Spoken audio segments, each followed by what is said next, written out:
All right. Happy Wednesday evening, everybody. We have found ourselves once again in Final Fantasy XIV land. It's been a while. It's been a minute. But we're going to be doing the MSQ story tonight and leading into the normal raid, the next tier normal raid. I'm very curious to see where things go. We had a bit of an interesting plot development in the 7.1 story. Curious how to see how it pays off, if it does, in 7.2. I know there's a lot of pressure for Square Enix to start, I wouldn't say repairing the story, but certainly it needs to win back some people that probably were not super thrilled with Dawn Trail story. So we'll see tonight if they accomplish that, or if they're at least on the mend in terms of starting to accomplish that. But yeah. But anyway, without any further ado, all the things are set up on my end. Let's get into it. My name is Gaddis Ronfa, the warrior of light. And this is my world. My story. The lands I've traveled. The friends I've made. The enemies I've fought. The boundaries I've broken.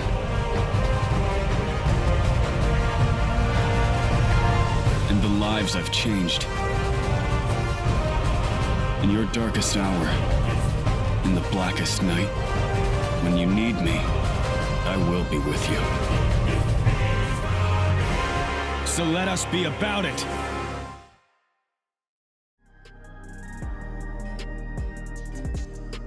Yep.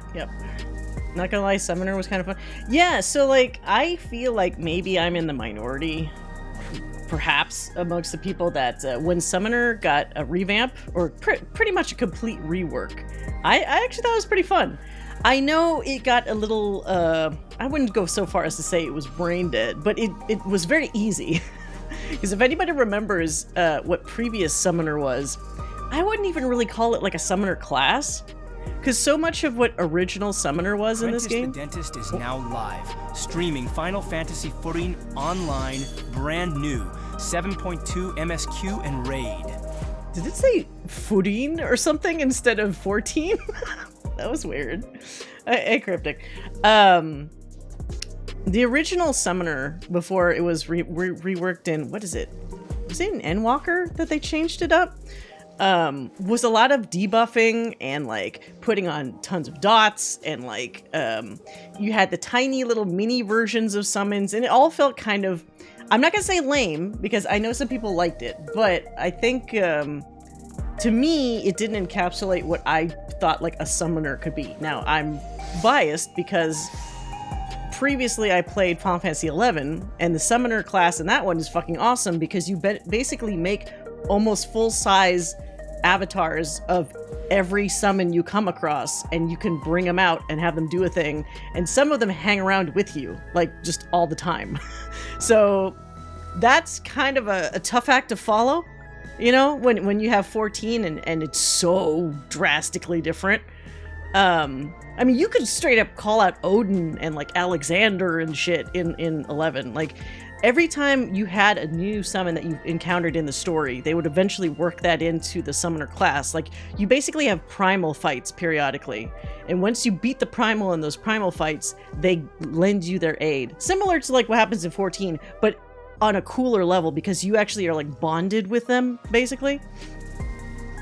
It works good with swift casting since you have to cast so much stuff. Yeah, so like, Summoner became a lot more mobile, more flashy and interesting, and you kind of had a little bit more cool one-on-one time with the big full summons in 14, so I didn't mind the rework so much. But I know some other people that had been like Summoner mains, like, yeah, I understand how that would be definitely shake things up for you, because you got used to a particular class for so long, and then suddenly it's like, bye-bye, that version of that class, it just doesn't exist anymore. But yeah, I think There's apparently some, I haven't played Black Mage in like a very long time, so apparently there was some major Black Mage rework where now you don't even have the because previously with Black Mage, I think you had a you always had to do astral and umbral like charges, right? And I think they actually got rid of the need to, I don't know if they got rid of the need to do it, but there used to be like kind of a timer associated with like how long those charges stayed up. And I think they basically got rid of the timer. So it certainly made, it sounds like it made the class easier, but that also might have been something people didn't want to have happened. So they did. Yeah, Paladin. Oh my God. I was a main, I was a Paladin main initially. When I first started in Realm Reborn way back in like, was it 2013? I actually started as a Paladin, which was crazy because I almost never play, in general, I almost never play tank classes, but I had been a thief for like years in 11, and I got good with enmity, you know, hate management. So I was like, okay, what kind of class could I play in 14? Because thief didn't exist yet. That would be like a thief type thing. And I realized, well, Paladin hate management is important, so I'll try it. And I liked it initially, but it was always kind of the weaker of the tanks because it just couldn't do as much offensively compared to like a warrior or later like a dark knight. But it was fine. But then around like Heaven's Ward, I think they super reworked it, and I was like, no, I'm not. No, I don't want to play this anymore. It was, we used to be able to cast spells to a certain degree. We used to be able to cure. We used to be able to cast Stone Skin and do a lot of other things that were kind of cross-class with White Mage, because it kind of makes sense for a Final Fantasy Paladin. But they removed all that, and I was like, well, fuck it. I don't, I don't really want to do it anymore. Now they've made Paladin really flashy in Dawn Trail. You cast down all these crazy magical swords, and like the damage has been buffed, and it's very easy to stay alive. I think Paladin might be the strongest tank now. Strongest in terms of like, you gotta work hard to kill a Paladin. The other folks like Warrior, they stay alive just from their damage output, you know, like they heal themselves and that sort of thing. But Paladin is really like a fucking wall now, you know, as a good thing, I guess. So we went from, or not we, Paladins went from a class that people didn't really want in raids, but like had to have like one of, to one that I think people now are actively like seeking out for raiding, which is, you know, at least that's progress. I'm a Scholar main. I haven't touched Scholar since they added like the little fast runny shit. I forgot what the hell, expediency or something, whatever they added. I haven't played it since that slight like rework that it had. And even back when I did play it, I wasn't very good with it. It's just because I essentially got Scholar levels for free because I was playing Summoner. Because you know how those like equally level up at the same time. But yeah. I mean, World of Warcraft. Oh, World of War. Yeah, those are different kinds of Paladins, right? Like the way they function. They didn't even have a real taunt. You actually targeted your own party member to draw. And see, that's kind of cool. Like you draw off their hate, basically. Like you like an actual taunt, really. Yeah, Final Fantasy hate management is always a little bit different. Now for thieves, like if you play 11, thieves actually do draw hate away from party members. Like there's abilities you have where you can like reduce or siphon hate and then put it on yourself, and then you use trick attack and then you stick it on the tank. So like there was a much more important job back in 11 in terms of making sure hate management was properly done in a party. So thieves had, it was a pretty important task. Nowadays, you know, that stuff is easier to play in 11. It's, I think, less important. But back when I was playing it, like, it was an important thing. Honestly, it fits my playstyle. Scholar relies on you preparing for damage instead of jobs like White Mage to heal damage.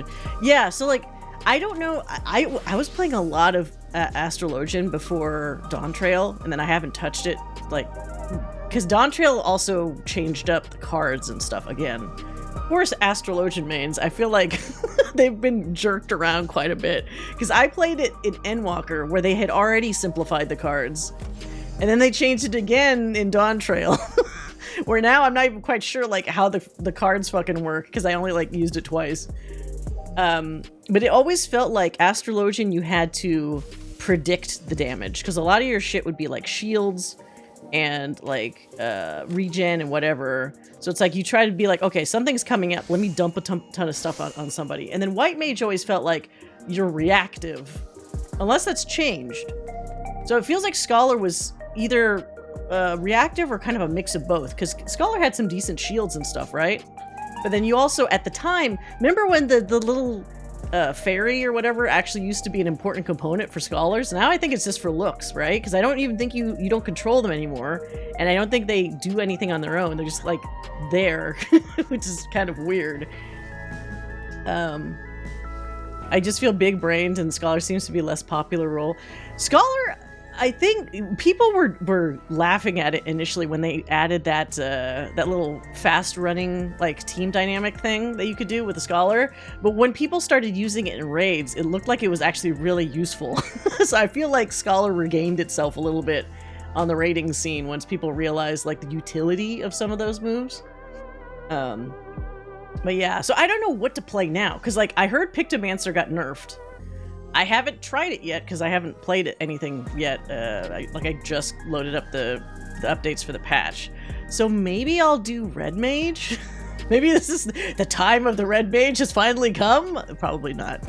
But I do enjoy Red Mage, so maybe we'll fuck around with that for a little while for these main story quests. Hey Timmy, welcome. Let me see. Where are we starting this whole shebang? Oh, we're actually here. Okay. So we're going to be probably at the secret base place, I'm guessing. Let me check my retainer first to see if I got any money. Yeah, well, there wasn't really... I'm not going to say there wasn't content to stream. There kind of was. But there wasn't content that I wanted to stream for a while. But with this week, they've released patch 7.2, which means there's new story quests, and there's also an entirely new raid tier with its own story to experience. So I'm hoping it's good. We're going to try to tackle all of it tonight. Generally, the main story quests aren't like super long for each patch. I'd say like, what, like 2 hours maybe to do the story at the most. There's probably a new normal trial as well. I can't remember if they already... Is the Extreme Trial already available? Or is that like in a week? I don't remember. Saw some of it earlier. I heard the boss fight is hard. Well, that'll be interesting because Savage Raid isn't till I think next week, or at least next week. And I don't know if the trial is already like a extreme version. So if one of the normal ones is hard, that's going to be interesting. Also, of course, there's more drama about like they did apparently another graphic update for the faces. Now there's a funny thing where look at this. How do I shit? I think they broke something with the eyelids because now, if you have the character's eyes follow you, and let me look closer so you can see what I'm talking about. Their eyes don't all, upper eyelids don't always follow. So this one, it's not that weird. But look when I'm gonna do like an emote change. Like let's say I am grinning. You see how the whites of the eyes are like, ah, like kind of almost like scary. That's happening with some expressions. Like, let's see, what's the other one? Normally what should happen is these upper lids are kind of like, I don't know what they're called, sticky, you know, basically. So like, if I looked up, you see how even naturally my lids kind of follow the rotation of the eye when I'm looking down at something. It doesn't just stay up like when I look down. So something broke with this, where now everybody looks super startled if you have like a low angle like that. Which didn't happen before. So that's something new. You gonna play the Savage Raid? I don't think so. I'm gonna be honest, like, aside from 14, I've been like super busy, like IRL. So I haven't had the time that I used to do Savage. I could if I really wanted to, but I feel like I'm turning into a bit of a casual with 14. Like, I still am in it for the story and the experience, but my Savage days have probably hit a pretty decent pause for a while. Because I'm also not feeling any real incentive to, like, do I have to get best in slot for everything? Not really. Because, like, if you're not super competitive with Savage and stuff, there's no real need. Like, what are you getting best in slot for, you know? I'll probably do the Extreme Trial at some point because I like getting the updated gear from that. But also that's easier because it's like one fight that you nail and you figure out instead of an entire tier of fights that you have to like do like harder mode. It's weird when MMOs finally update their old graphics. Well, the bigger problem I had, and I had that whole discussion about it, is that they said, oh my god, I feel like I'm dredging up old shit, but I'm gonna do it anyway. They said they were going to try to keep the feel of the characters as closely as possible with this update. It really should have just been a straight graphic update. But unfortunately, what ended up happening in practice is that they did essentially fundamentally change the design, like the style of some of those facial features. Like for my poor character, for example, like you guys can't tell because you don't know, but like I know. The lips are fundamentally altered. The eyebrow shape and ridge is different. Even the eyes, the way they kind of squint and stuff aren't the same. Sure, he's still like a good looking guy, but he doesn't look the same. So with every patch, they've claimed that they've pushed some graphic updates, but I call bullshit. Because I and many other people have not seen any significant changes to the faces. I mean, sure, they've added more grass and more other details, and they certainly have started detailing some of these clothes so that they don't look as like low res anymore. But in terms of faces, they haven't really tried to repair all the damage they did to like the changes. Did they release something that wasn't ready? Well, part of it was I think they also hadn't like fully finished it. So, because even with 7.0, they said some environmental things, some past expansion stuff like wasn't ready. So they were doing this like piecemeal updating as they went along. So maybe they honestly just should have waited until everything was like really good to go before doing that. Because that, I don't know. It's a bit of a sore point for me and some other people because it's like nobody asked for this design change. Nobody was like champing at the bit saying like, oh god, why doesn't my character look like better? Literally nobody was doing that. Everyone was happy with it. And then what do? They just change fucking everything. It's like, okay, whatever. And even then, you've seen they've updated lighting and stuff. Some cutscenes from older expansions now actually look objectively worse because the lighting design basically has changed. Some things aren't lit as well as they were when they were initially made. There's also a hilarious Shadowbringers cutscene that now, because they added all that grass, you know, the fancy grass, has grass right in front of your face in one of the shots. Because they didn't account for the fact that they filled this area up with more grass. So it's like comically like a big fat strand of like tall grass is just like in your face during one shot. It's like, well, did nobody check this shit? I guess not. So you're probably gonna get a lot of fans like writing up bugs, you know, to try to see if they hopefully solve these problems. I played a space sim game that has been out for years and finally got DLSS, so I actually have a decent frame rate now. Like, some performance things that they changed are improvements. So it's like, okay, some of the stuff under the hood, it's good that you changed. I just think whenever they do style changes is the mistake. Because in any other game, like a single-player game or something like that, and you remaster it one day or whatever, fine. But this is an MMO that's gone on for now over 10 years. So when you fundamentally change a thing that people have been used to for literal years, that's gonna cause a problem. Nobody's just gonna be like, oh, yay, wee! Unless they're the type that Fantasia their character every other week, you know, and they don't care about that kind of stuff. But when you cement a character, like, you're like, this is my Warrior of Light, you certainly don't want them to be, like, changing that shit up, you know? It's still no Dragon Age Inquisition where during a scene where Solus confesses feelings to you, your Inquisitor can be eaten by random... Oh, can you get, like, attacked during a cutscene? That's pretty funny.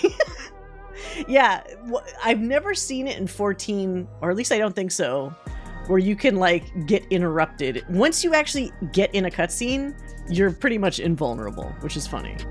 And it usually puts you in, like, an instance where you don't generally, like, see other stuff happening.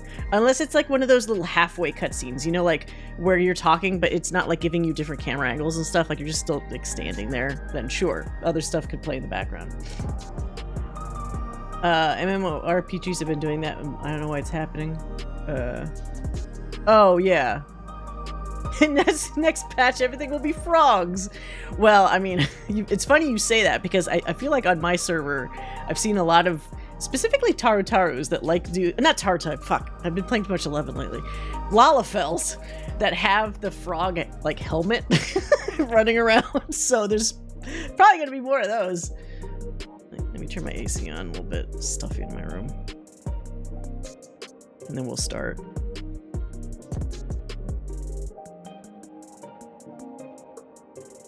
So, to catch people up on what happened last time, at least from what I remember, this is also a pop quiz for myself to remember what the hell happened in 7.1. Inevitably, and this is something I was worrying about even in the base story, the people in Solution 9 are not accustomed to death, or the concept of death, because they haven't really had to permanently die. So now that people are getting accustomed to the fact, like, hey, once I die, you die in the game, you die for real, they're freaking out. And I think 7.1 started with us essentially holding a funeral for all the people that, like, died. And they're not taking it well. But then what happens, of course, is some mysterious new Queen Sphene, who obviously is not the previous Sphene, comes up and says, hey guys, I got a great solution. Don't worry about dying. If you're an Endless, you don't have to worry about dying ever again. Even though, arguably, this is the debate. Are you still alive as an Endless? The jury's still out on that. So that was towards the end of the 7.1. And also, weirdly enough, outside of that cutscene, there seems to be another Sphene, maybe the real one, that appears suddenly outside and collapses in front of, I think it was like Y'shtola and what's her face, the Elysian lady, the one I guess who's kind of now the leader of this whole secret club. So they're probably going to be helping that other Sphene, and then I don't know where she escaped from. Probably what's that group's called? Name? Preservation or whatever, that shady organization that probably did all this shit with Sphene to begin with. Shale, yes, thank you. So Shale and Y'shtola saw real Sphene collapse and presumably went to help her. But we just walked away from evil new Sphene that has some agenda to let everybody unalive themselves so they can become endless. So, yeah.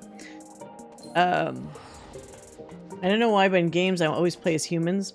I don't... If any game lets me play an elf, you better believe I'm going to play an elf. Which is obviously why I picked Hot Elf to be my warrior of light. And for people that watch me play Baldur's Gate, I played a drow. And for Dragon Age, also more elves. So the one constant I have in RPGs is, if there be elf, I be elf. I'm just happy we got more Olivia Morgan. Wait, Olivia Morgan? Wait, what? Olivia Morgan? Who's Olivia Morgan again? Why am I thinking, oh no, that's Olivia Munn.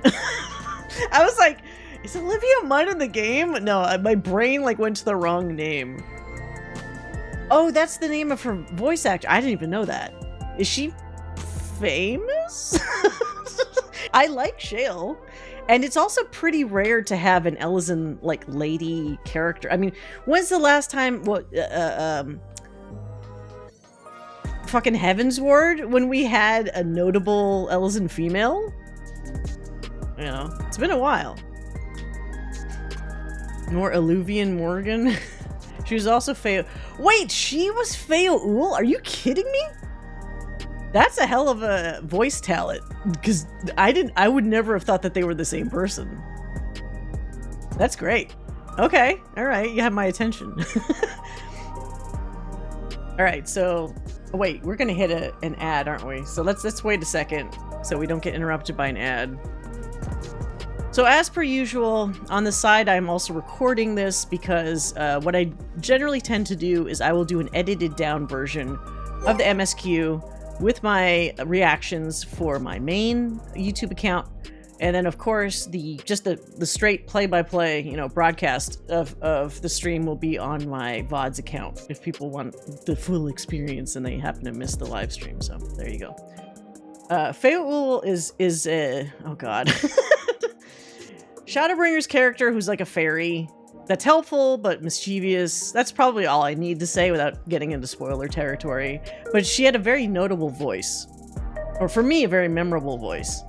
So that's very interesting that she's Shale. Now I'm going to have to listen carefully to that to see if I can hear the familiarity, because I didn't before.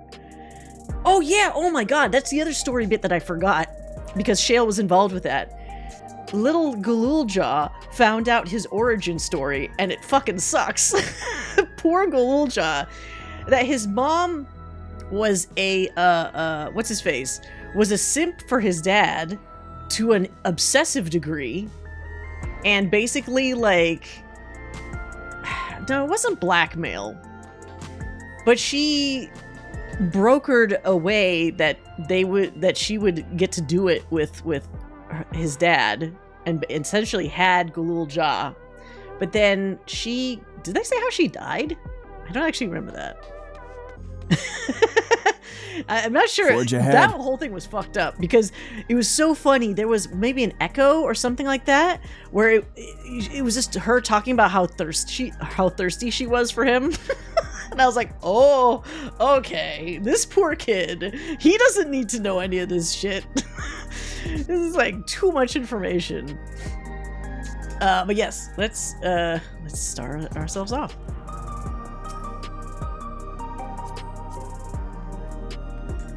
You heading for the back room? Yes, I am.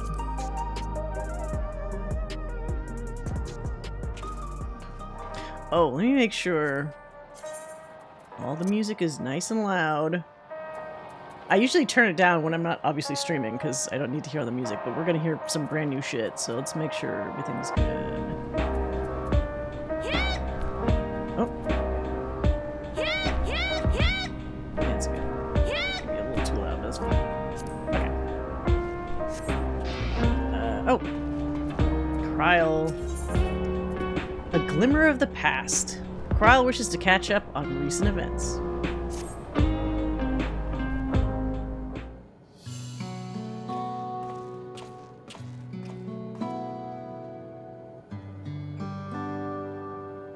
Ah, Gaddis, your timing could not have been better. If you have a moment, we have some things we'd like to share. Alright. Excellent. We'll just wait for Lamati. She should arrive shortly. Gaddis, glad to see you here too.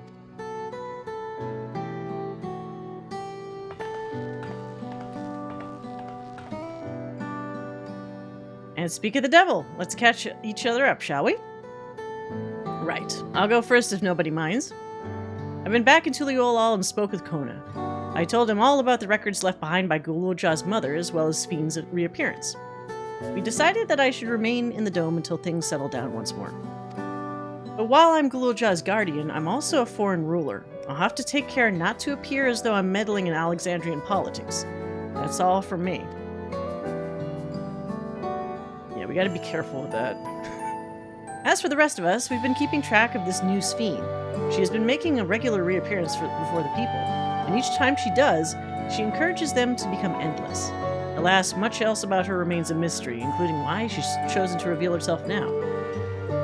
On our end, we've confirmed that only those wearing regulators have had their knowledge of Queen Spheen's death altered. Someone must have tampered with the devices to remove any and all memories of the event. But we haven't yet identified the perpetrator, given recent events. Spheen is the chief suspect. She had like an evil smile. There's no way she didn't orchestrate this shit.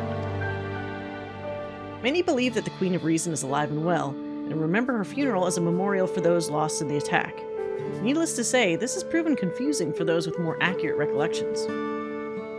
We'll carry on with our investigation. I'll head to Earth and Sky now and coordinate with our people there.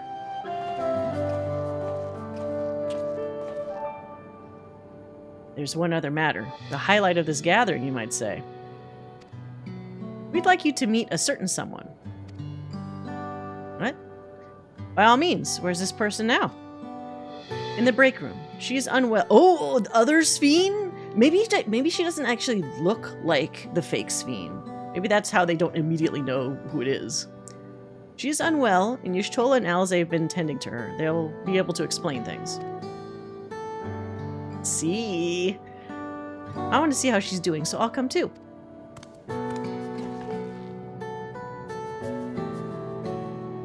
The break... Wait, to physically walk over there? Just go to the next cutscene. The break room is at the end of the hallway through that door. We can go whenever you're ready. Ready now. just go now.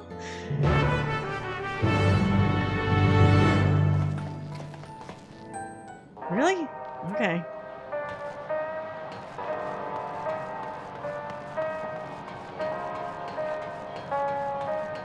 Entrance to the break room. Yeah, that's the quest. Go to the break room. Let's go.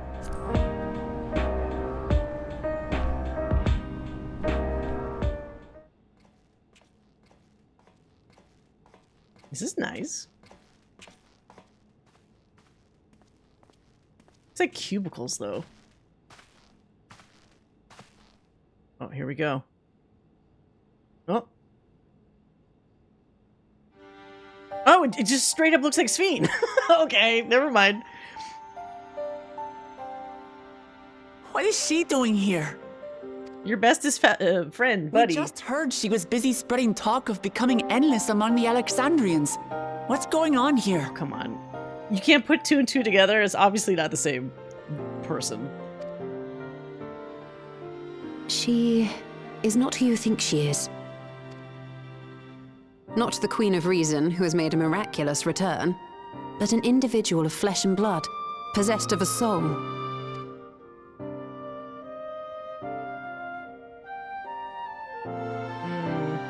We chanced upon her in living memory, but she collapsed before we could exchange words. We decided to bring her here for now. Her body was suffused with lightning ether, which caused a debilitating paralysis. By the way, Alisaie, you know who else is infused with debilitating paralysis lightning? That poor fucking kid that we never helped in the base game? I'm pretty sure I said this at the end of 7.1, but like, can some scion just check on that kid? I'm pretty sure we could help them, and we just ignored that entirely. Y'shtola reached out and informed me of her condition, and I came with a porksy as fast as I could. They have a porksy! Oh my god, please go to that kid. Right after this. Judging by her appearance, the circumstances of our encounter, and her extreme ethereal aspect, I am all but certain that she is the one from whom the Endless Sphene was created. The original Queen Sphene of Alexandria. Okay, that's exactly what I thought. What? But how can that be possible?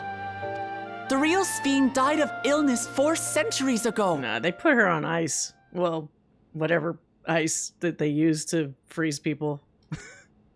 I died. Whatever do you mean? Now, the question is, does she know who Wuklamot is? Like, was she connected on some level with the other Sphene, or is this a brand new Sphene, essentially? I am not dead. I'm not. What is this place? Who are you people? Where is everyone? Oh no. Otis and Zelenia. Who's Zelenia? And Oh, who oh. are you people? Okay, so she's not connected. We're starting from scratch. Oh, why does my character look so sad? Okay, I'm allowing Gaddis to be sad here because this is not that jerk-ass Sphene that we're gonna have to deal with. This is an innocent Sphene that was not a sketchy, conniving person. Or at least I don't think they were. Calm down. We mean you no harm. You've been unwell, and it wouldn't do to strain yourself. Please, help me. I don't understand any of this.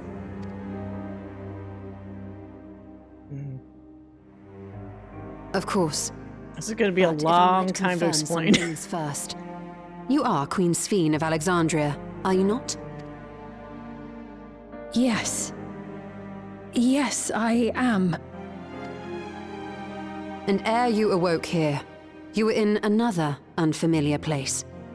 Is that correct? What's wrong with her feet? I opened my eyes and saw a strange, dark room. Outside, there were towering buildings, clad in electrope. Okay. You slumbered at the heart of that city for many years, within a facility called the Meso Terminal. So she was physically in there? Many things have come to pass during that time, some of which you may find upsetting. Are you sure you wish to learn of them? I mean, she kind of has to. There's no purpose in, like, hiding the shit from her.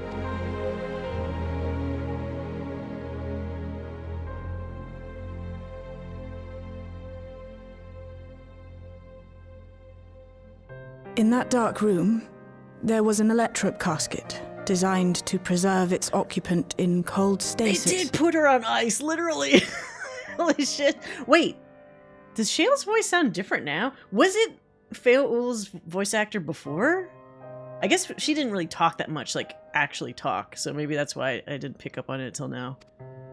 Until the terminal and its systems were recently shut down. That was where you were kept, in all likelihood. Since the time of the Old Kingdom. For 4 centuries. Holy shit. What? Do you speak true?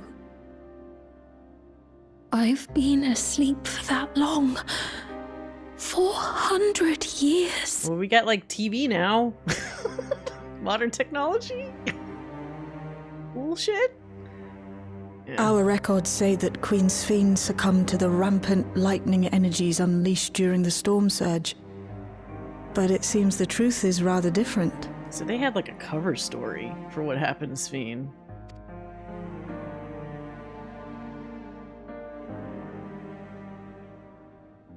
That's rough.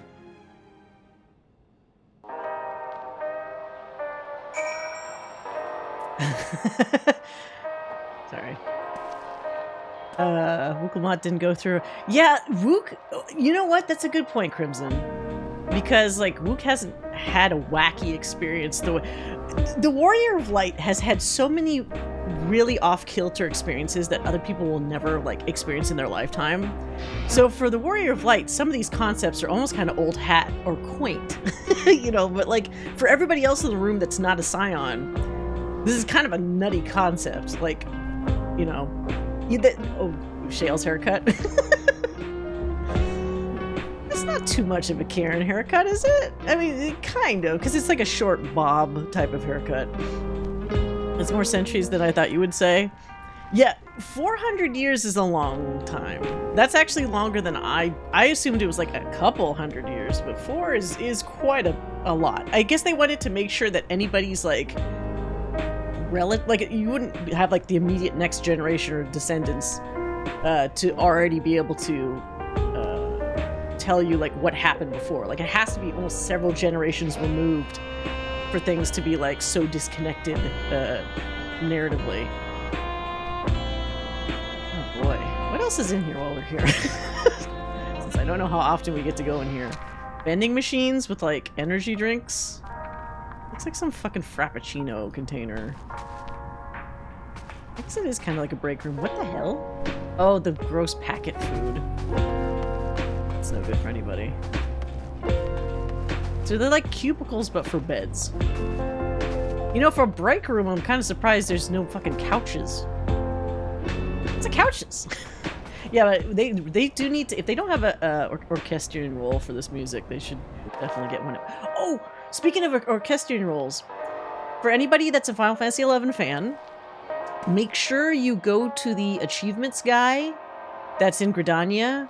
You know that old man that's by that little pond? What is that? I barely go to Gridania. You know what I'm talking about, though, if you've ever gotten an achievement.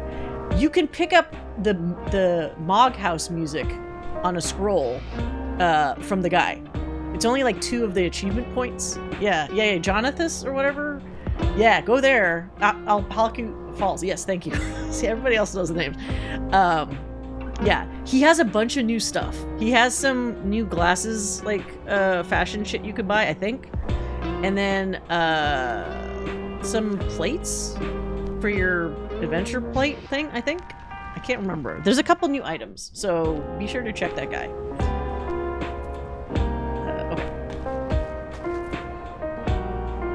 Alright. I do not believe that you are lying, so please tell me everything that has happened. Everything. Okay. A few days later. Very well. But let us do so with care, lest we cause you undue strain. Now, while I should like more of us to assist, it isn't practical to gather everyone, so I'll summon Grahatia and Kryl for now. Why do you need them, though? Graha wasn't even around for most of this stuff. Whatever. Fine. Is this just so we can have more Graha around? I guess I'm fine with that.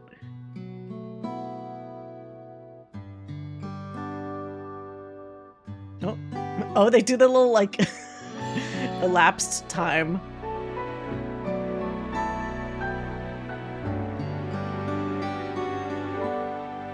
Oh, now I get to tell my story. And then I kicked the other version of Yu's ass.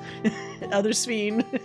I destroyed you, but not you, the virtual you, because you were being kind of a dick. I know this has all been a lot to take in, but how are you feeling?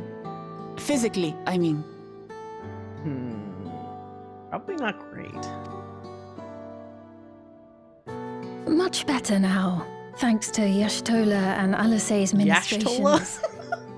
In fact, I can scarcely remember the last time I felt so hale.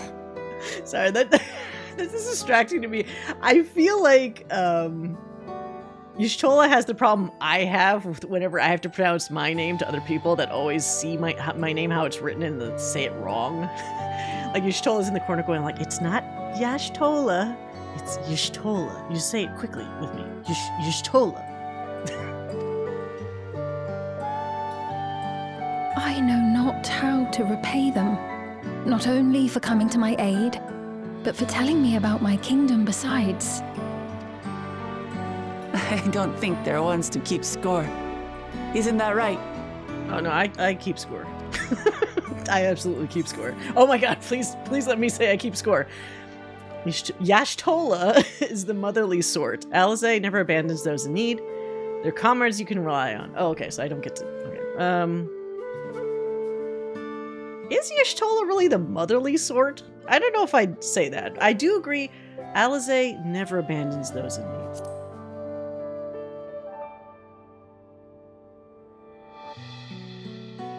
He's known those two for a long time. You can trust in his judgment. Besides, you helped to prove that their treatment works here as well. With this success, they'll be able to help others in Alexandria who suffer from the same illness. Few things could make them happier. Oh my god, please help that kid. If there's one thing I want to get from this fucking MSQ set, it's help that little lightning-infused child. I see. Full glad am I to know that we may cure the affliction after so long. He's literally been paralyzed for like years. It's like the cruelest thing to have happen to a kid.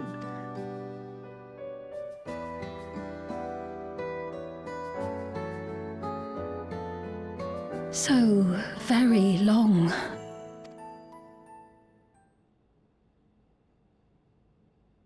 I steeled myself having been warned, but it's difficult to come to terms with everything. You know, this is complicated, I just realized, because this is the real fucking Sphene physically there. So she's gonna have to challenge the fake one.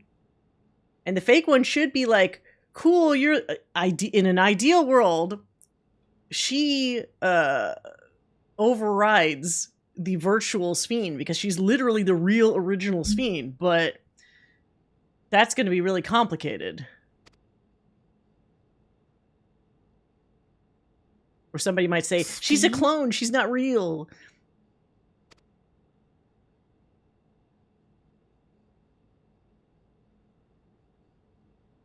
Mm-hmm. Maybe going out and seeing it would help. Alexandria as it is now. Wait, did Guluja also get like a texture upgrade? He seems super detailed now. I don't remember him looking like that was a pretty close-up shot of him, and you see all his little scales and stuff individually like detailed.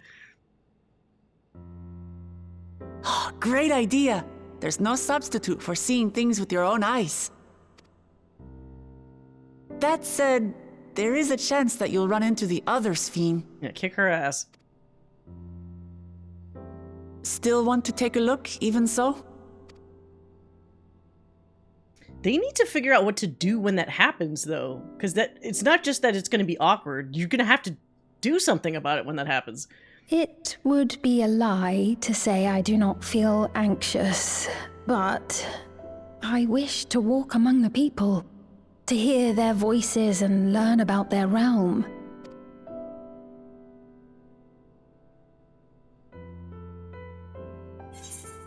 Oh, okay. We can go together. I'll be your escort. You know what?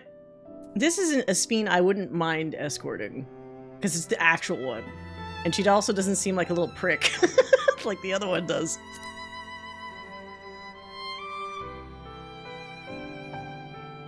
Truly, I would be honored. Then allow us to show you the sights. Thank you, Wuklamot. Oh, maybe they can actually become proper friends for real this time. Oh. Tense sounding music for that title reveal. All the Wuklamot Sphene shippers tentatively saying, is this still possible? It might be.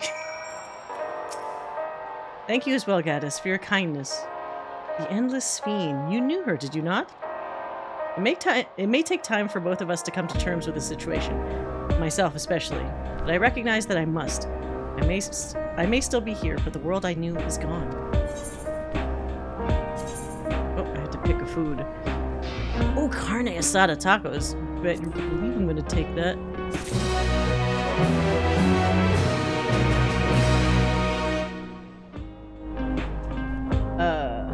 Maybe we should spread the culture shock out just a little. Like, maybe over 12 hours rather. Yeah, she's like, can we go out right now after you've spent several hours just getting me up to speed on everything? And then I'm gonna bump into the other me that's been wreaking havoc. Maybe their explanation for her strange hair is that it was all the right. Yeah, her hair is permanently in that hairstyle too. Like, she didn't even get like 400-year bedhead. It's just like always had that same shape. Also, I think it's funny that like now that I'm seeing her face more, she really is basically like a Viera, but like a human one. Because her face composition, like the shape and like the upturned nose, is basically like a reskinned Viera. It's like how they were saying that Aymeric is like a reskin Aura, because he kind of looks like an Ellison, but like his facial structure is not like a typical face structure. Ultimately, he's been formed into an Ellison, so he's not actually like just an Aura, but like a lot of like his smaller eyes and like his skinnier face is kind of more like that. XP stat boost for 30 minutes. Yeah. To me, it sounded like you said Liara. No, Aura. They're like dragon people in 14. Like hybrid dragon people. Alright. Memories of a bygone age. Sphene is eager to see the new Alexandria. Before heading out, I should put on more suitable attire. Yet, no pajamas. There's a modern outfit amongst the items Shale has prepared for me, I believe. If you would wait outside, I should only need a moment. Please let it not be the same fucking dress. We really don't want them to look like that identical outside. Alright, take your time. Like, a tasteful, simple dress would be nice, right?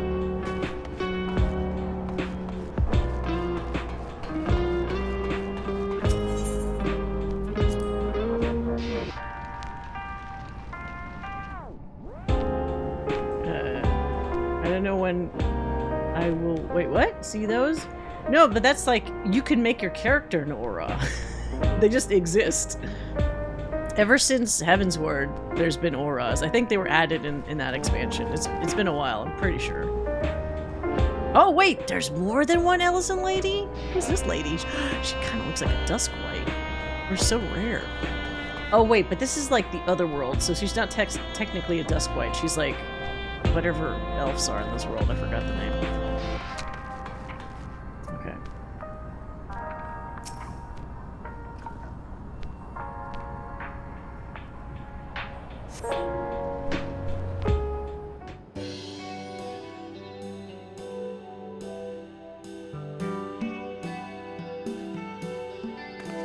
Nope, that's the outfit. Reveal. Apologies for keeping you waiting. I've never worn such clothing before. Oh, that's cute. It's like a weird midriff poncho hoodie. Oh, that really suits you.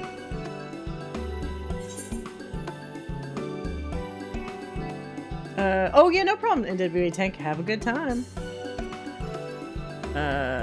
What will I say? Ooh, agreed. It's like you're a different person. It looks ideal for a brisk afternoon stroll. I mean, it does look like somebody, like some jogger would wear, like a future jogger. It's like you're a different person. She actually, it does make her seem like a totally different person.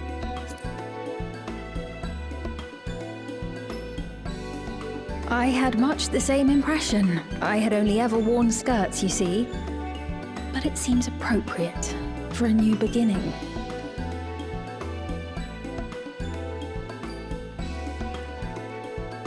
A moment before you head out. Oh, it does look like... Okay. I think we already established before that the name Sphene is similar to like a garnet, like a type of gem. And also Garnet, aka Dagger, aka, you know, character from Final Fantasy IX, at one point in the story has a big hoodie in the cutscene that's kind of like that, but obviously like over her head. So I guess this is also more visual connective tissue to like the Garnet Dagger Final Fantasy IX thing. It looks Circumstances being what they are, we thought it best to come up with a way to distinguish you from the other Sphenes, and we should probably settle on this now rather than later. Wait, are they gonna like give her some ID badge or something? I suppose it could get pretty confusing. First, we propose calling you simply Sphene. As for the former Queen of Reason, Endless Sphene should suffice. Say OG Sphene. What about the new one who's been addressing the citizens? Faker Sphene? Kick her out Sphene? Despite being the spitting image of Endless Sphene, we know she's a different entity. So we were thinking of calling her a simulant, after imitation stones. Okay. I see. Well, they're definitely not the same. And that's as good a way as any to draw a distinction. But what do you think, Sphene? Is that all right with you? Rest assured, I have no objections. When I am in the city, however, I intend to keep both my face and name secret. What? Why? Just to make the plot more confusing? It would be the most straightforward for you to announce yourself now. But then I'm sure we would get the conflict resolved too quickly, so that's probably the answer. For the people of today's Alexandria know only the Endless Fiend. It's only if you don't explain the situation like a normal person would. We're sorry to subject you to such ignominy.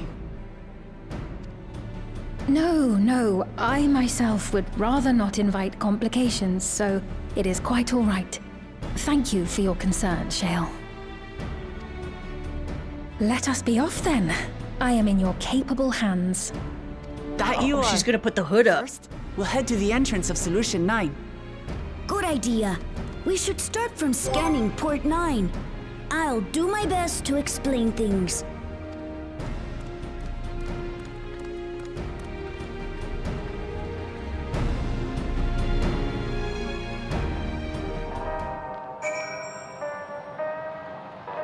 We get ads, okay. Sveen, I still do not understand how these zippers...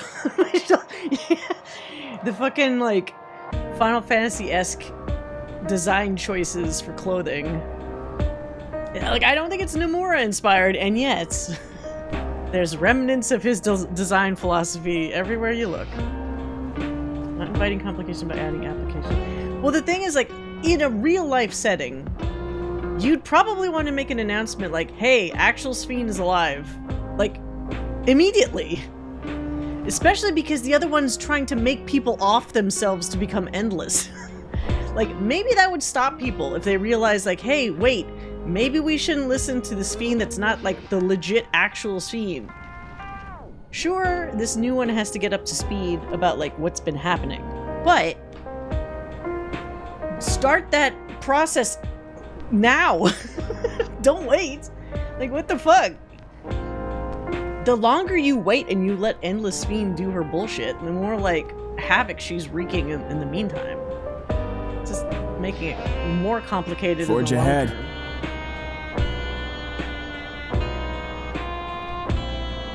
Alright, almost. Are we actually done with the ads? Still showing a couple seconds on the ads, but maybe it's misaligned with my, like, ad break animation. Okay. Should be back. Let's head out.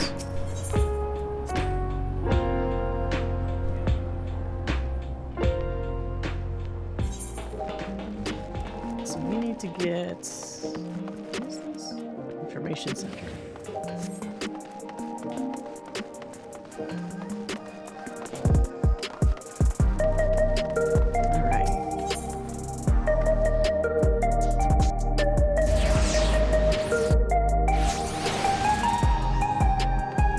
She's gonna be all garnet looking. And yep, garnet. The worst part though is that's not really hiding her like that well. Anybody walking by would still probably do a double take, I would think, and be like, is that Sphene? Because she's still so unique looking. That lady wants to talk with Lameti, so while they're busy, I'll tell you about what we can see from here. Is there any place that interests you? There's so very many, I can't decide where to begin. Then why don't we let Gaddis choose? Me? Uh-oh. Okay, I have to explain this. Why? I'm not even really super familiar with this area, goddammit. Oh boy. Here's some Tron-looking thing over here. There's a Tron-looking thing over there. There's a giant thing that looks like a big NVIDIA graphics card in the distance. Blade Node 9, sure. If you attune to Blade Node 9, you can teleport back here at any time you want. You can also use it to teleport to other locations in Solution 9. It makes it easy to get around. That's the mode of travel that utilizes aether currents, yes? We had the same in my time, but when the storm surge broke out, such nodes were sealed off to prevent enemy use. And after the war, the etheric balance across the entire world had collapsed. Not only was travel outside the barrier ill-advised, the act of teleportation itself had become dangerous. We had to abandon the nodes altogether. It's disheartening to see them available again for the use of one and all. Right.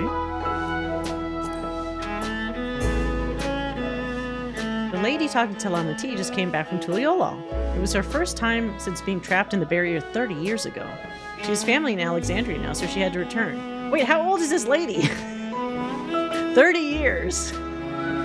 This is a very well-aged 50-year-old? Because she was probably like in her 20s, right? Oh, whatever. But the main train made it safe and easy for her to make the journey, and it's all thanks to everyone's hard work. There was once a railroad connecting Alexandria and neighboring Lindblom, but operations were suspended when relations deteriorated. Eventually, the tracks were removed entirely. To see that railroad now connects us to our new neighbors is gratifying. Especially considering that our history began with war, with Alexandria the aggressor. In continuing to strive for peace, Tuliolal's leaders have shown great magnanimity. Tongue twister. And I can't help but be moved. Alright.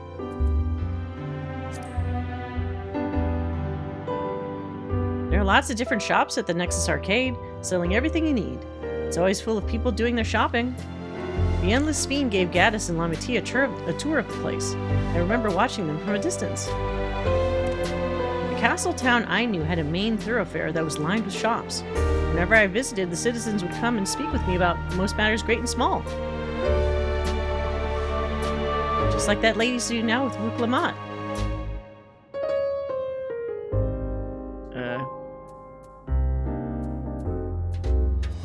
Did we do that already, though? Okay, wait, we already did this. So how do I get out of this? We just did all three. Okay, that's the same. Oh, government sector. In the government sector, there's a counter where citizens can get matched to jobs. There's also a soul exchange, but no one goes there much these days since there aren't many souls in circulation. I'm unsure how I feel about regulators and the treatment of souls as a resource. Thank you! Glad somebody's worried about it. I understand the grief of those who have lost loved ones and the desire to escape the sorrow of death. Even so, I would never wish to forget. My parents, Otis, Zelenia, I want to remember them all. I'm reluctant to impose my personal beliefs upon others, though. No, but see, if she's a good speech maker, she could convince a lot of people, like, to stray away from that, to stop doing the souls thing.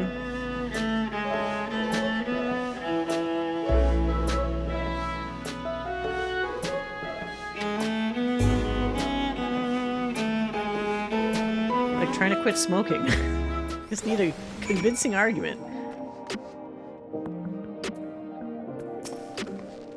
Sorry about that. I got a little carried away with the conversation. It's alright. Gaddis and I told her about the places we can see from here. Really? That's great! Right then, why don't we stroll through the residential sector and then stop at Mosaic? We can take a break there. Is that the coffee shop?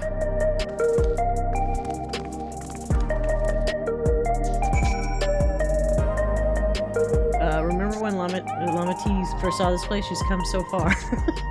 Now she's showing other people around.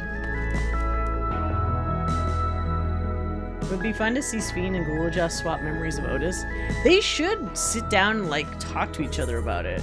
That would make sense. I mean, she's getting a lot of stuff thrown at her, like, really fast, so I would hope there'd be time for that at some point. Okay, let's go.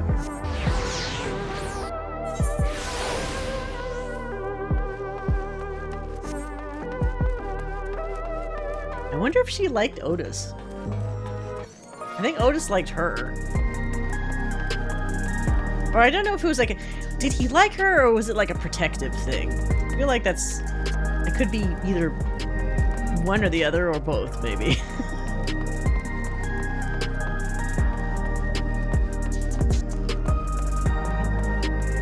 And then I nearly drove the... Wait, what is this person saying? What would have happened to the company if you crashed? Talking about a car crash?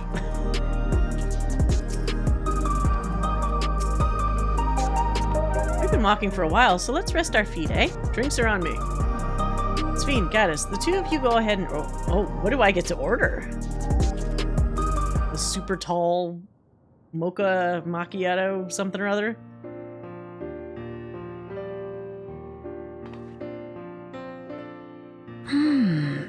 So many different drinks. I can't decide. Ooh. I'll have this, please. A Dali coffee. Of course. I should warn you, though. Dali beans are an older variety known for their strong bitterness. Still want one? Oh, it's probably coffee from when she was alive. The bitterness is the best part. Have you decided as well? I don't like coffee. Give me a hot chocolate. Because... reasons. I'll have the same. Something healthy. Vegetable juice, maybe? Blech, no. Oh, sweet cocoa with extra cream on top. The Har Chiffon special.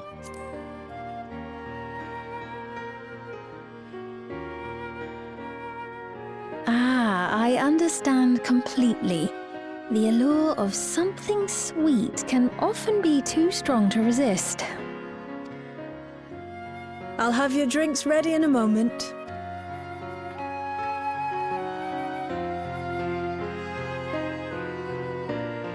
I want to see a big old mug.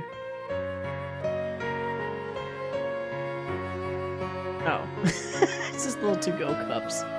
That looks like something that would absolutely be sold in the Square Enix store. If it's not already.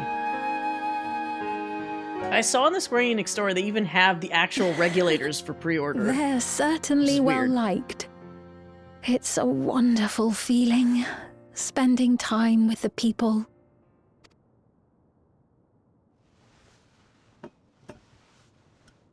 That's a big coffee for her. She's gonna be up all night. Oh no.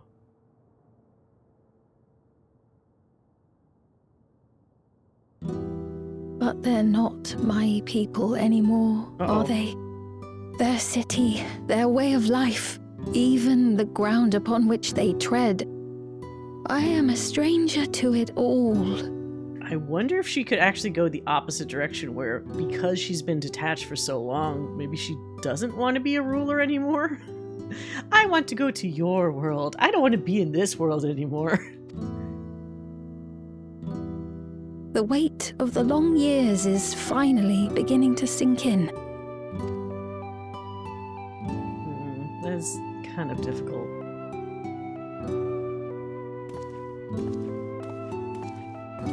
Your Majesty! See? Is that you? I knew it! I knew somebody would recognize her. Well, I'm sorry to disappoint, but I am not Queen Sphene, though I'm often told we look alike. Is that kid gonna buy it? There you are! How many times have I told you not to go off alone? Uh-oh. I'm sorry he bothered you, Mom. Come now, we're going home. You didn't see the similarity? I guess because the kid is low-angled. Not Queen Sphene! Yeah, the kid is low enough to look up and see her under the hood, I guess. I do not know that boy, nor does he know me. No one does. Another harsh reminder that I have no place here. I'll find a new place to belong to. Yet, no matter how much things have changed, I am happy. I am. For Alexandria has endured. Our sacrifice was not in vain. You guys had to give up kind of a lot of stuff, though, and the society's kind of whacked.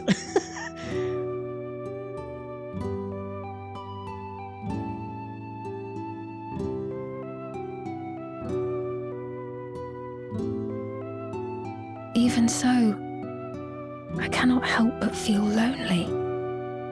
Wuklamat! You want to cheer up this Sphene here?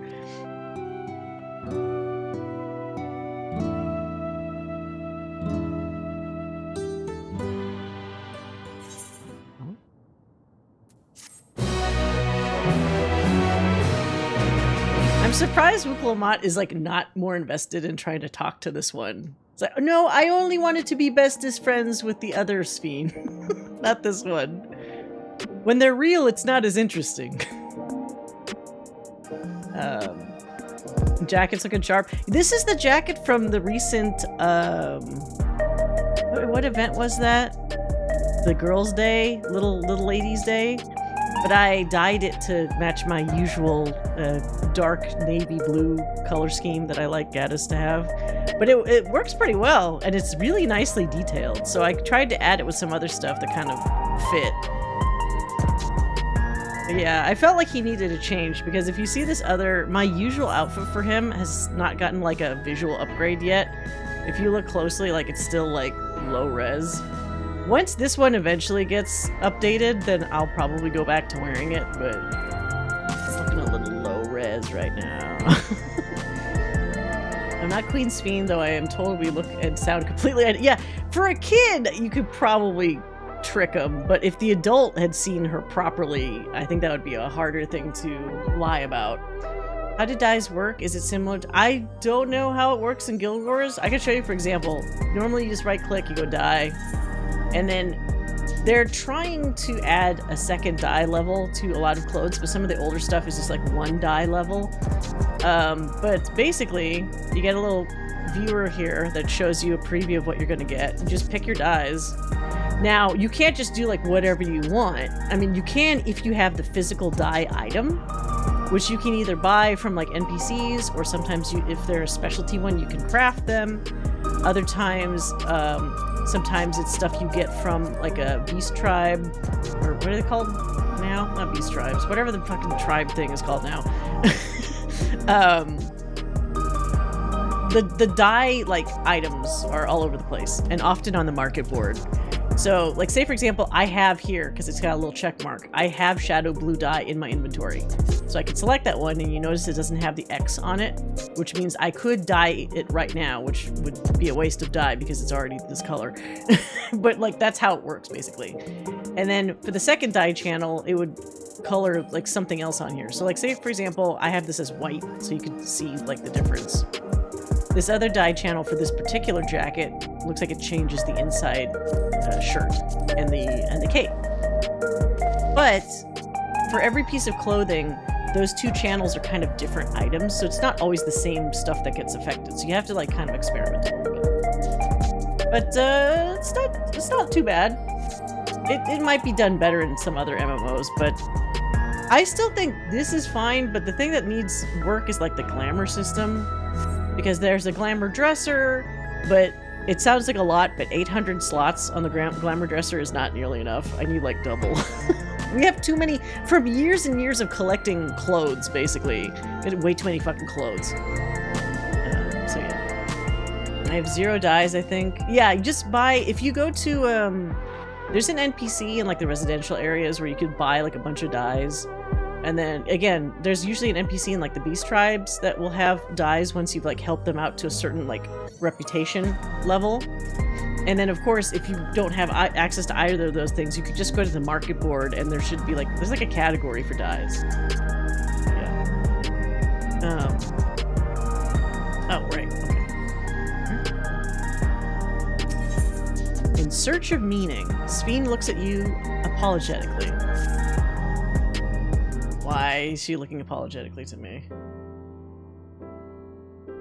Forgive me, I didn't mean to darken the mood. Oops. Still, I feel better for having shared my feelings with you. Thank you.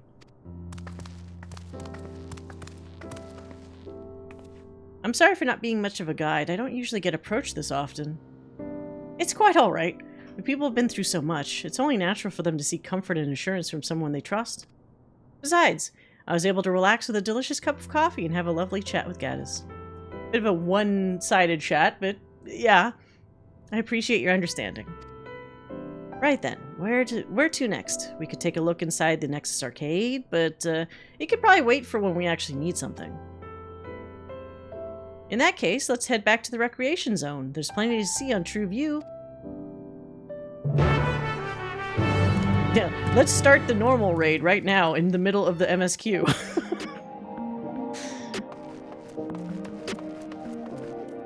Let's see here.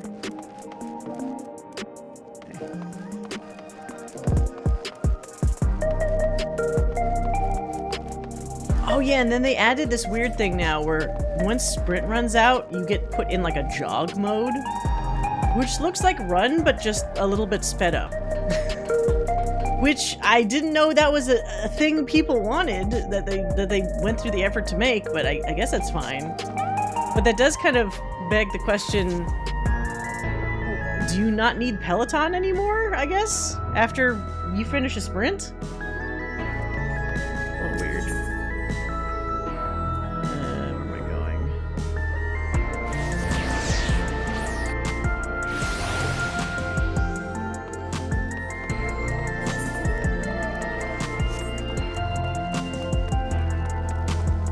Oh, that reminds me, there's still a couple of the role quests I didn't finish. Namely the physical ranged one, and I think maybe the healer one? Like, I do have a full healer, so we could do that at some point, but I still have like half a level I have to get with my machinist before we can do the physical ranged one. I need someone to put Peloton and jog side by side and test if they stack. Oh. Hey, wait a minute. I could test that now. Where's my machinist? Oh, whoops. Why did I have him look like... whatever. Okay. So, Peloton. Sprint. This is gonna last too long. I'm gonna have to cast Peloton again. Actually, you know what? This is good. Turn off Peloton. Because you'll probably be able to see, right? Okay. Sprint is almost done. Okay, so this is still like peppy. Now we're gonna do Peloton. That sure doesn't look that much different.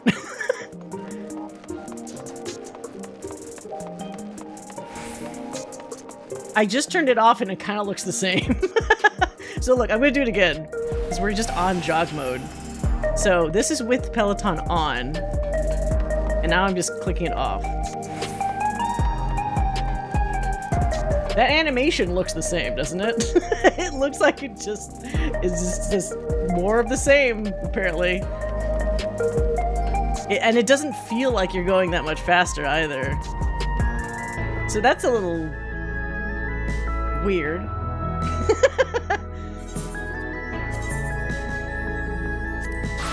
I don't know. I also don't know if that's by design.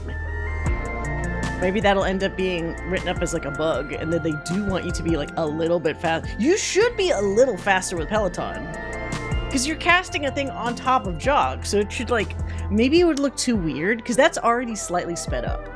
So if you slightly speed up that again, it's gonna look maybe kind of wacky. I don't know. So it's a tiny, that's such a small percentage though. 8.52 versus 8.6. It's so negligible, it's like... I mean, I guess if you're in a dungeon, that's still better than not having the Peloton on. But man, that's... I wonder why they did that. Were people complaining, like, it takes too long to run through dungeons? I guess?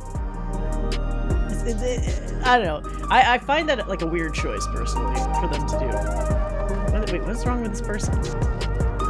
And Ellison, we must help him. He looks pale. We need to find a place for him to rest. What happened to this dude? Thank you. I was on my way to attend to some business when the memory of being killed here came flooding. Wait, killed here? In town? The danger has passed, I know, but the... Oh, wait, when those things invaded, probably, right? Yeah. The danger has passed, I know, but the terror lingers. For all the comfort I've offered others in my work, I can't seem to comfort myself. Am I gonna heal you? Oh. Try as I might, I can't shake this fear. My courage has completely deserted me. Oh, I gotta rally the Ellison. That's what we do. This weird underhanded punching animation is somehow rallying him. I'm gonna punch you if you don't get up. Tough love.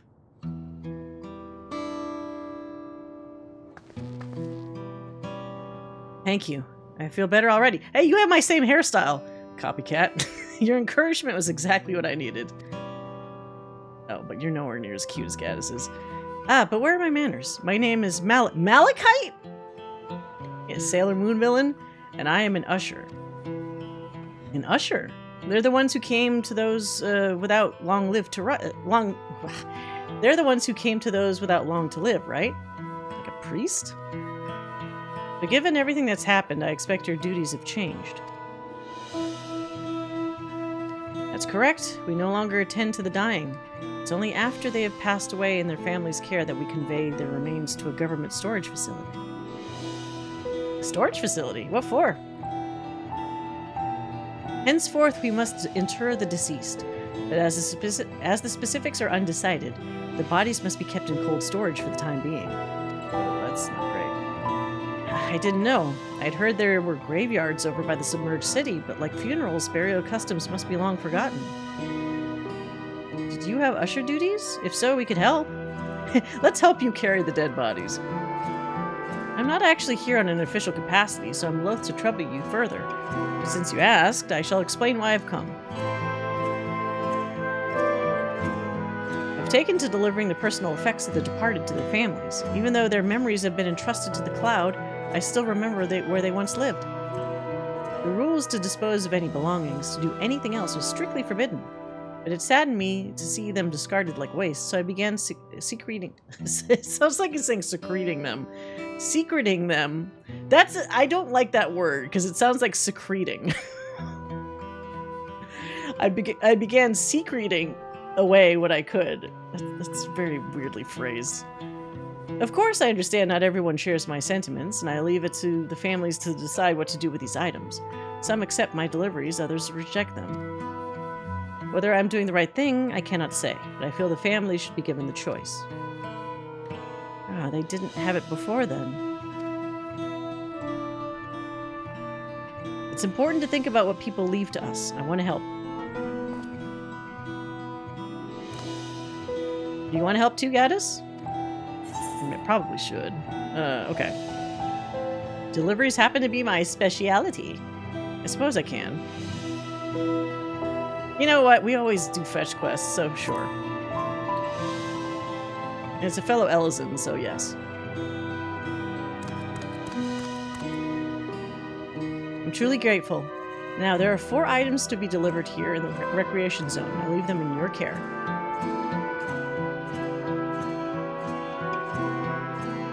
In the meantime, I'll head over to the residential sector to make deliveries there.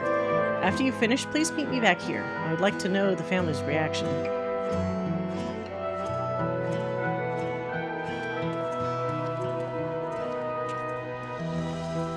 You know, there have been people in Tuliolal who had similar episodes due to the trauma of the siege. Would you mind if I went with Malachite just to keep an eye on him? Only if you can handle those deliveries without me, of course. Sure, it'll be easy. It's fine, it's fine. I'm sure he'll be happy for the company.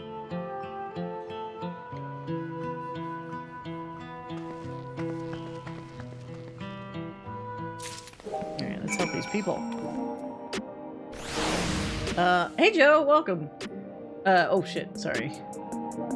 When Malachite showed up, you and your girlfriend thought of it too. He's got the same hair, but like, he also has like the harsher font, like more downward nose, I think. He looks really different. It's kind of crazy how this is technically the only other time I've seen this hair on a main NPC character is, I'm pretty sure, Urianger. So I was always unofficially considering this like Urianger's hair, but I do feel like me giving it green hair with highlights makes it look different enough that I've never really mistaken it too much for Urianger's hair. Like I'm not the copycat. Hey, it's Kretzist and also Malachite like Sailor Moon. Yeah. Yes. I was from that age group where like if someone says Malachite, I have to always think first of the Sailor Moon villain. This is the way my brain works. I did say you'd call him handsome and you didn't. He's almost, but he's not quite. I could make him better.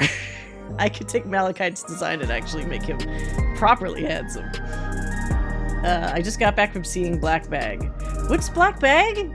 Is that, why does that sound familiar? Who's in that? It's good intel. I was wondering about that one. Black bag. Also, while we're on the topic of, because I think the ads are going to pop up in a second. Topic of movies. Did anybody else see that ridiculous presentation that Marvel did for the cast of Doomsday? I only knew about it because Joe Crazyface told me.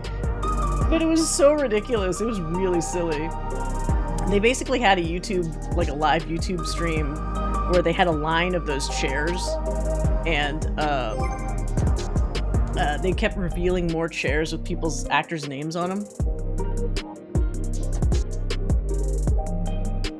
You remember Malachite saying dark energy electrify? That was was that his move? I don't actually remember like what their move, like when they yelled out their moves were. I just remembered he was so extra. And then he was paired with Zoisite, but in the English dub, they gave Zoisite a girl voice because I guess they're too afraid to have two guys, you know, smooshing. Actually, they didn't even kiss. They basically hugged like once, and that was still too much for people apparently. I watched the whole fucking thing and it was so stupid, and yes, I am part of the problem. Wait, what? Oh, the one that's like the spy movie? It's called Black Bag? It totally sounds like a different kind of movie to me. It's basically Mr. and Mrs. Smith, isn't it?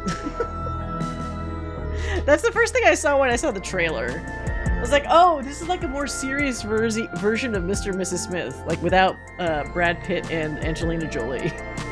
Two hot spies that are married that wonder, like, is my hot spy life more important than my hot spy wife? The spy movie was great. It was hot. It was not like Mr. and Mrs. Smith at all. Oh, really? Okay. Forge well, ahead. that's good, though. The Minecraft movie? I'm not seeing that shit.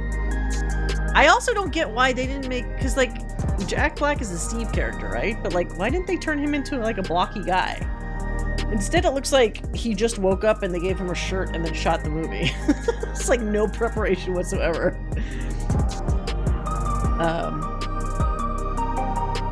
Wait, did it already do the ad, or did we just get the notification that the ad's gonna pop up? Fuck. I didn't pay attention. There was something that popped up and I didn't. Ad's done? Okay, great. The spies being married was the only similarity. The script was so tight. It was 90 minutes. Wait, 90 minutes? I guess, normalize shorter movies. I mean, look, movies don't have to be, like, we're getting to the point where movies are, like, over 2.5 hours. And sometimes I think, like, I don't know if that's really justified. It's just stretching out a movie for no discernible reason. Malachite's Japanese name is Kunzite. But the funny thing is, isn't Nephlite's name Nephrite? So it's like, that one stayed pretty much the same. Shorter movies, please. I'm so tired. Well, like, if you can get to the point, like, fast, why not, you know? Be efficient with your storytelling. It's not a bad thing. Alright, so we got Garnet here. Should I just call this OG Sphene Garnet? Maybe that's the easiest way to tell them apart. I'm also curious, like, I think on some of the live letter they'd shown pictures of the dungeon, which kind of looked like an interior, like, you know, those interior fights that you had in Final Fantasy IX, like inside a castle. So I'm assuming we're gonna get some more Final Fantasy IX-esque lore or like similarities coming up, because this is already one. Jadeite, Nephrite, Zoisite. Wait, so why? I wonder why Malachite had his name changed. Did Kunzite sound like something weird to somebody when they were localizing it? And they're like, well, let's not do that. Or either that, or because they're named after gems or whatever, or stones, maybe Kunzite is actually what Malachite is in, like, Japanese or a different language? Who knows? Alright, let's talk with Sphene. So there are 4 items in total to deliver. Right, 3 for people on True View, and 1 for someone over by the Neon Stein. Let's visit them in that order. Might I trouble you to do the talking, Gaddis? I fear my voice may betray my identity. Yeah, and your face, too. She should have had, like, a mask on. Lead the way. We'll be right behind you. Okay. Let's do this thing. Let's use our jog. Maybe... What if this is the reason why they enabled jog in this update? Because you just do a lot of running.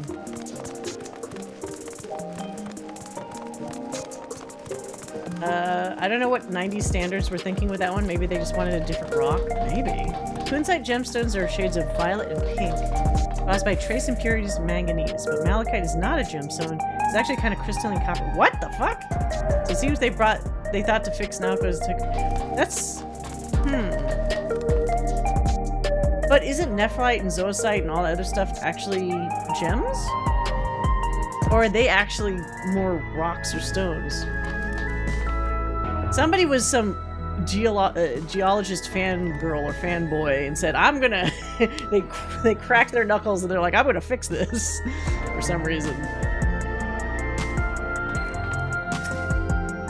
Huh? Is there something you need? Here, take this box. My apologies. Ah, so Malachite sent you. He was very considerate. When he offered to bring me the keepsake, he stressed that I didn't have to accept it if I felt uncomfortable. I can see why some would say no, but I couldn't do that. Not when it's something that belonged to my parents, who I understand now I will never see again. Having spare souls won't save us from the inevitable. That's always been the case, but now I find myself wondering about this and that. Like how much longer I can afford to muck around with my brothers. But I won't bore you with my ramblings. Thanks for bringing me the keepsake, and give my regards to Malachite. Yeah, all these guys are having to come to terms with, like, mortality immediately. And I do understand that that could be a rough thing to do if you've never had to really worry about that before. Hello, do I know you? You know this. Ah, so this is the keepsake. Truth be told, I've been wavering as to whether or not I should accept it. I mean, it belonged to someone that died. It's got me thinking about what we did to Tuliolo. I didn't even know we'd killed so many other people, not until the funeral. What if they decide to retaliate? Wuk Lamat would never do that. She and everyone in Tuliolo know that my father was to blame for the attack, not the Alexandrian people. Oh dear, I'm so sorry. I didn't mean to make you speak ill of your father. It's just, I can't stop worrying about death, and hearing that they're running out of neo-regulators makes it worse. I don't know what to do anymore. Therapy. Everybody could always use therapy.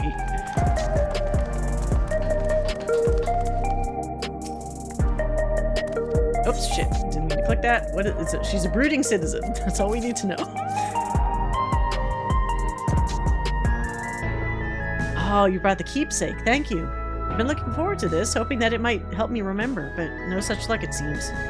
The owner's dead, and they'll never become one of those endless Queen Sphenes. Wait. The owner is dead, and they'll never become one of these endless Queen Sphene tells us about. It's a sad thought. Even so, I'm not sure I want to become endless myself. If they're made by putting your memories into a new body made of ether, doesn't that mean that you yourself still have to die first? The thought of not having to worry about souls was appealing, so I was happy to receive a neo-regulator, but I've only had doubts since then. If Queen Sphene herself recommends it, I wanted to believe that it will all be well, but still... sorry, I need to clear my head. No, you keep thinking those thoughts. Those are the correct thoughts to be thinking. Don't fucking off yourself just to turn into a ghost in the machine. Is everyone in True View? Let's go to the Neon Stein.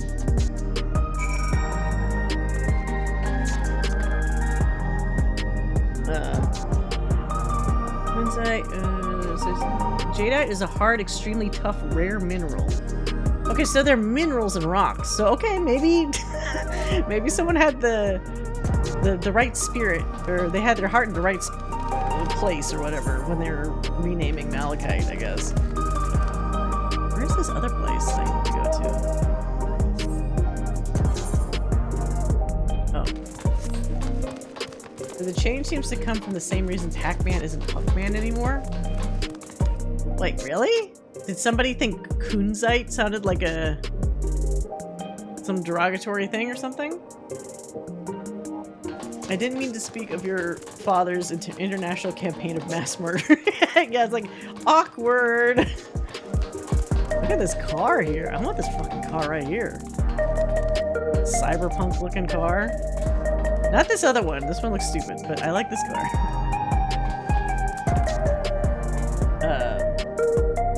Scott Pilgrim has entered the chat.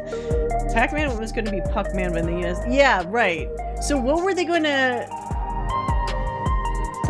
Was Kunzite too close to... Kunzite? Like what? What the hell do they think that was gonna sound like? That one is feels like it's reaching a little bit. Huh? Are you talking to me? You're talking to me? I don't see anyone else here. Looks like you're talking to me. Why does this guy get his own cutscene?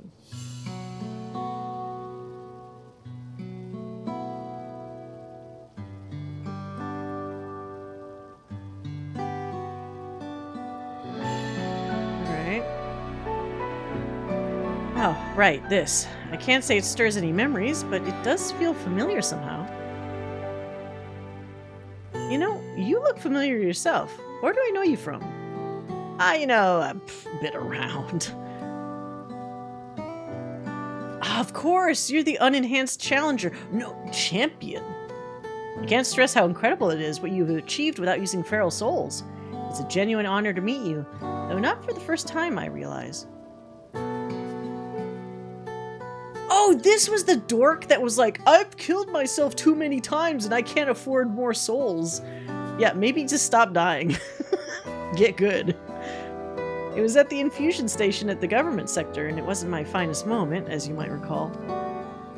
Wait, so that means he died again or something? To have lost more memories? Because he only thinks I'm familiar. Well, no, wait. He couldn't have died again, because then I just wouldn't be familiar at all, right? You're the Arcadian fighter who is desperate for souls. You're the one who yelled at Sphene to her face. Are you sure we've met before? I don't want to troll him unnecessarily. I do want to say you're the one who yelled at Sphene to her face. Angry. I apologized, didn't I? I was so desperate then. I wasn't thinking straight. Anyway, seeing as we're meeting properly now, the name's Lathander. I used to fight in the Arcadian, but not anymore. I took Queen Sphene's words to heart and found a new job. One where I could put my knowledge of physical conditioning to use. As you know, lots of people were badly hurt when the mechanical soldiers malfunctioned, and I've been assisting them with their... Oh, he turned into a physical therapist! You know, that's very productive. I approve. It's not something I ever imagined myself doing, but here we are. Not many people can help others like you can. I think it's great what you're doing. He's a fantasy physical therapist. That's gotta be pretty rare. Thanks. It's encouraging to hear that. There's this fellow who has to learn to walk all over again. Becoming endless would solve his problems, but he's determined to overcome them the hard way, with the body he's got. Seeing that gave me a newfound appreciation for my own body. It's a gift from my parents, a sturdy thing that survived the arena, and I need to take better care of it. There you go. I'm the only blue-scaled Hubigo besides my father. Lamy T told me that. I don't know how my father felt about it, and there are times when it hurts to think about the things we share. But, still, I don't want to lose that. Oh, shit, it's some other dialogue. I accidentally clicked the button. Oh well. He understands, though. It's a valuable thing to say. Most people would find it hard to do so, I imagine. Just the thought makes me feel uncomfortable about the whole becoming endless affair. But I need to get back to work. It was nice talking to you, and thanks for the delivery. I'm surprised at how well-adjusted Gulujai is. I would not blame him at all for either acting out, or having problems, or whatever, needing his own therapy, but he is bizarrely well-adjusted. He's a good kid. I don't really need any of these, but I guess I'll take quick tone material.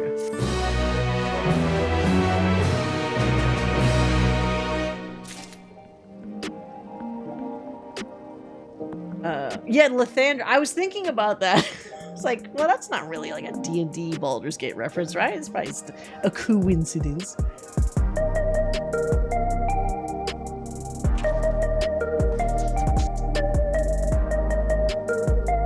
You chose not to send your previous message. Wait, what?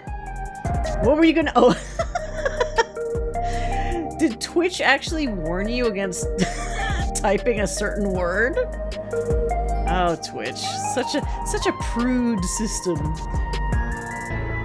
Yeah, I like that we actually have somebody choosing to be any kind of therapist in a fantasy environment. That seems pretty damn rare. I used to be an adventurer like you, and now I am again, thanks to Lathander's knee-focused deep tissue massages. Took an arrow to the knee. Thanks, Fiend. The jewel shattered.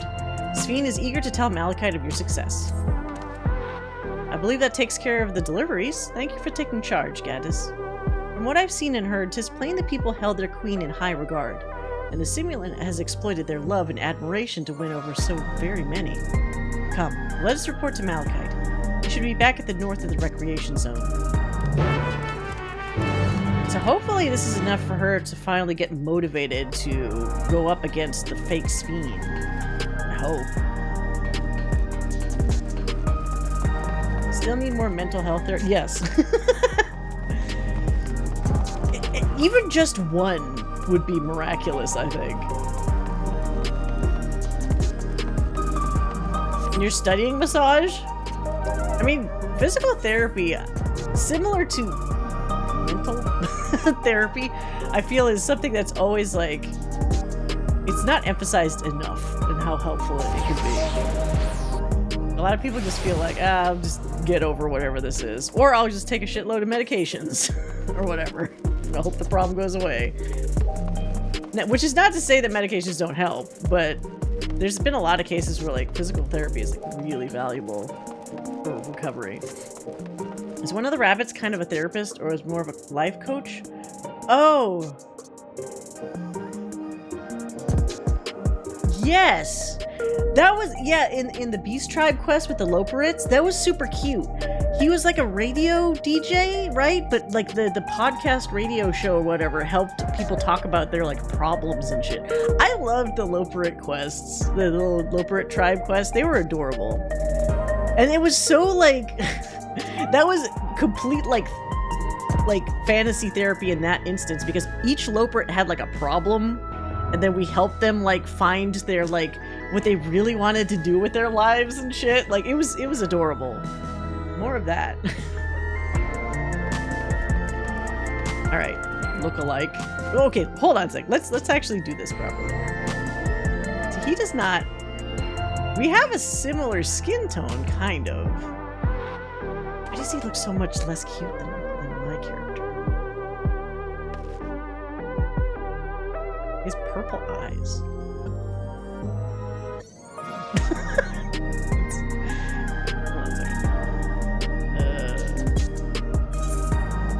There we go. Nope.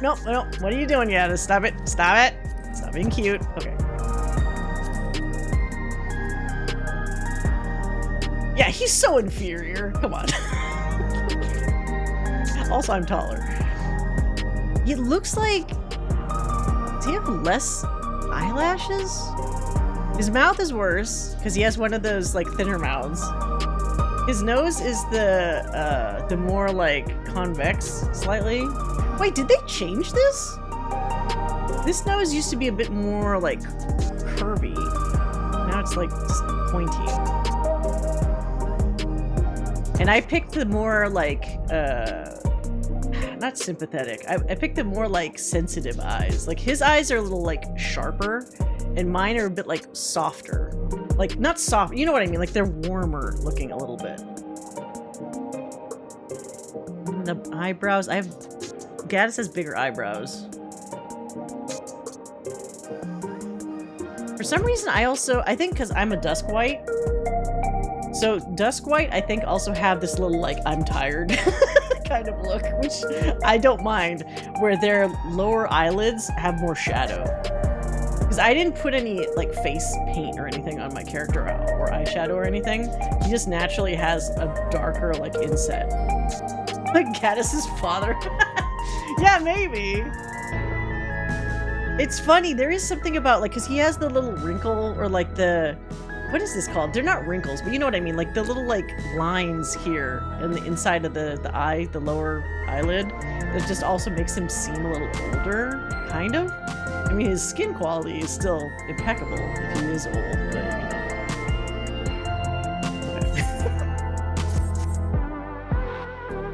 It's his dad, his long-lost dad from, like, another dimension. Right, what does he have to say?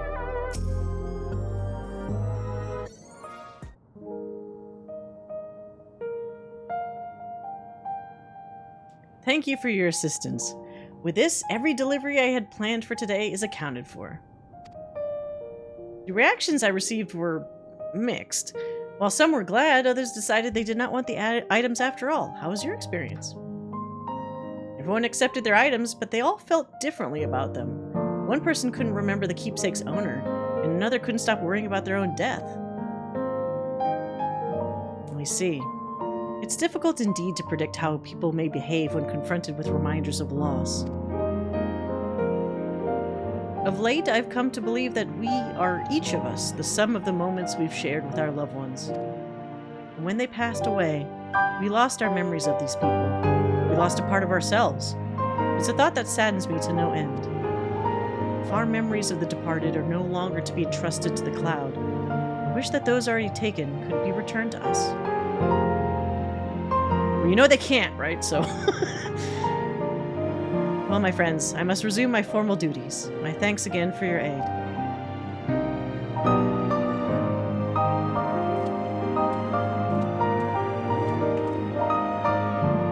Malachite speaks true. Our memories are what define us. They form the path we walk to be where we are. My endless self, I expect, was much alike to me in the beginning. I cannot become like her no more than she could become like me. For once our paths diverged, so too did our lives and experiences. That's true. Even if we start from the same place, we all have different journeys. At some point, things like our goals and our ways of thinking are bound to change. Get the nature versus nurture argument. The Endless Fiend was one possibility. A version of myself who made the choices I want to believe I never would.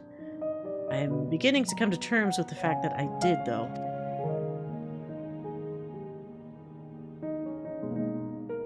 Huh? Is that? Oh no. Other Fiend? Showdown! Uh-oh. Oh, that's just creepy. I've been just standing watching you the whole time. Simulant. Killer. I don't care if it's in broad daylight. Just do it. She was looking straight at us. If I didn't know better, I'd say she wanted us to follow her. I have a bad feeling about this, but we might not have another chance to figure out what she's up to. We're going after her, right? I mean, there's no other choice, really.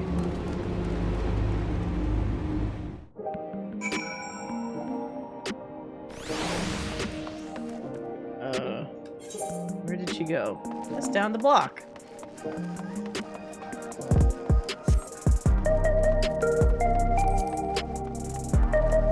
Wait, did they, like, lose her already? Like, we walked 10 feet. Where did she go? The simulant headed into the street over there. The neon sign is that way. Let's hurry. Okay.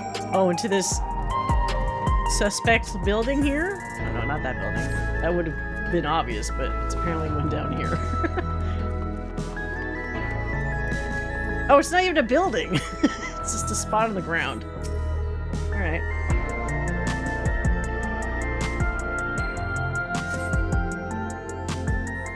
Creepy thing is she gonna do now?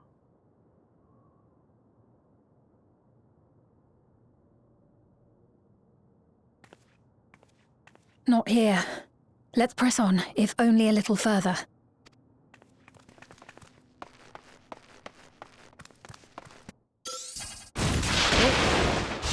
What? Huh? Trying to assassinate Gaddis? I'm level 100. You're gonna have to try harder than that. Just a tickle. Hey, are you alright? Did they actually try to kill him? What the fuck?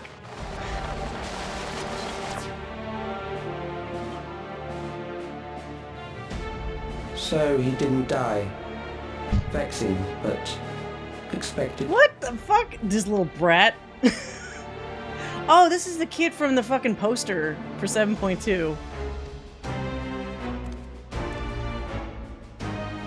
Oh, you made a mistake there, kid. That You're was next on about my the hit list. strongest bolt we can produce within Everkeep. What now? What the fuck? We obtain more precise measurements. Narrow the range of variables to avoid unnecessary trial and error. That is the most expeditious course of action. Are they just gonna constantly try to kill me in this town?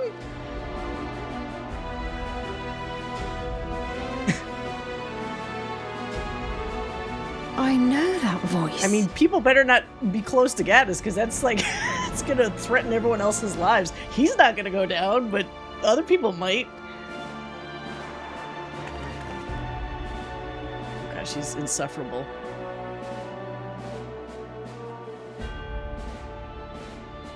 Oh, I want to kill her right now. There! Yes, you! We have important business with you. Important killing business. we left something in your keeping. The key to interdimensional fusion. You will kindly return it to us. Oh, the fucking yes? cup thing? That, dude, that had the seal of Azim on it. You guys don't get that. That's mine. Fortunately, I think he left it in Tuliolol. I'm not giving that to you. Oh, here we go. Or what are my options? Not in your life. Yeah, you asked me that after you try to kill me? This one.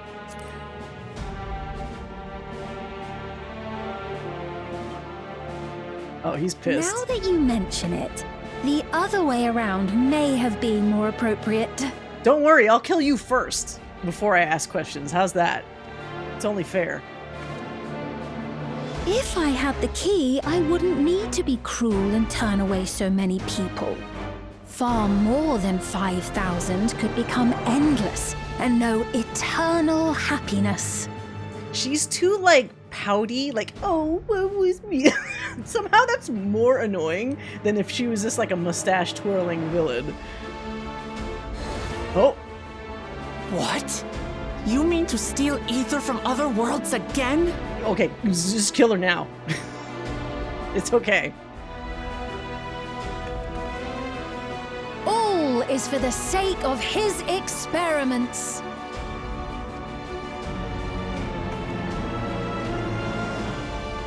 Twas for that reason, you know, that the previous me created the Endless. What? It kind of seems like the previous her didn't realize it was to that end, though. I pity her. She was forced to attempt the impossible, to turn every soul who dies into an Endless, even though there's no end to them. What? Admittedly, that was part of the plan. Her desperation would drive her to claim the key and use it. And sure enough, she did just that.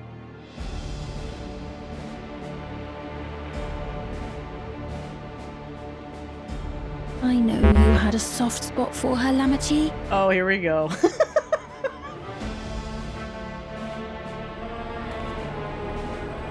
Ah, I hate her. So for what it's worth, God, I fucking hate her. Truly sorry. I don't believe that one iota that she's actually sorry. Fuck no. Slap her. Alas, we are naught more than pawns, pieces in his grand design. Smack her.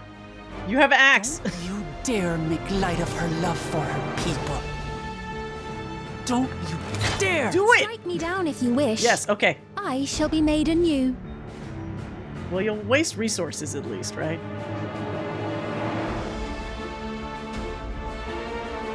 And I doubt many would look kindly upon the vow of resolve of Tuliolo if she attacked a neighboring queen, and not for the first time. Would you be willing to accept the repercussions? No. This is what we do. We kill your ass in 2 seconds flat. We just take the crown, we put it on actual Sphene, and everybody else will have no clue that what the hell happened. They'll still see Sphene, and it'll be fine. We don't need this bitch here at all. Damn you. God, I want to kill her right now. Come on, Gaddis. Do it. Okay. What's the objective of these experiments? What do you stand to gain by making everyone endless? I mean, that ultimately is the question. Why does he want endless so badly?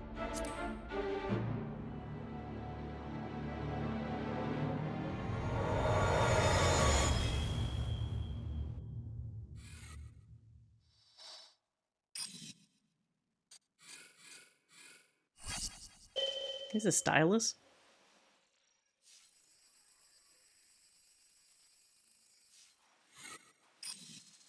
Like, what is the ultimate goal here? He's not even going to say anything? You're speaking to me. He's like, oh, I was just working. You actually want me to answer the question?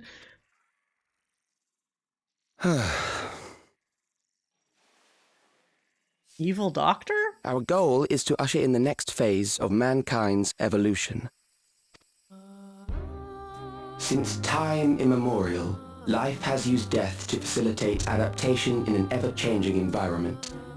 The old and infirm are weeded out, allowing the species to thrive. Generational succession. This has been our survival strategy. Yet, this strategy has long since reached its practical limit. It is outdated. What? It relies on progeny, which gives rise to unchecked population growth. Resources become scarce, invariably leading to conflict. You not understand how scarce resources came just doing all the endless shit? How does that solve the problem? All the while, death is ever present and robs our species of untold potential. Where man now stands in his evolution, bodies of flesh no longer make sense. What we must strive for next is carefully managed, eternal preservation. How old is this kid? Is this even a kid? Maybe it's a computer. Calyx! You're Calyx, aren't you? Calyx? Is that a fucking Final Fantasy IX name? That's a very weird name. You know him?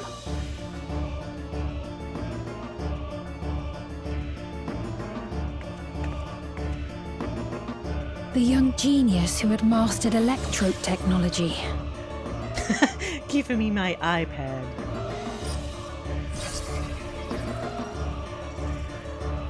He founded the scientific collective known as Preservation and devoted himself to developing a cure for the paralysis which plagued our people.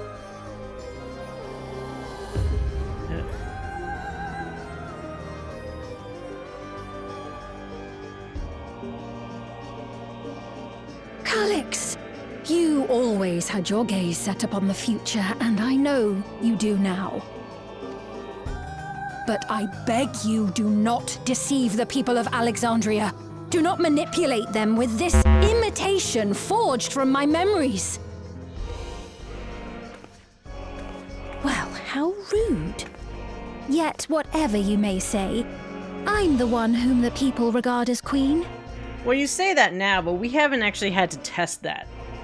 We literally haven't had any situation where we put the two of them together, explain to the people what the hell happened, and let them make their own choice. She's really assuming that they would somehow choose her over the actual queen, where that's not a guarantee. You may have worn the crown for a few years, but now you are no one. Just a frail, fleshy version of me that could die at any moment.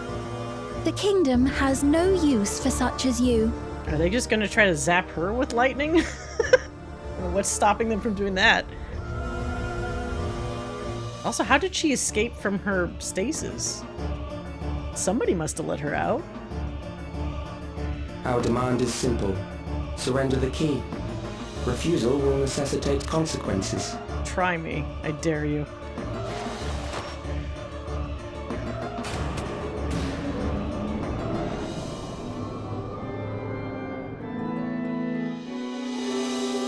I feel like they're playing with fire and they don't realize it.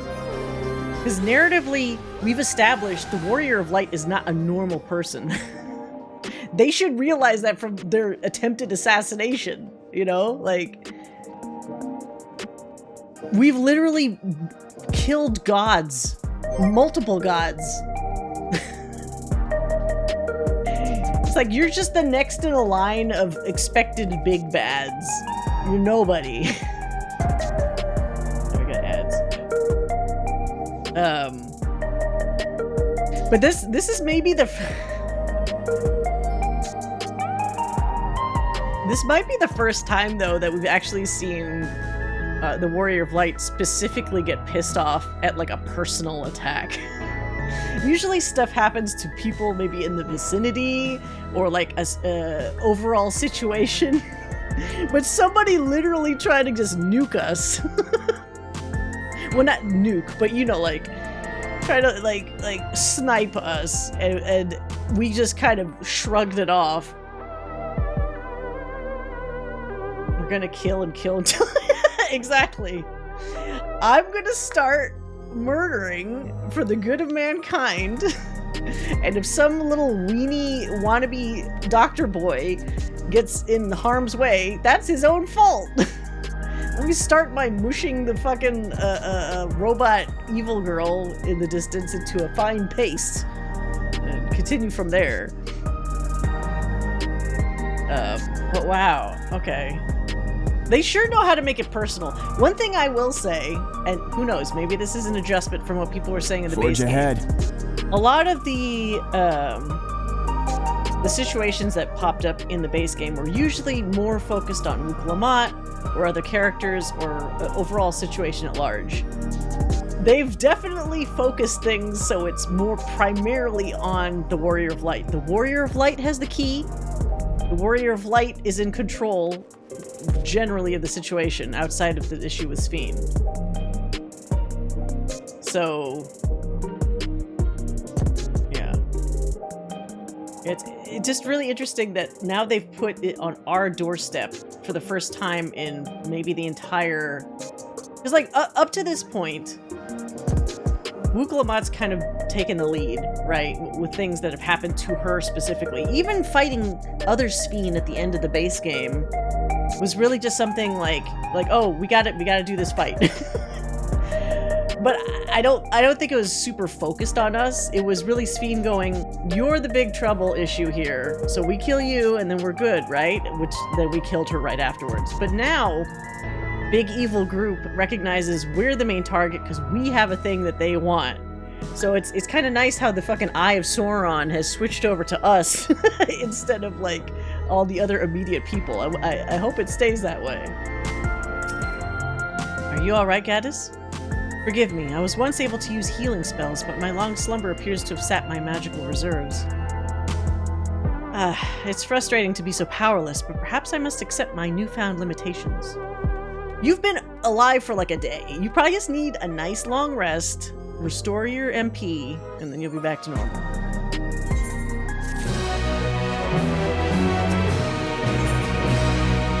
The meeting. Sphene has a pained look in her eyes. I'll get some more tacos for doing this one. Alexandria has no need for Queen Sphene. It's the Queen of Reason, my endless counterpart, that they love. Now, I would argue that might not be true. You haven't given them a chance to actually decide. Everybody's really way into assumption land right now. You know what they say about assumptions. And although it's a hard truth to accept, it is nevertheless the truth. I must find a new way to serve. We really need to just like have a giant meeting. Not just like a normal meeting, but like call every Alexandrian over to this little town square here and just like tell them what's going on. You're not alone, and together we can get through anything. Maybe Galulja should become a therapist, since he's so well adjusted. Well said. And it just so happens there's something that only you can do right this moment. Let's start with Calyx. What can you tell us about him? And how has he existed for essentially 400 years? He was a prodigy who specialized in the field of electro and made his mark during the storm surge. Yet even as he basked in the admiration of his peers, he struggled with an illness he had from birth, which left him with precious little time to live. For him to still be here 4 centuries on, I think it's safe to assume that he too has become an endless. I see. While we're somewhat familiar with preservation, I never imagined we'd cross paths with one of them like this. I mean, we already knew the Endless, not the Endless, we already knew preservation was bad because Kral's parents were like actively rebelling against them. So they've been known to be the bads for a while. The big bads, I guess. You know about preservation? We do. They're supposed to have created Everkeep's core system as well as the Endless Fiend. Did they? All while I was slumbering. The members of Oblivion have spent a lot of time investigating preservation. We should head to the back room and tell them what's happened. We should also probably have a nice shield up for that location in case they try to zap Gaddis again while he's in that spot. Like, now I am a lightning rod for all these fucking attacks, potentially.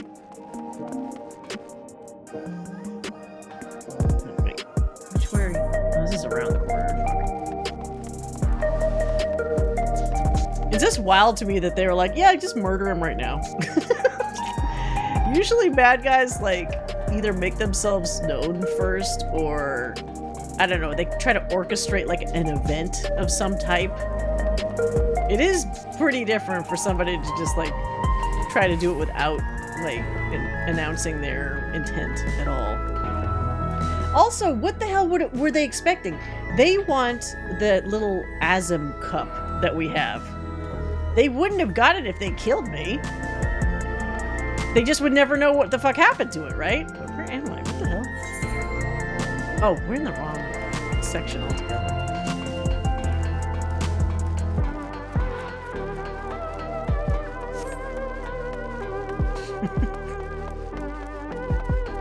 Nothing's to get the god-killing blood flowing in a warrior of light than an attempted assassination.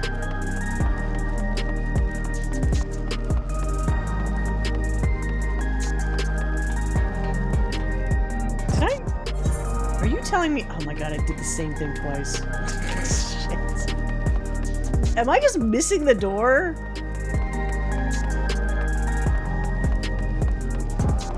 Hit this door. All the fucking doors are the same.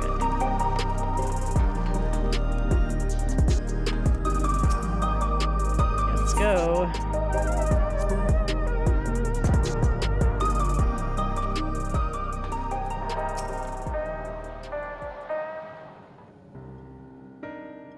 We've heard what happened. So, preservation has revealed itself at last. Yep. And using the key, they mean to turn even more people into Endless.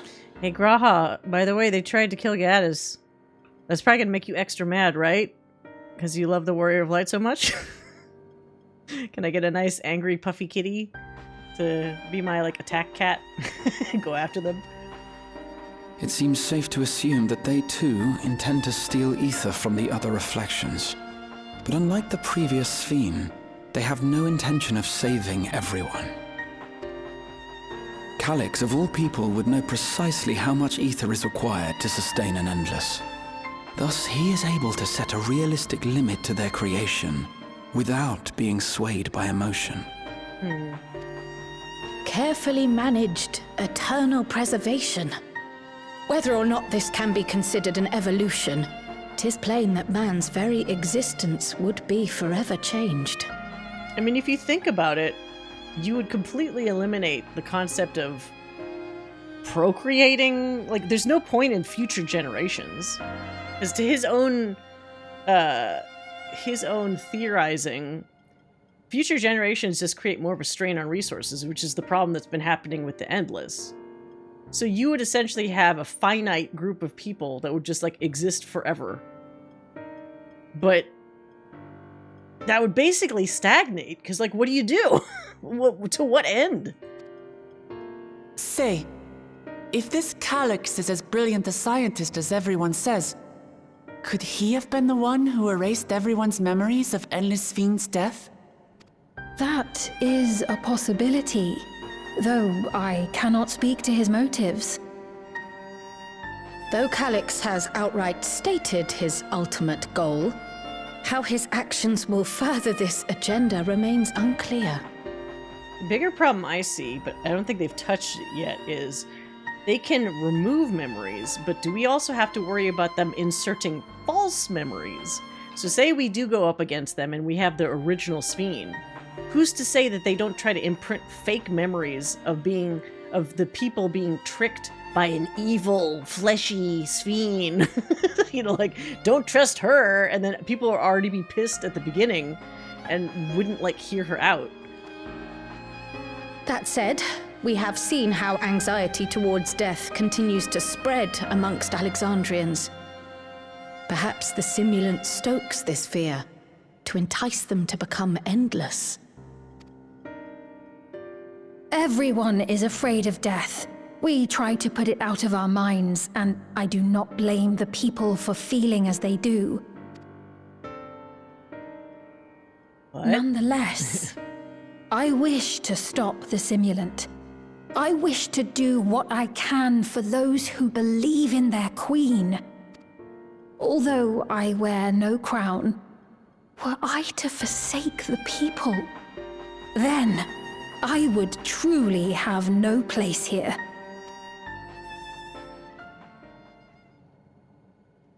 I don't know if this will help in that endeavor, but I've found something interesting.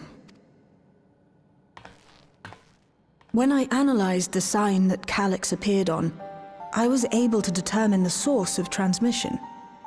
I traced it back to a terminal used only by preservation, located in the Foundation sector. Nice job. Track it down, kill the kid, the Endless kid. Foundation sector? That came up in my mother's records, didn't it? It's where the old castle was hidden. Everkeep was built atop the castle of the former kingdom. Access to the immediate area, the Foundation sector, is highly restricted, with map data accordingly classified. You know, Shale sometimes sounds like, God damn it. What's the name of the actress that played Sansa Stark and also, like, Jean Grey in, like, the newer X-Men movies? Sometimes she sounds like her. Or specifically when she was doing Sansa in Game of Thrones.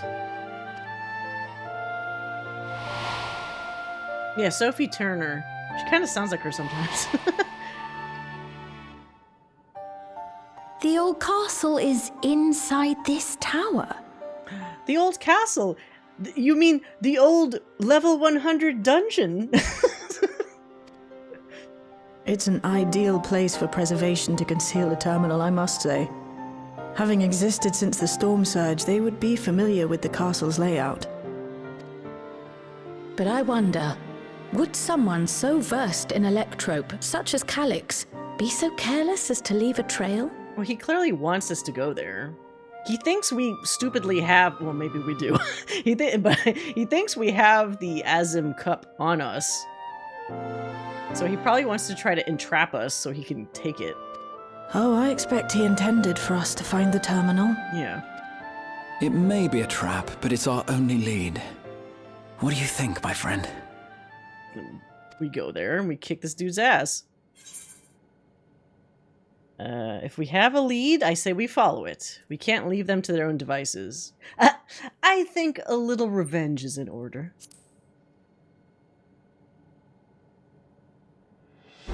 That's right. That it is. While I'm glad you're safe, we cannot allow his offense to go unanswered. Graha's like, I'm going to personally kick this kid's ass for what he tried to do to my beloved. If you're set on this course of action, I'll work on getting you access to the Foundation sector. Sit tight for now.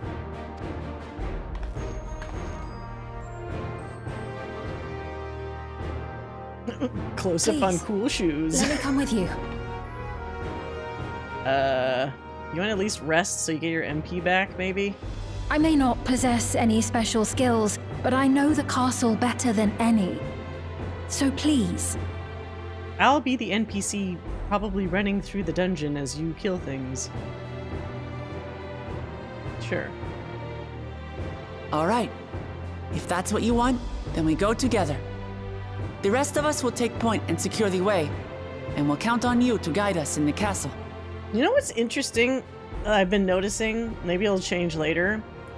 But Wuklamat was so into fake Sphene back, you know, during the base game. They became all, like, perceived besties and everything. Like, she was really all hung up on Sphene. This one, she seems weirdly detached. I don't know if it's on purpose. I don't know if she just doesn't feel the same connection. But you would think she would be trying to start up something again with this Sphene. But they've almost felt like there's an invisible barrier between the two of them. Like, no, no, no. No touchy. I don't know why.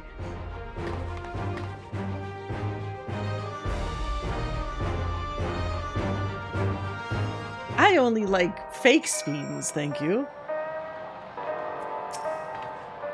Thank you for allowing me to accompany you.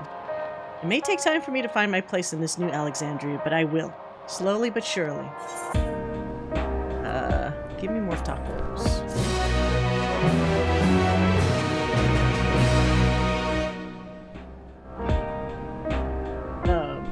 I saw that in Bleach. Did they do that same kind of plot in Bleach? A bad guy imprinting on Ichigo's friends that he was the best friend. It's an interesting concept, right? Because it's like, the smart thing to do would be to have everybody, like, to make everyone your enemy. Because that makes it even harder for you to get anything accomplished. So if you can essentially overwrite people's brains so they perceive you to have always been a threat, then good luck fighting against that tide. You know, like, you don't want to kill everybody in the vicinity, so it's going to handicap you, basically. But I don't know if this guy is going to go that far. He might not want to specifically, I don't know what you call it. Not break, but essentially you would be screwing up your populace that you want to usher into this new evolved era. And by, like, tainting that, maybe that would, like, mess up his experiments, so maybe he doesn't go that route. I feel Wook's taken a backseat this patch because of the lash. Yeah, I mean, I'm trying to think narratively how they would explain it, but it does definitely feel like they're like, okay, we'll make the Warrior of Light like the cool one. Just please play the game. I mean, I was playing it anyway, but it's like, it definitely, there's been a shift. There's been a very clear narrative shift. I don't disagree with it. I think it's helping, it's probably going to help people feel more, like, invested. But it's just funny how immediate it happened. Oh, here we go. Descent to the Foundation. This is probably going to lead to the dungeon, I bet. Shale is eager to get on with it. Right. I believe I plotted a viable route to the Foundation sector. As we don't have much information on the area, I'll come along and gather geographic data on site. You can leave the navigating to me. I'll stay behind this time, but let me know if there's anything I can do to help. And let's keep the kid out of harm's way for once. We basically escorted him through a fucking Resident Evil lab last dungeons. Let's not repeat that. Let's keep a kid safe. Oblivion is fortunate to have a capable adapter like you, Gulul Ja. And no matter what the future holds, your knowledge of Electrope is bound to serve you well. I'm all for Shale, like, adopting Gulul Ja. She seems like his kind of informal mom. With such dependable support here, we may embark on our mission. Come, let's head to the lift in the government sector.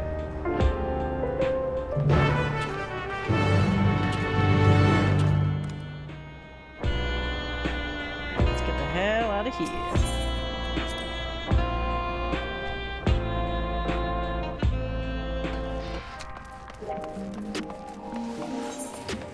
Where are we going? Way the fuck up there? Yep.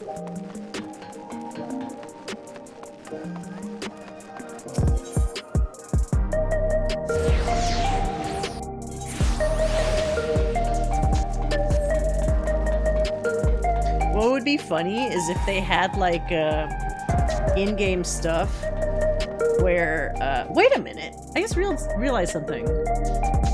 Oh no, that was Final Fantasy X. Is Final Fantasy X the one where you had to dodge lightning like 1,000 times to get somebody's weapon? It is, right? It would have been a really funny reference if it was 9 that had that, because basically that happened to Gaddis, but it's just like the one time. Like, and if you were in this area, you would have to periodically like get prompted to tap a button to like dodge the lightning attack like attempted on you. That would be, it would be annoying, but it would be funny. You remember that? I remember there was some easy, like I became accustomed to dodging it after a while, so I don't know if there was an easier way to do it or if I just got good at it after a while. The one I couldn't do was the fucking Waka's Blitzball bullshit, where you had to win some like, what was it, like a Blitzball tournament? And I hated Blitzball so much. I was like, you're just never getting your big super fancy spiky ball, Waka. I'm sorry. I also kind of didn't like Waka by the end of the game. Waka, like, initially, hot take, I guess. Waka initially was really cool and funny to me. And then as more of the game passed, I was like, I kind of don't like this guy. It's like the Always Sunny meme, where they're looking at that, was that picture on the wall, and it's like, I've kind of had enough of this guy. But with like Waka on the wall. I don't think I even tried to do that. I hated Blitz. Yeah, I didn't like Blitzball. And I didn't like him after a while, because it's like, me realizing he was somehow going to be able to land Lulu, which I was like, Lulu is way too good for you. Get away from her. And also his weird Albed racism and just his kind of shitty attitude sometimes about things, or he's just like a big meathead. I was like, get out of here. Wild, I like characters that are irredeemable and redeem themselves, like Steiner and Waka. Steiner I liked. Waka, I feel like, you know what? I think the thing is, I feel like he didn't quite go far enough for me to like redeeming himself at the end. I feel like they kind of gave him a pass by the end, because like he just happened to be with the group that saved everybody, and it's like, okay, I guess you're cool. But like, I needed to see him transform himself a bit more, and I didn't see him do it. Now granted, this is me basing it off my memory from playing it years ago, so who knows, maybe someday I'll replay it and I'll be like, okay, maybe he wasn't that bad. But from what I'm remembering, I got annoyed at him. I was okay with him, but I didn't like him and Lulu. Yeah, like, it felt like she settled for him, because wasn't she going to marry, or was she married to his brother? It was either they were engaged or they were married, and then the brother died, right? And the brother was like the preferred person. But no, she settles for Waka, and then they have a kid, and it's like, really? Get the runner-up husband? Yeah, it's his second place trophy. Did they ever show what like the brother looks like? It would be so funny if he was like significantly hotter than Waka. And Lulu was like, yeah, it was love at first sight. We were perfect. We finished each other's sentences and all this shit. And then by the end of the game, he just like, she settles for Waka, because he's like, well, it's his brother. Oh, they're engaged. Okay. I like Lulu way too much. I'm sorry. Maybe I was just protective of her back in the day or something. I don't know. I can't explain myself. Wait, is this where we're supposed to be? Okay.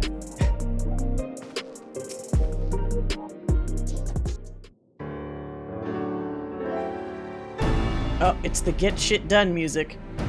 There's no direct lift to the foundation sector, so we'll have to transfer to another on the way. If we take the wrong lift, wait, who is this lady? Some random helper. She also looks like she's not wearing pants. I think it's a skirt, but it also just kind of looks like she forgot her pants. If we take the wrong lift, we'll end up in the wrong sector, so be sure to follow her instructions. Alright. According to T-Shell Jaw's records, the tower is divided into inner and outer sections below orogenics. The castle is at the heart of the intersection. So upon arriving at the Foundation sector, we need to make our way inwards. Alright. Gaddis, take this communicator with you. guys don't have link pearls? Stick a bean in your ear. It's been modified to track your coordinates, so I'll be guiding you as I collect data.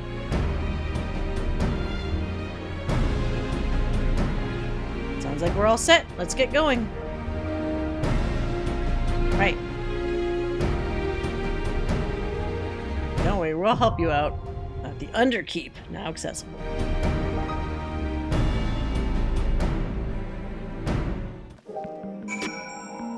Right.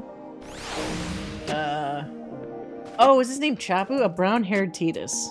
So if you think, well, I think Tidus is hotter than Waka. So I get, wait, so Chapu was the younger brother then of Waka? For some reason, my brain always assumed that he was the older brother. I just don't remember what he looked like.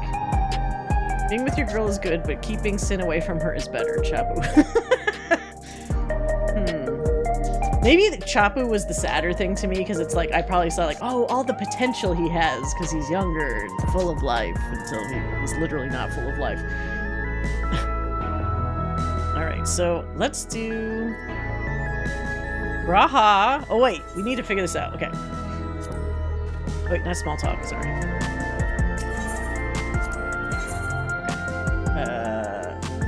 Do we really only have two these options? Can I get Shale? I'd love to see if Shale would be like a fighter. Alright. Wait. Muklamot's called Intrepid? Did she call that before for her tank class?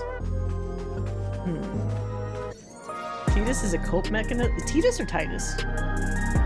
Is Tidus a cope mechanism? I liked Tidus. Like, he had his heart in the right place. He was a good guy. He wasn't like, he didn't have some shit to change like Squall or Cloud did, where they were initially kind of like assholes. He was always kind of like a decent guy. And then became more so, like, as the story went on. Like, yeah, he was kind of a cheeseball young guy, but like, you know, his heart was in the right place. Okay. I stand ever ready.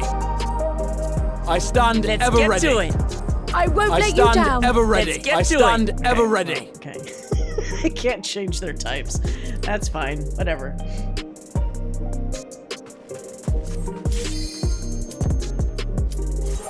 Yeah, Zidane was also as good. I don't like monkeys though, so the tail is a problem.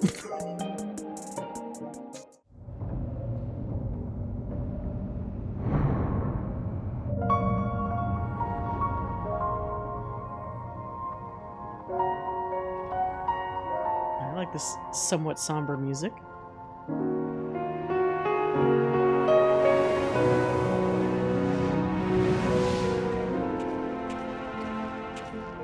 I hope I do enough damage as a red mage. Might be a little bit annoying.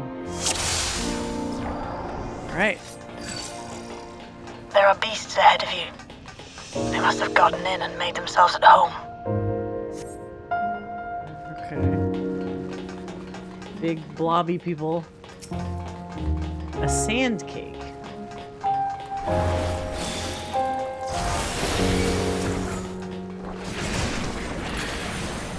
Should we take more?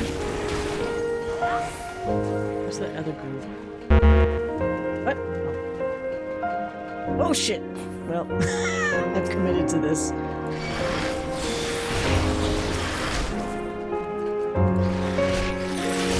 What the fuck? Where is she? Get your ass over here, Muklamot.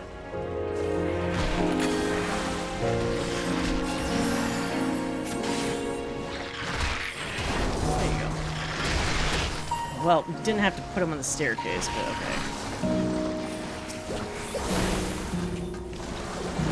Allow me. What? I can't see it. Does it kind of have the fucking Final Fantasy IX theme in it? I kind of hear it in the melody.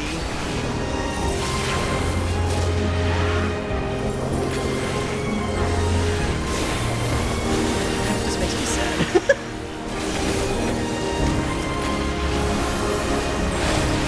It's like modified, but it's kind of there. Allow me. Take that!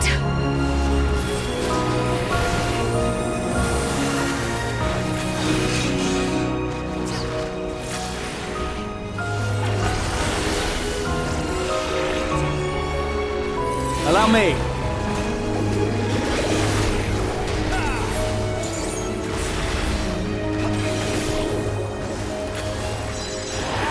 Hi, Sandcake. There should be an access hatch nearby that leads inside. Look for an opening.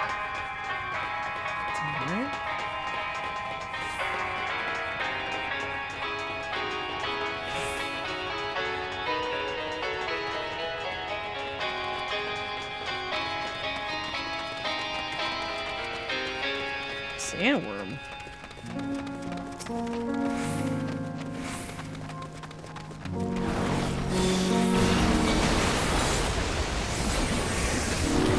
Come on, Diplomat. I'm making you earn your keep.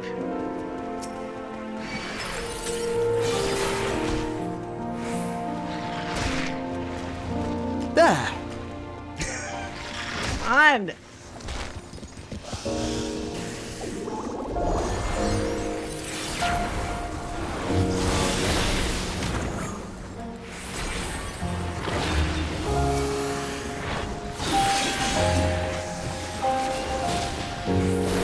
Now I'll show you.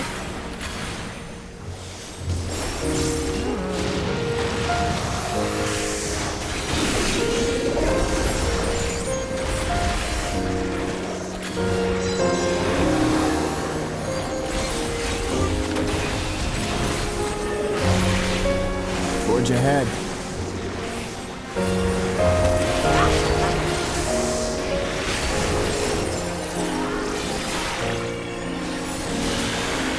Up some of... I feel like Red Mage does a little bit better damage now.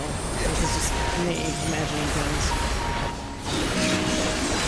I mean, it'll never do as good of damage as like other mages, at least I'm assuming it won't, but it does feel like the AoE nukes are a little bit better than they were before, maybe.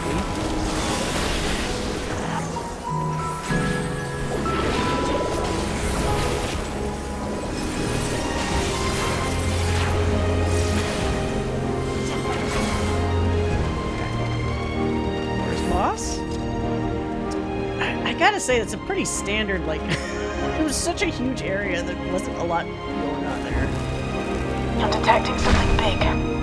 You'll have to deal with it to continue on. Gargant? Oh, big ant. Actually, isn't that... It was an enemy type in 9, wasn't it? I've seen that name of that enemy. Maybe it's just a general Final Fantasy, like, baddie.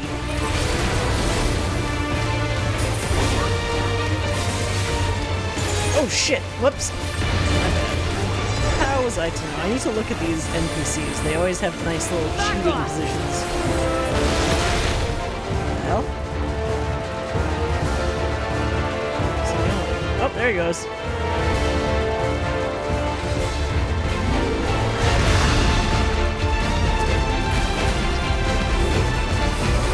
This is all making me realize, like, should I have pre-gamed this by replaying 9? But, like, the older Final Fantasies just take fucking forever to play, so it's like... I don't really have the time for it. Oh, shit. Oh, no! No, not that way. No, no. Clement, I swear to God.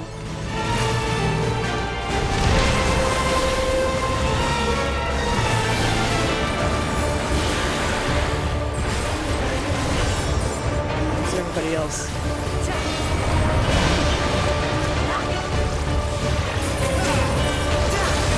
Whoa! Oh shit! Oh, okay, this is gonna alter. Where's the bug?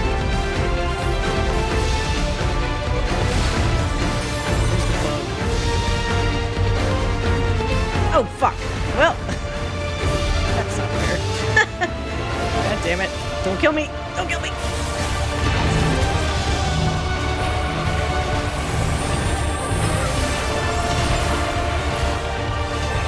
Just the beginning.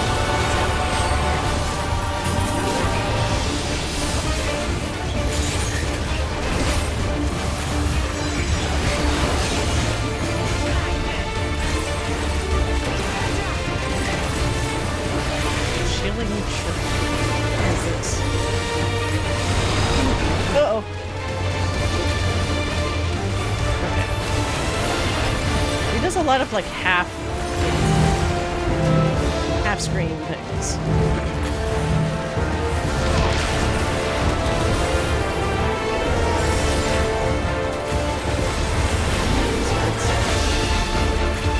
Is that the little earth orbs everywhere?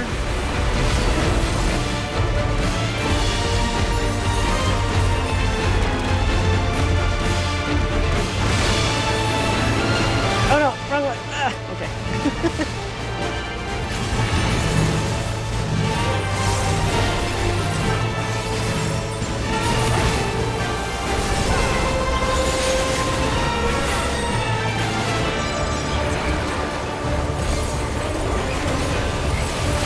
One thing I do love about Red Mage, even if it's not necessarily like the strongest class, is like all the moves always look fucking awesome.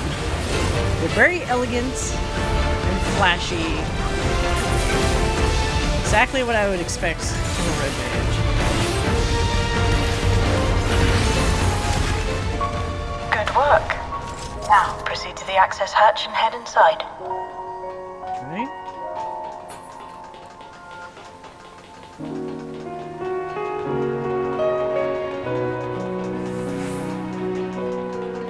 Oh! This is the actual castle with the broken, like, how it has the sword topper. When we went to fake Alexandria, like the digital one, it looked like this, but obviously not real. So this is the real one for once.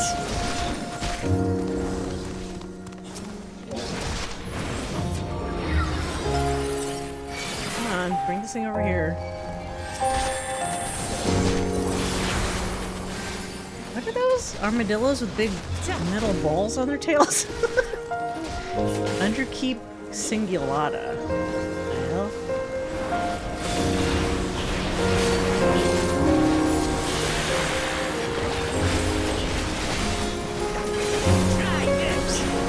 Like that.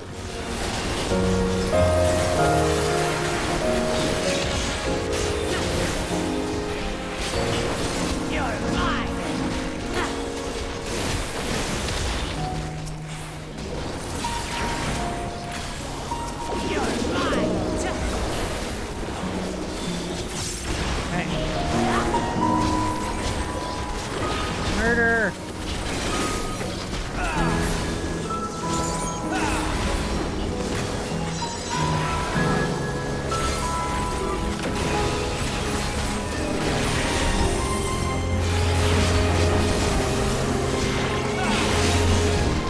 Allow me.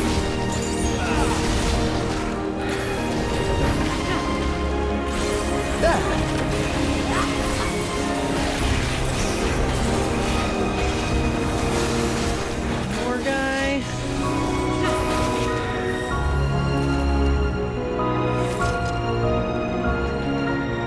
Everkeep's construction was apparently a constant battle against the rising water level.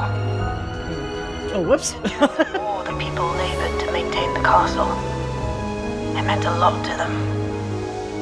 It's upsetting to think that preservation's terminal is in this place. Hold on. Someone's got communications. Step alert. Oh. Bygone Subrunner. Bygone Sentry. So, this is just like one big area. We're not even doing the thing where we usually go down a hallway to get like the other guys to to group together. I don't know if that's a good thing or if that's slightly more lazy. I mean, ultimately, so many of these dungeons are pretty much the same pattern of events now. I've kind of made a point of saying before, I guess I'm in the minority. I didn't like when they overly simplified the original, like, Realm Reborn dungeons to kind of match the style of dungeon they have now. I liked how dungeons used to be more unique in terms of their approach. Because now it just feels like you could see the pattern in how they set up the flow of the dungeon. This one's even more simplified because now it's just a huge room that you get your two groups of mobs in before, like, the next mini-boss, instead of even pretending to have, like, a procession through, like, more areas. Which is, you know, it's a choice. Still don't know if it's the one I would have picked.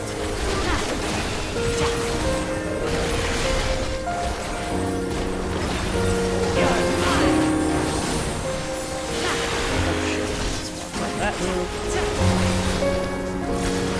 You're mine.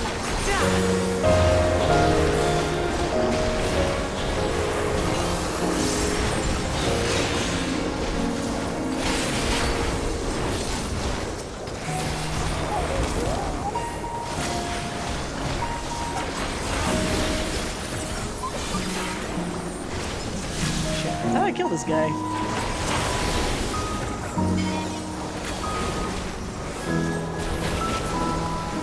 So, you have come. Let us measure your strength. He's not gonna be the guy at the end of this, right? Because I'm assuming he's gonna be like the big bad for a little while. Is this a Gundam? Soldier SO. Pretty much just has like Paladin animation set.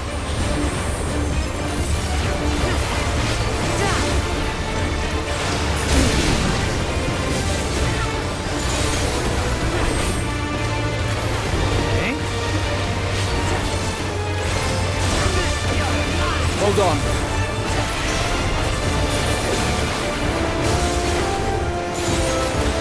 It didn't do.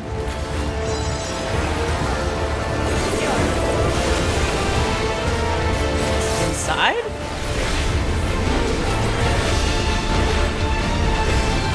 Whoa! Oh shit. Sidestep that. Bisector? Okay, so he's clearly gonna cut that other side, right? How can you tell? Oh! Okay, I get it.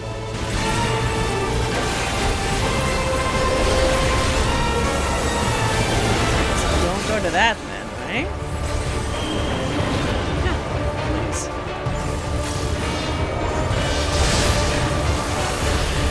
They like these big, like, entire size, like half of the room kind of moves this time around. A lot of like entire halves.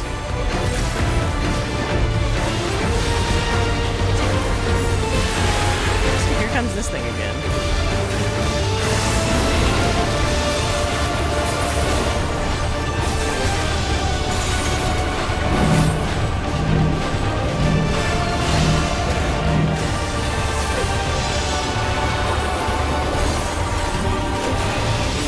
It must be tough, like, having to continually come up with, like, sub-boss and, like, boss game mechanics that are, like, different enough and yet relatively easy to pick up without having to do a lot of, like, ridiculous trial and error.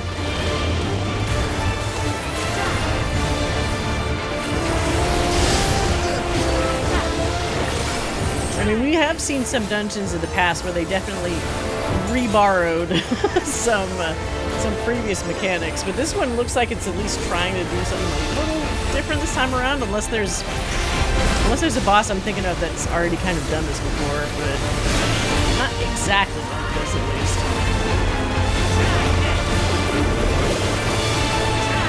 Bisector this time. It's almost dead.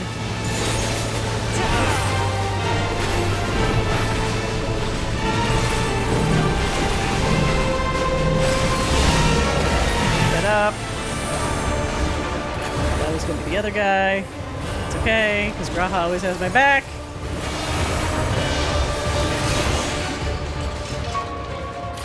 Forgive my failure.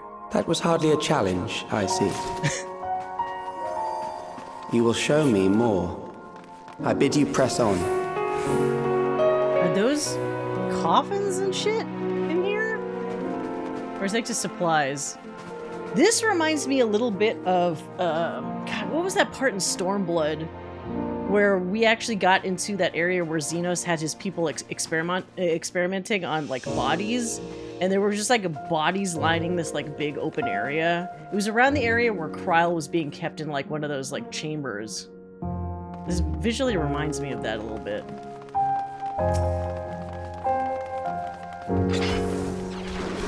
Oh, these are funny little guys. Bygone laser cannon. Okay. Lamont, I'm gonna pick up some more shit. Oh, whoop. No, I'm not. Never mind. Never mind. It picked me up.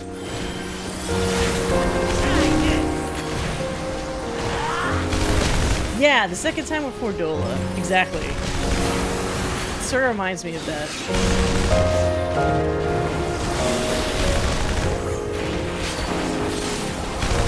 Maybe that's by design. Oops. Hold on.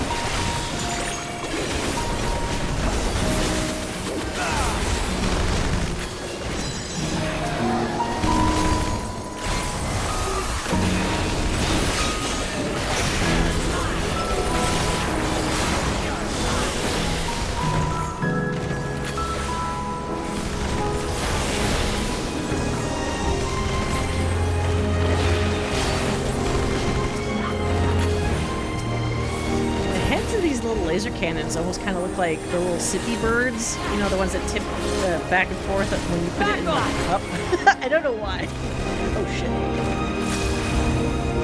Looks like that to me.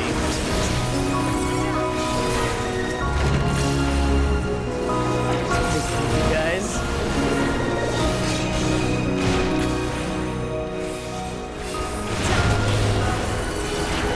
It's like Troy the Endwalker. Yeah, it does.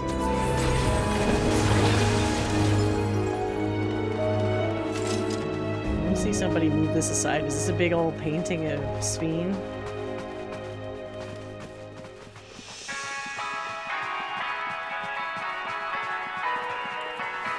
This music has like some like Hawk Manor vibes.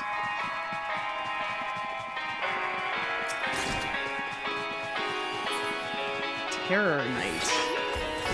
Alright, let's get the terror out of the way. Allow me.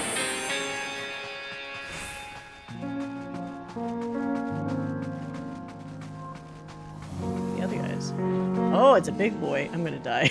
I'm doing a stupid thing, and I'm probably gonna die. Wuklabat, I command thee.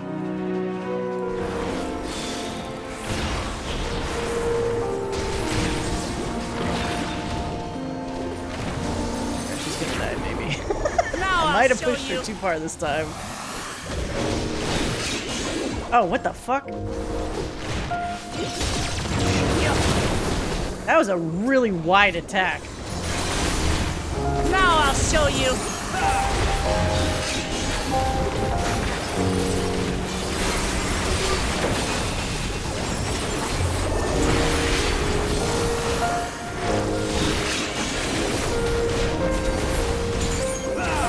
Hold still.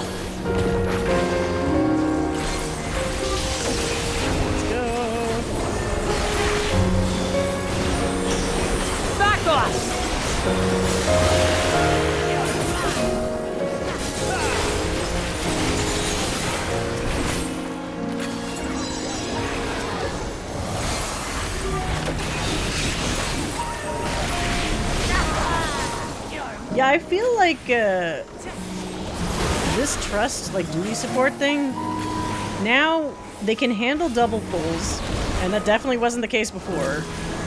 Or at least, maybe not in the base game? Well, you know what? Maybe in Dawn Trail they were able to, but in Endwalker and before that it was pretty dicey.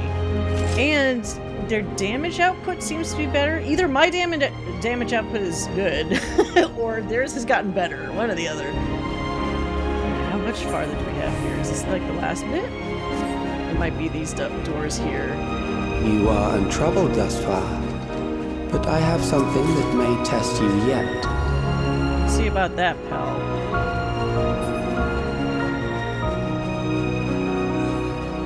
Oh, here we go. I'm gonna fight like a big knight commander. Oh, just shoot a lot of laser cannons at me. Why not? Oh. Indefatigable defense. Valia Pura. What the hell is this? We still lack sufficient data. Very well. Let us see how you perform against this. Is this a 9 reference? That's gonna be like the meme for the whole thing. Is this a 9 reference? This hey, Pam. machine has long guarded these crumbling halls. It's this giant monolith.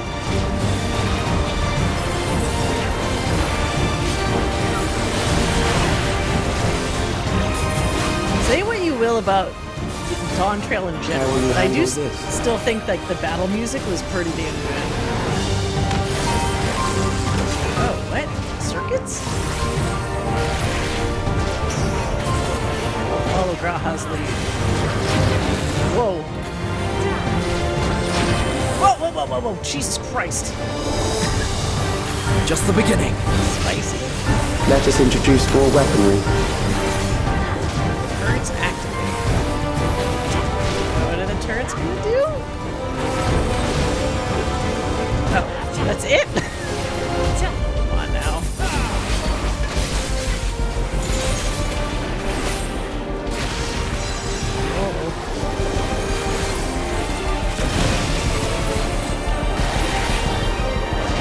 Let us see what this wields. Front lines.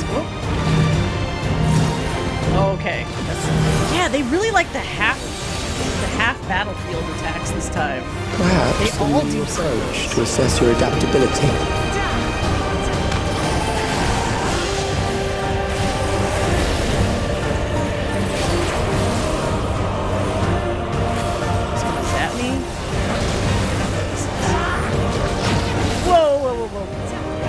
Please. That's going somewhere. Oh, yes. So the other ones don't actually do Still alive. How unfortunate. I want this guy to get pissed. He's way too cool and collected. I want the Warrior of Light to get this dude to a point where he gets mad enough to like actually raise his voice. For you to die here, it would save me trouble later. Way too fucking Vulcan right now.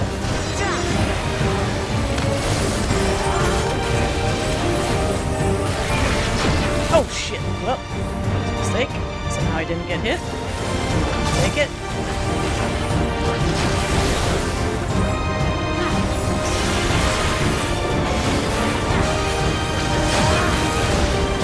Lines all the way.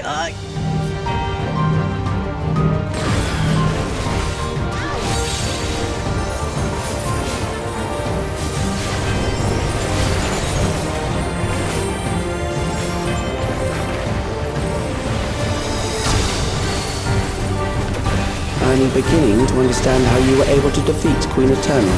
He's like, you're starting to kind of annoy me. Oh shit. Please, Wuklamat, you screwed me.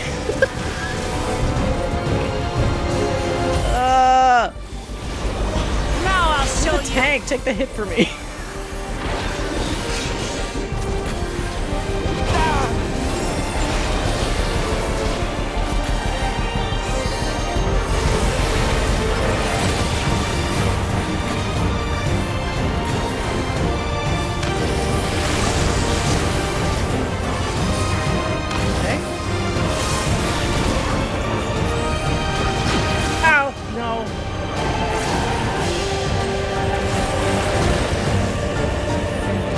Haha, heal me!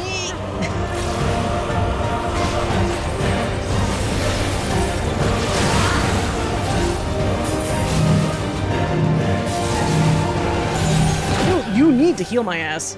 What are you waiting for, dude? Fucking Catboy? Jesus. No holding back! This should do it! Am I limit breaking? I guess I should. Oh, this is not a good time for this. Oh, fucking Wuklamat again! I got. Fine, whatever. Nuke this bitch.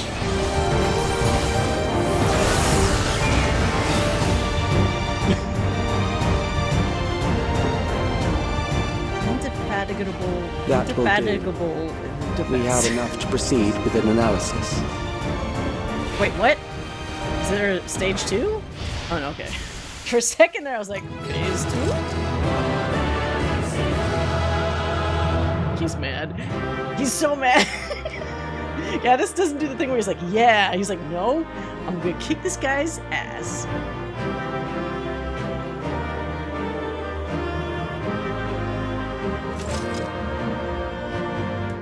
Even when I watch someone play some random Final Fantasy game that I don't know anything about, I find myself enjoying it. The music is so good. Now, once in a while, Soken has a track that's a little weird, but I appreciate the fact that he experiments. The entirety of Final Fantasy XIV is so many different kinds of music, and so many different regions of like the game, and I really like how he didn't just like stick to one genre of music like for the entire game. Possibly one of my favorite like game composers like ever. Like Uematsu still amazing, but Soken maybe slightly edges out over it. I mean, like in the grand scheme of things, obviously Nobuo has tracks that are timeless, but I give Soken a lot of credit for like pushing the envelope with some kinds of sounds that were never really in Final Fantasy games before, like whether they're jazzy or they got weird choirs or whatever. I'll always give him a lot of credit for that. What did I just pick up? It's tacos. Look at these tacos. Wait, can I zoom in on this? There's 2 stars. It dies in a weird 13th shard way. Yeah, it kind of like just turned into black dust or whatever, right? I guess this is technically a different world, so maybe how the stuff dies is like different. Pantaloons of cloaking. Wait, was it actually called that? Let's see. What did I pick? Yeah! Or pantaloons, but pretty close. What does it look like? Oh, these aren't pantaloons. I always feel like when you say pantaloon, it sounds like it might be like billowy to some degree. These are just like leggings. Weirdly set leggings. Okay. Let's see if we get closer to this dude.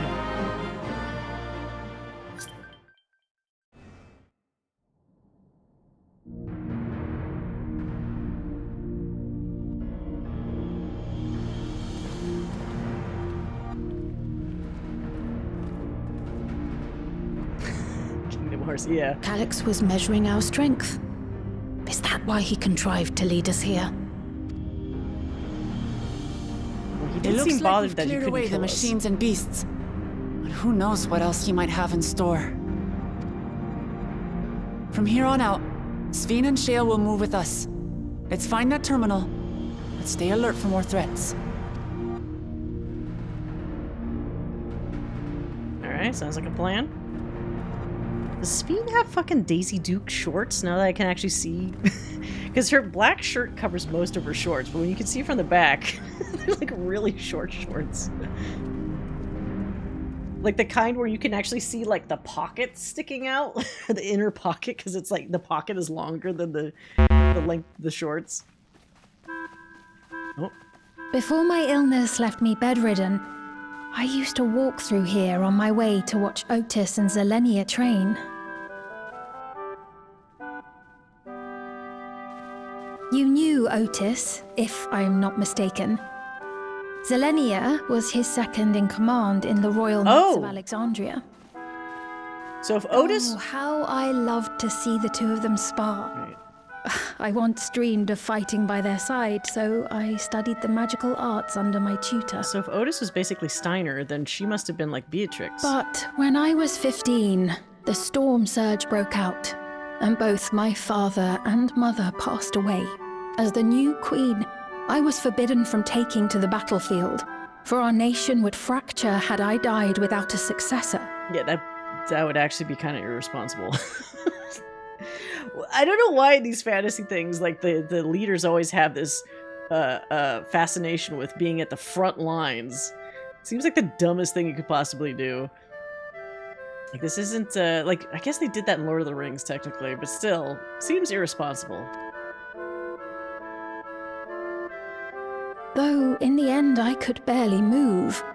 I regret that I didn't go out there and fight. At least while I still could. My endless self lamented not being able to protect the realm with benevolence. 'Tis a feeling to which I can relate. Oh, shit, we got ads. Hold on. Hold on. I want to miss the cutscene. Ah, just do a little stretch while we're waiting. I felt like I was hunched over. Uh-oh. My seat is slowly breaking. This stupid desk chair that I got as a replacement for my other desk chair seems like it's fundamentally not as solid as my previous one. I regret buying this thing. It was either this or one of those stupid secret lab chairs, and after I saw enough reviews saying like the secret lab chairs actually weren't comfortable or like weren't actually good for your back, I was like, well, shitty desk chair it is. Oh yeah, hydrate, thank you. Because they had that Final Fantasy XIV secret lab chair, but it's an awfully busy looking chair, honestly. And then they add that weird thing on the side, like this right here, where it's like you can get the job like disc, like the icon, but then it looks like it's only attached with like a magnet, so that shit's gonna fall off. I don't know why they did that. Like they probably could have designed that aspect better. Like if you guys have seen the secret lab chair. But the chair itself Forge is ahead. Cool. Just very, very overly Final Fantasy. It'd be annoying putting it on. That's the thing. It's like, if you somehow weren't, like, if your shoulder wasn't hitting the back of the chair, maybe it'd be fine. I guess I do kind of lean forward a bit too much, so, like, that wouldn't affect me. But for other people, when you're sitting upright in that chair, you're probably smacking that little magnet disc, like, a lot. Alright, okay. Ads look like they're over. Continue. Sphene. Ah, forgive me. 'Twas not my intent to darken the mood. Come, let us press on. She still has that same, like, that little praying emote, so I guess that's something that the Endless version picked up from her.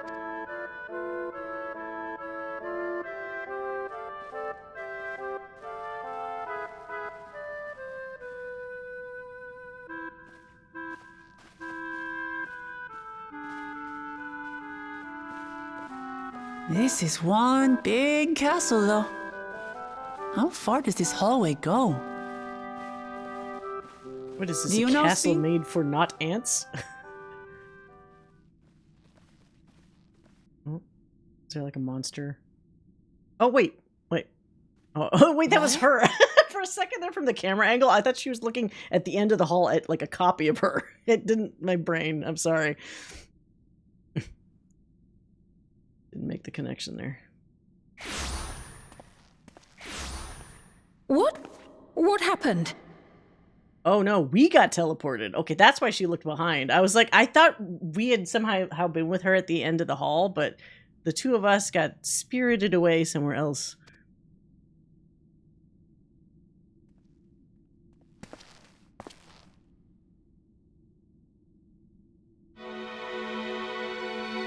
Oh. You didn't maintain your chair very well, Your Majesty. Oh, so this is the trap. Okay, we're in a trap now. If we weren't before, this is obviously one. Let me guess, the bitchy evil Sphene is going to be seated on that throne. Or maybe not. Oh. It seems our guest brought company. So this was your doing? It was. We installed a teleporter that is triggered by the presence of the key, you see? Shit! That means I do have the key on me? God damn it. God damn it, me. Gaddis, keep that in your fucking Tuliolol room. I'm afraid etheric transmissions cannot penetrate the walls of the throne room. It will take your friends a good while to find you. Cell service doesn't work in here? I mean, I'll just murder you. That just simplifies I confess things. the Valia Pira did not suffice to assess your capabilities. so I shall try something else. I wish I could just attack him right now. That would be the easiest thing to do. You are free to use anything at your disposal. The better you fight, oh, this is the more trial? accurate's my data. Wait, is this... Attaining a precise measure of your strength, that is the most expeditious way. Is that a Mecha Beatrix? To reclaim the key to which you so stubbornly cling. Oh. I'm taking this off my dead body. Ah, noble Zelenia, Okay. dashing as ever. These villains mean to do us harm. Strike them down, I bid you. So is this like a same setup as Otis? Like it has her consciousness inside? Because that's fucked up. What? This machine is Zelenia. Oh, it even has her eye patch, kind Indeed of. it is. We couldn't preserve her memories while she lived, so she has been reconstructed from our recollections of her. Oh, that's worse. It's like somebody's fanfic version of a person they knew. That's never as good as the real thing. Oh. The endless me being created in answer to the earnest desires of Alexandrians. That I can accept. Oh yeah, get mad.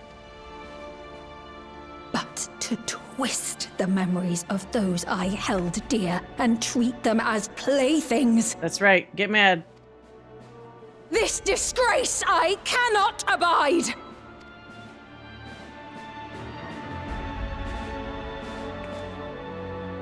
No, stay mad. Don't go back to being like prim and proper. Loath though I am to comply with their demands, this monstrosity must be destroyed. Not least of all for Zelenia's honor. If she was indeed created from my memories, even if I cannot fight, I may be able to offer you counsel. While I'm fighting?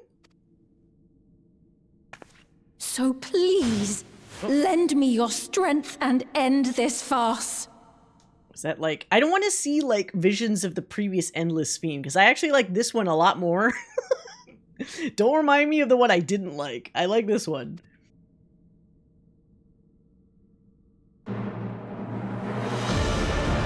I'll help you because I like you.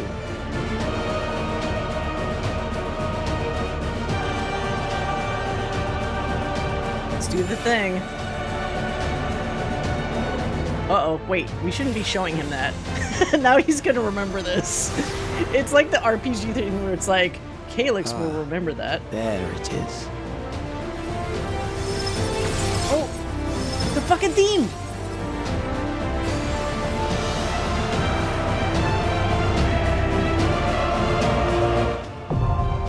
Oh shit, we got a fucking 9 remix theme in there.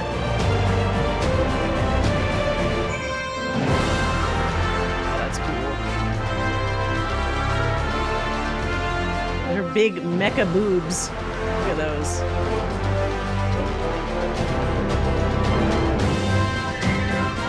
I don't know if I like that weird, whatever the circle is right here. It's like she has an eye inside her hair.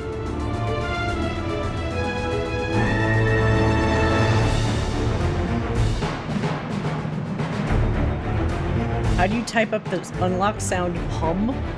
Hum? I don't know. Hum, hum, hum. Alright, so I guess I have to just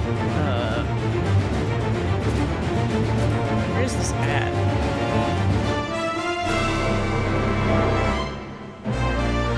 This one? No, not Gilded Riot. What the fuck? What category is this? Oh, okay, never mind. Calyx's trail has led you to Alexandria's castle and into a wicked trap. Seeking to take more precise measurements of your strength, Calyx pits you against a mechanical guardian forged from Spheen's memories of Zelenia, second in command of the Royal Knights. The Queen implores you to lay this affront to her dear friend's honor to rest. Make ready to test your mettle against one of Alexandria's finest blades. It's not even like a person. It's cheating somehow. Okay.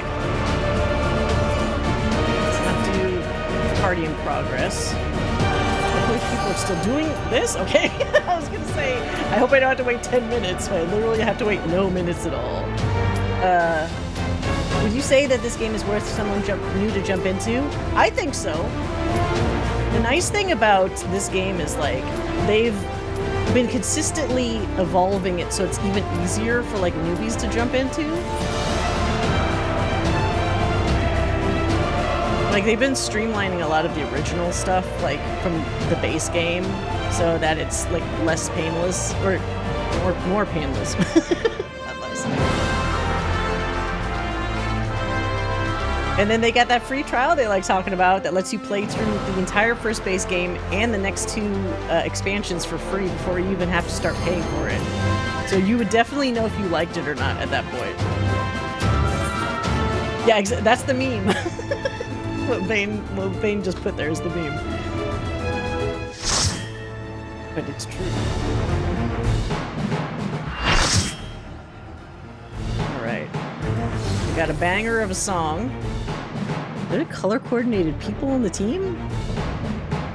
Queen's Knight, Zelenia. I am Zelenia Triantaphili, Royal Knight of Alexandria, and sworn blade of Her Majesty the Queen. Alrighty.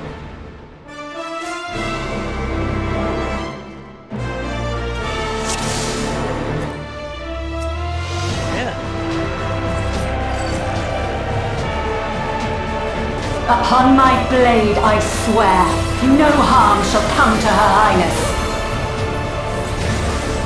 You will not defile Zelenia's memory any longer. What is this? Oh shit! No! Feel the sting of my divine blade! I know this technique. You must keep moving. Oh. Alright. It's like... Oh shit, that's what they meant. I thought it was like the ice effect.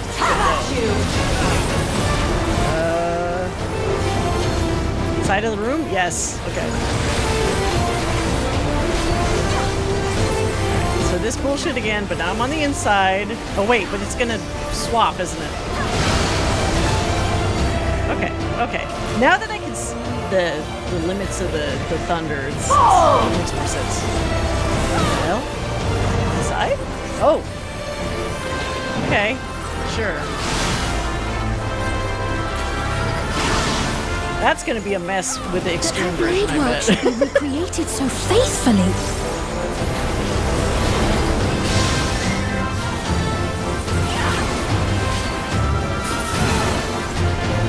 I will suffer none to threaten Alexandria! Heavens roar! Alright, okay. I can see how that will be annoying for Extreme as well. Like, all these are just gonna be like harder versions.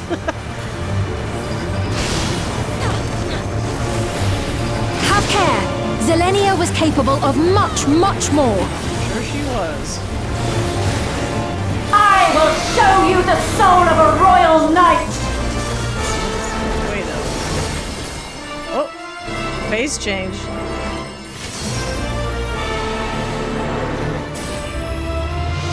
For the honor and glory of Alexandria, I strike! Gonna change shape?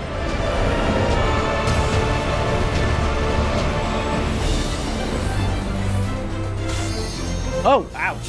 Okay, it just hurts a lot. No more games! Quickly! Away from the sigils! Okay. The sigils channel magic! Be on your guard!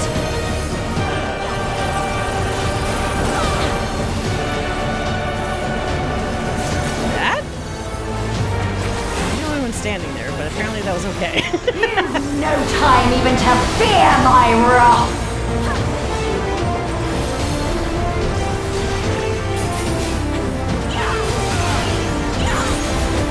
You must brace for blade and magic both! Okay.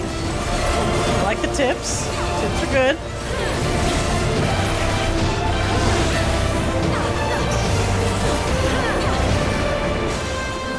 Somebody died. Oh wait, right, I'm a fucking razor. Up you go.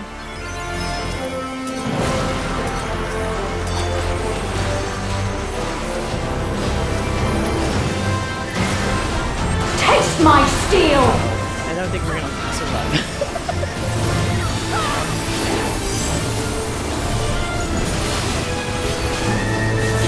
What is this move? Okay. Standard gather or something? No escape!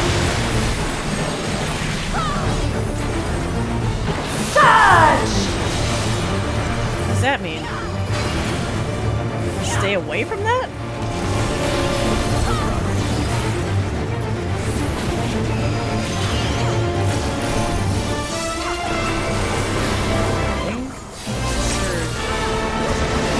Have at you! Okay, I guess I was already on the right side. I picked the correct one.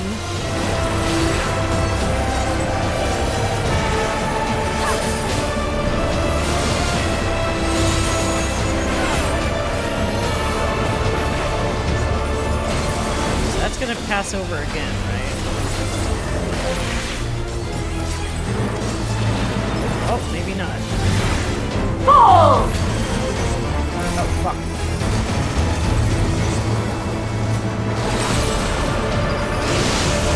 Oh, ow.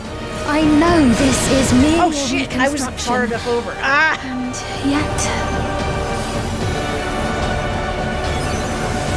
I have pledged my life to the kingdom. Phase change? I should not have gotten up then. Oh!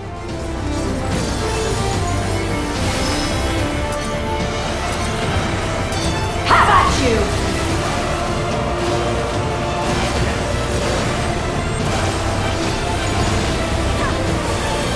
My resolve shall never Halfway through. waver.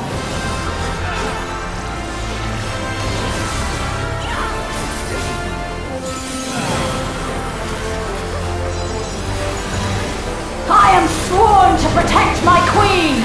I will die before I yield! Well, that's definitely happening.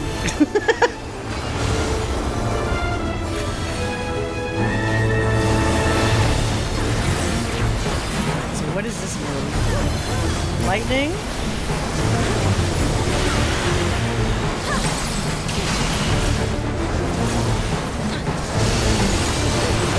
That's it?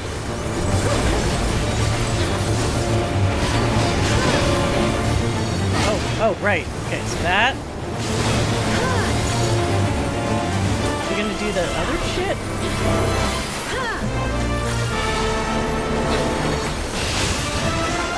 Have at you! Oh, no. Get away from that.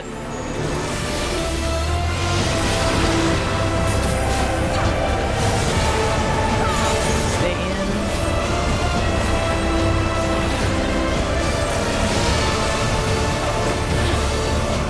Out.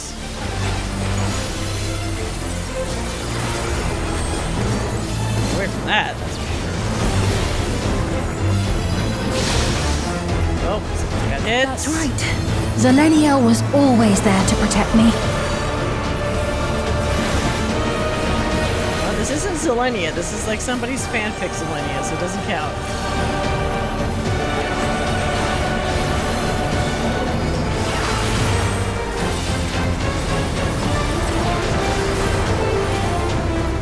Second.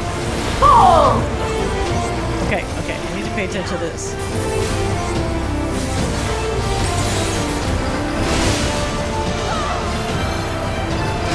There we go. Taste my steel!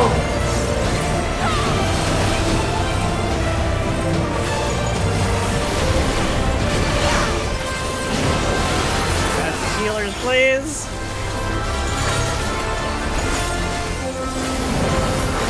Rage and royal! I wonder what the eye level is going to be for the extreme fight. Because even this normal one is kind of taking a little while.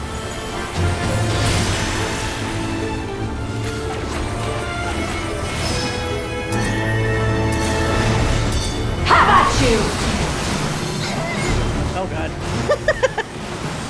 Some little Lalafell scream.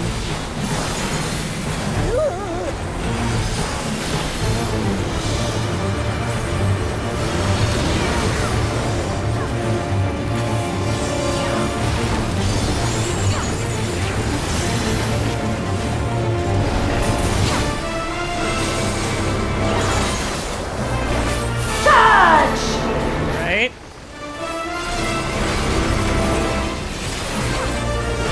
Is that going? Going. Okay.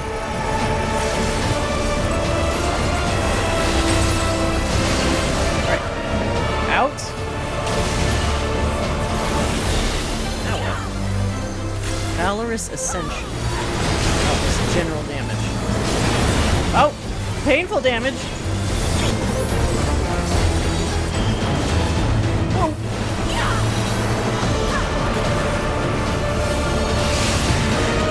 Have at you!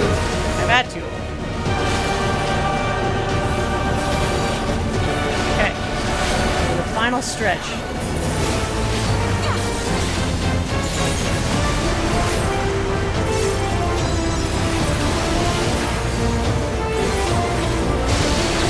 Oh, what? I was in on time. Fuck. Okay, that's fine. That's fine. Any attack you can walk away from.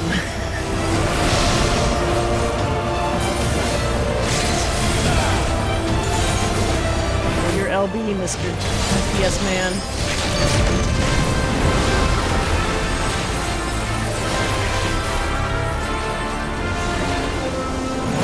Next one coming in.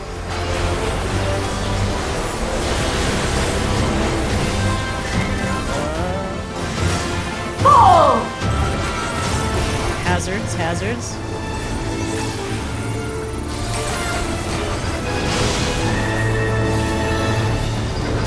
Yes!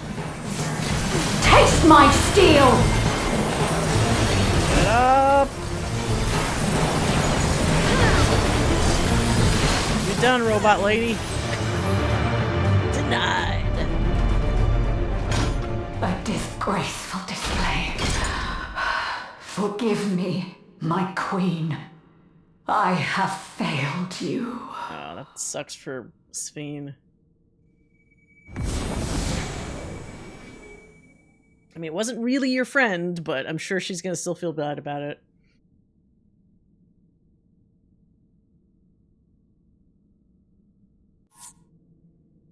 Yay! We did it!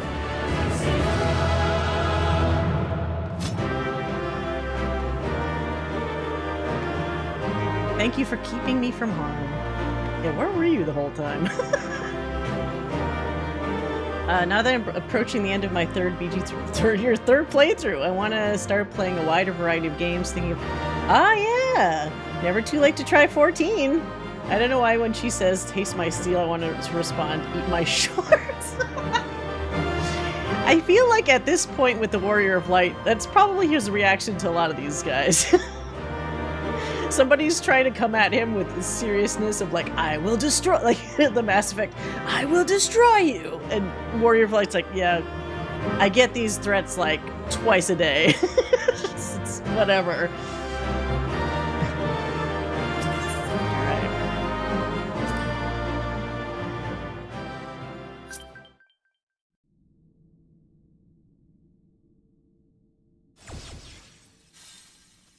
Oh god. Did you get what you needed? It's evil surgeon kid.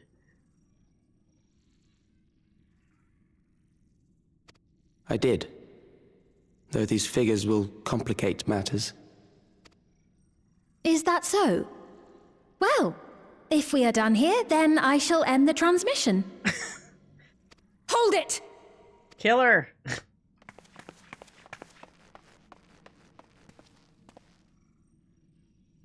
If you have no scruples about thus defiling the memories of Zelenia, then there is no way we will ever see eye to eye. Yes, turn the murderous rampage on. Get past the point where we think we can reason with these assholes.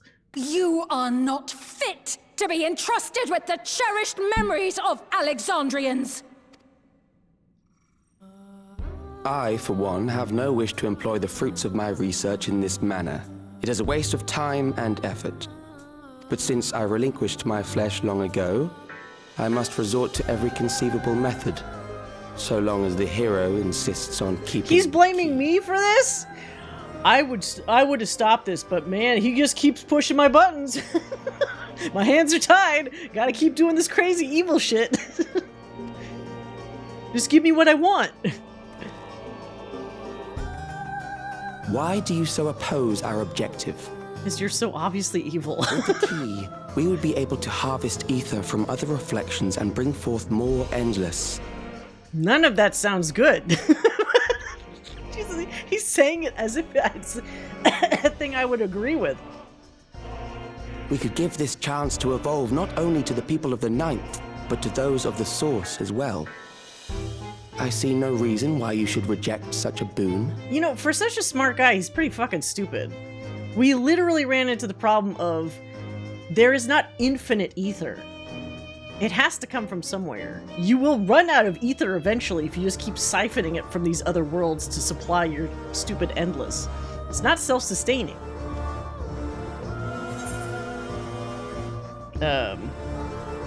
We won't let you lay a finger on the reflections. You're aware of the connections between the worlds?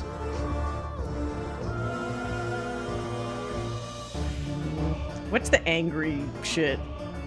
He clearly cares about- he knows about the connections, he doesn't give a fuck. So let's just be mad at him.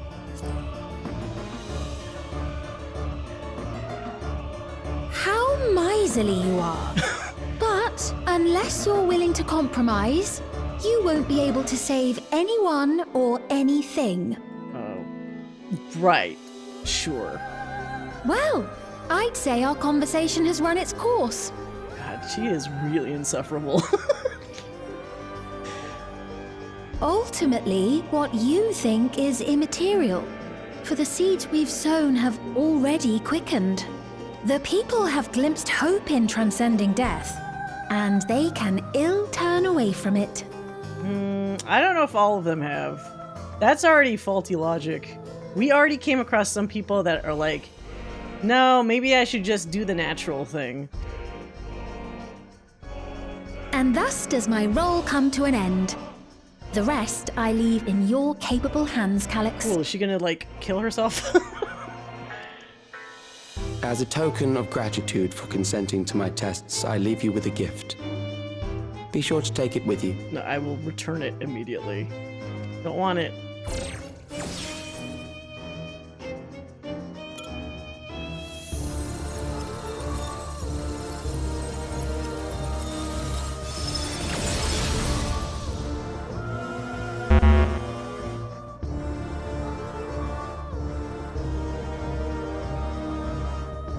Oh, the crown?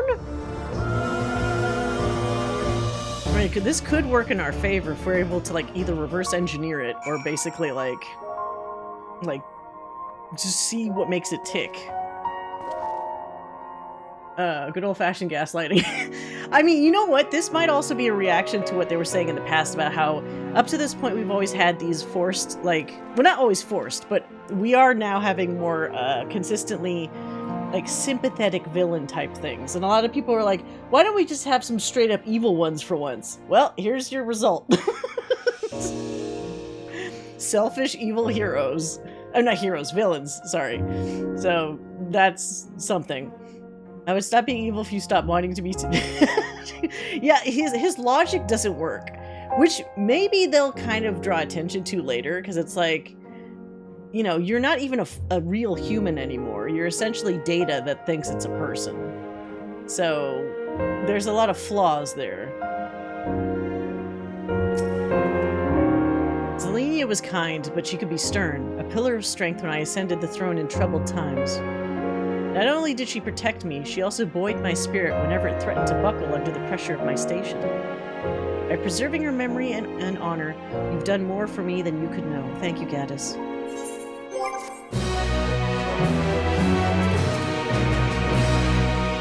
Yay! Oh, we get ads. Actually, that's good. got it right at the end of that quest. So presumably this next quest is the end of the 7.2 quest line. That's usually how these things go. Because we still have the normal raids to do, but I don't think they usually tend to take as long because it's really just the fights. But we might get surprised with a bunch of storyline. So I'm one of those. I want evil for the sake of evil from time to time. We had some, like, I won't spoil it, especially if you're going to get into 14, but we've had some really interesting, we've had some mustachio twirling villains, but we've also had some really compelling ones that, like, you can kind of see their point of view. Like, if things were just a bit different, what's that line? Like, if maybe things were different, we could almost have, we could have been friends in another world. We could have been friends. But no, unfortunately in this world, you were the bad guy and I was the good guy, and that's that's just how it went. You know. Yeah, I'll be curious if you'll enjoy it. It's like making your own Warrior of Light's fun. And also, you're getting in on the ground floor of, like, this graphical upgrade or update. So, like, things will look better to you than when I played the game, or I started playing the game back in 2013. Forge so ahead. That's a bonus. I wonder what you would pick. You might like a female Rogadin, because they're kind of hot and, like, big. Like a Rogadin lady, or like maybe Elysian women are awesome, but they're also like super lanky, and so like sometimes they're not all that popular. Elysian guys are pretty goddamn rare. I'm like one of like 20 people, not literally 20 people, but there's always the joke like there's dozens of us, dozens. But I just like super lanky like proportions like that. Like the joke is always like they have super long necks, because actually you can see it here. Since I'm not wearing any kind of collar or anything that hides how long his neck is. He's got a long fucking neck. But I mean everything on him is long, so you know. But there's a lot of different, like they've added bunny people, so you can be a little bunny boy, bunny girl. There's obviously cat people. There's two types of cat people. There's Bakote, which are kind of the more traditional, like, you know, anime cat people. And then there's the Hrothgar, which are actually the more burly, like, actually looking more cat-like cat people. So you could try those out, or you could always pick, like, a human. I don't want to shit on people that pick Hures, like humans, because it's like, obviously, they exist in the fantasy world, but I always feel like if I'm playing a fantasy game, I don't want to just play a human. This is me. Or the Lalas. You could be a little stout Lalafell. What's, I guess, the equivalent of a dwarf, but not really. Because they're too, like, tiny and, like they look like little plushies. I could see it. I do like the lanky dudes. Yeah. There's two different kinds, also. Like, if you like dragon people, there's the Ora. The Ora are also, like, lanky guys that have, like, a big, like, dragon tail. And then, like, horns instead of ears. So, like, you might end up liking one of those. Now, the dragon, like, the Aura women, though, are, like, dainty and small. So that it's interesting that the female and male, like, sizes are noticeably different on the Aura, whereas with the Makote, or, like, even the Elysian or whatever, they're kind of comparable in like, stature and size. I don't like very small races because they usually have disadvantages regarding movement speed. In this game, they're technically all the same, but I just don't want to be... Look, I'm short in real life. I don't want to be short in a game. You know what's funny? So my husband got a GoPro camera recently. So he was testing it out by cooking some food and having it like on his little strap on his head while he was cooking. And I was looking at the footage and I was like, Jesus, that's what it looks like? That's what you see when you're that fucking tall? And he's like, yeah, like, for example, like the vent for the cooking, he could see above the little lip, and I never can. So I was like, I can't see any of that. And then what I did was I lowered the GoPro to, like, my height, and he looked at it, and he's like, that's, that's what you see? He's always been very amused at how fucking short I am. Like, I think I told you guys this before, like, sometimes it's on purpose, sometimes it's not, because he's just tall. Where he puts stuff like high up on a shelf And sometimes I think he knows it's too high up for me to reach. So I'm doing the thing where I'm on like my little tippy toes, and he's just off to the side going like, I'm like, fuck you! You know I can't reach that. What the hell? So anyway, I'm tall and I'm loving being tall. I wish I was tall. It seems so nice.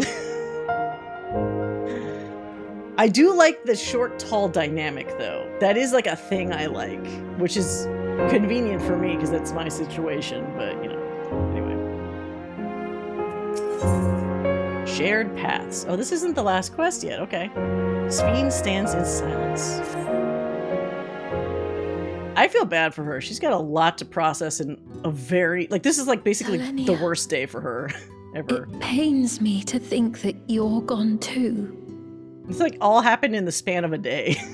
She woke up from a 400-year sleep. Everybody's betrayed her. She has a doppelganger that's ruining her life and her citizens' lives.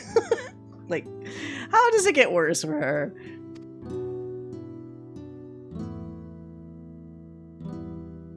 But maybe I'll give her the resolve to... Aha! Oh, we found you at last. I don't know, soldier on. Oh, okay. Wu Clement needs to cheer her up, I think.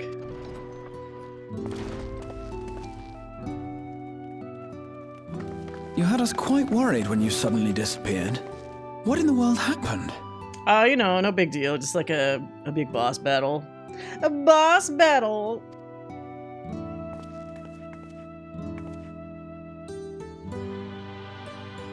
Then preservation's objective is indeed what Calyx claimed. But for them to know about the source and the shards, and to refer to theirs as the 9th, that raises some questions. Indeed. But for now, I'm just glad the two of you are safe. Oh, right. While we were scouring the castle for you, we came upon a room that looked like a library. Well, let's take every book in there. By learning about the Alexandria of old, we may gain valuable insights into preservation. Might we take a number of books with us? So books still remain. Of course. You are welcome to any that may be of use. If you don't mind, could we take a look around here first? I'm especially curious about the area over by the throne. Oh, is there something there?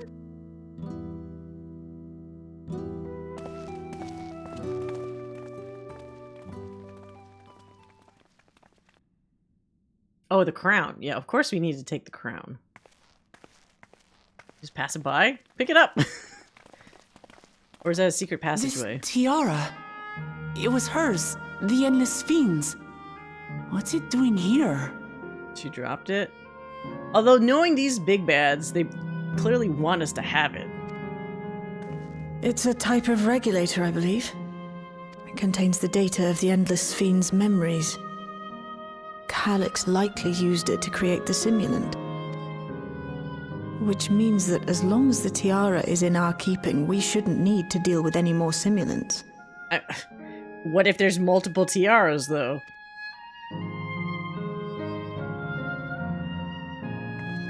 Strange that he would abandon it, though. Yeah. Perhaps because the simulant already played her role, like she said. Or Calyx made a copy of the memories. In any case, not much information of import appears to remain on this terminal. But I'll make it so we can access it remotely from the back room.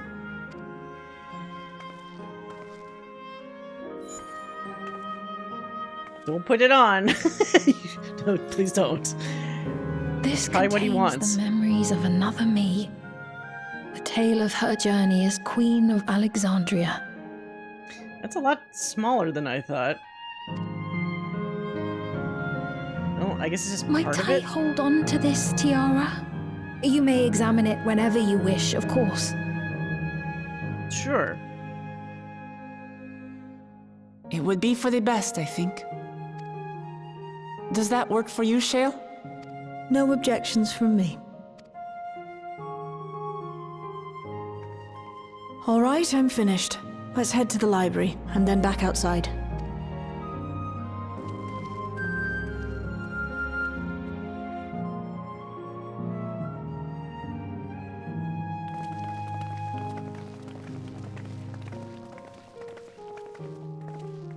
That thing gonna try to talk to her? Oh, or she's just thinking about it. Farewell, Selenia.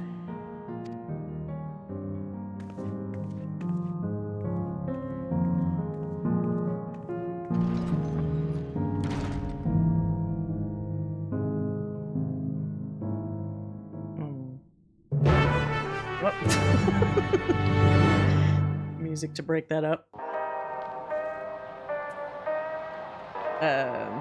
Being very tall has its downsides, but I'm 5'8". Yeah, that's a good in-between, isn't it? I'm like 5'4", 5'5" on a good day, and my husband's like over 6 feet, so it's an interesting dynamic. The more things change, the more they stay the same. This reminded me of when Thancred got to you after you were done with Ifrit. Oh yeah! God, how long ago was that? Jesus. Cast them into the abyss.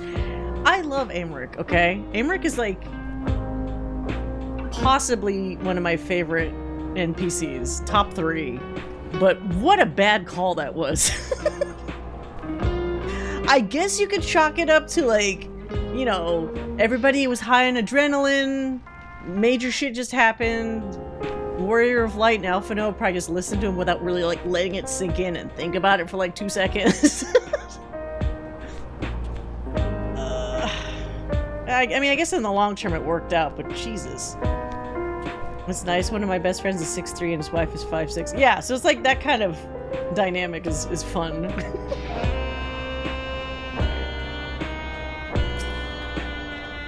The simulant gave the impression that she wouldn't be back, but I suppose only time will tell. And at present, we have no further leads on Calyx. For now, perhaps you should take a moment to contact our friends? It would be good to catch each other up on recent developments, and I'm certain everyone would appreciate hearing from you. Give me a little call. Where's everybody else? Are they in the vicinity? Or are they back in, like, the source?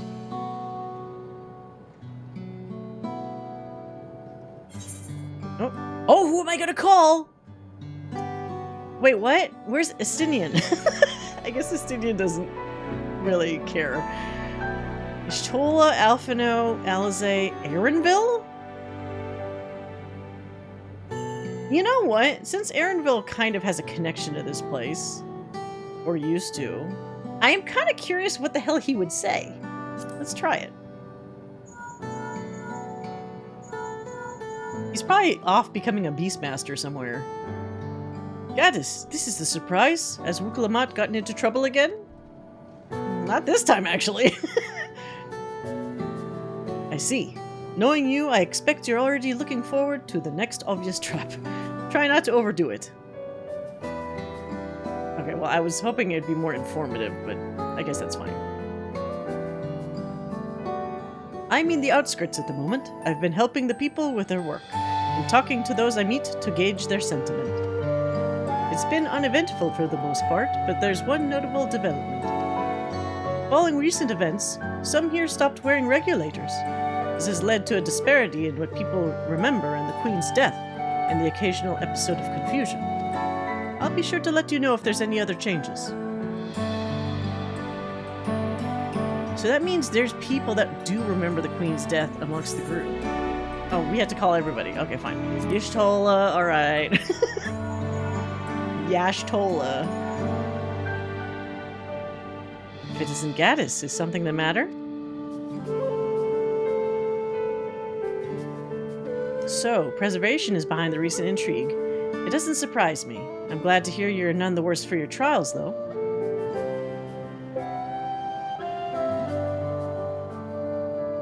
As for myself, I've just concluded a meeting with Gosan. I told him about the cure for Levin sickness, and we formed a tentative plan to treat all those who are stricken. Finally! Thank Christ! Cure that poor kid!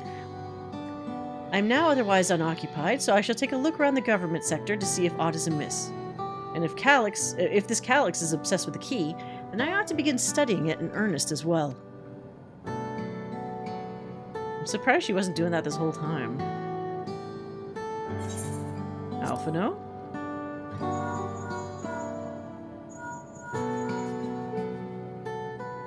Ah, excellent timing, my friend. I had in mind to call you myself to see how you were faring. Calyx. Well, something was obviously afoot. I couldn't have imagined that such an individual would be involved. 'Tis well that you were able to prevent the simulant from sowing further uncertainty. That said, her absence may have consequences.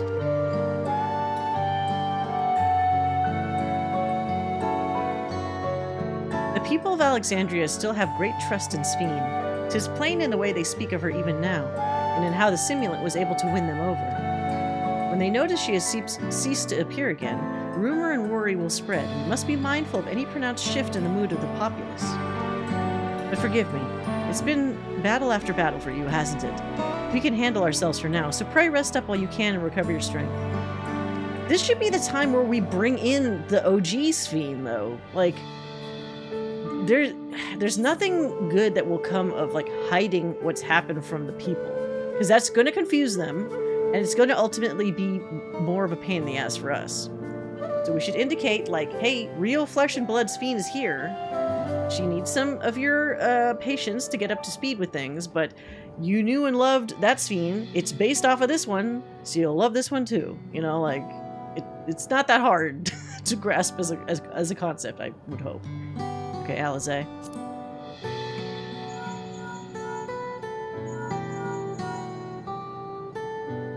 Yes, hello, Gaddis. For you to call out of the blue, is something wrong? What? You went all the way to the bottom of Everkeep and you didn't think to ask me to come? I like how he kind of goes like, because she was probably screaming in his ear about it. But I suppose I've been fairly busy myself. Yes, cure the people, Alize. Thank you. Someone doing something. I'm pleased to say that we've received permission to begin administering the cure for love and sickness to citizens. I'm actually due to visit a boy named Milos shortly to see how he's responding to his treatment. You've met him before with Lamati, I believe. The two of you should attend as well if you have the time. Bet your ass I'll be there. Alright, that's about it.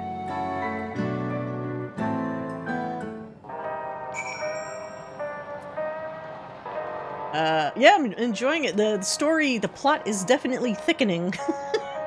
Jeez, it's already almost midnight? Fuck. I still need to get through the normal raid tonight. I mean, I was gonna say those generally feel faster, but they might surprise me this time around. But I've been pleased with the plot developments. They certainly were unpredictable, which I think is a good thing.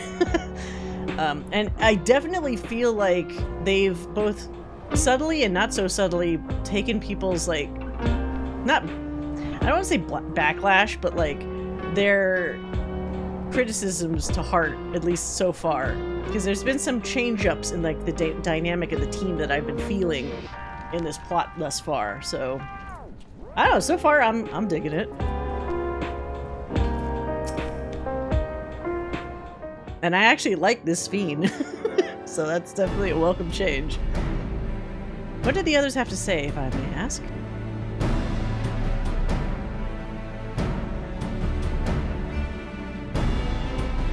They finished treating Milos, and we have to go and visit him.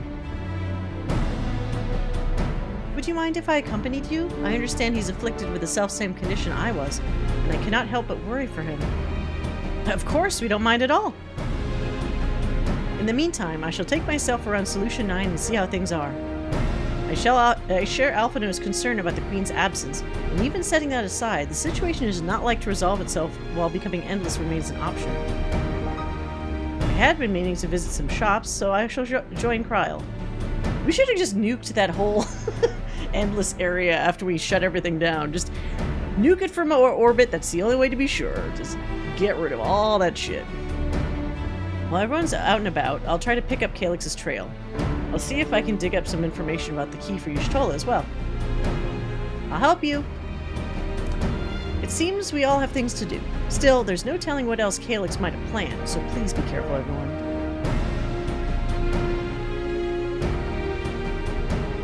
Right, let's go to Milos' apartment. It's in residential radius 914, if I remember correctly.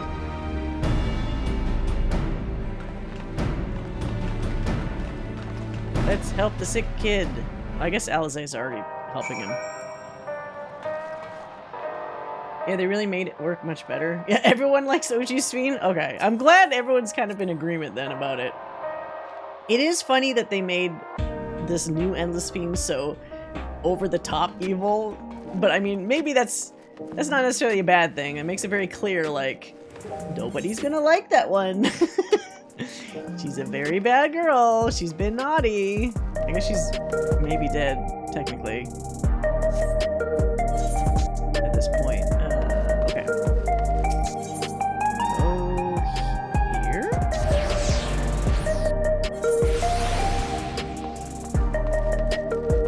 Whoops. Go around the corner. Just drinking a coffee.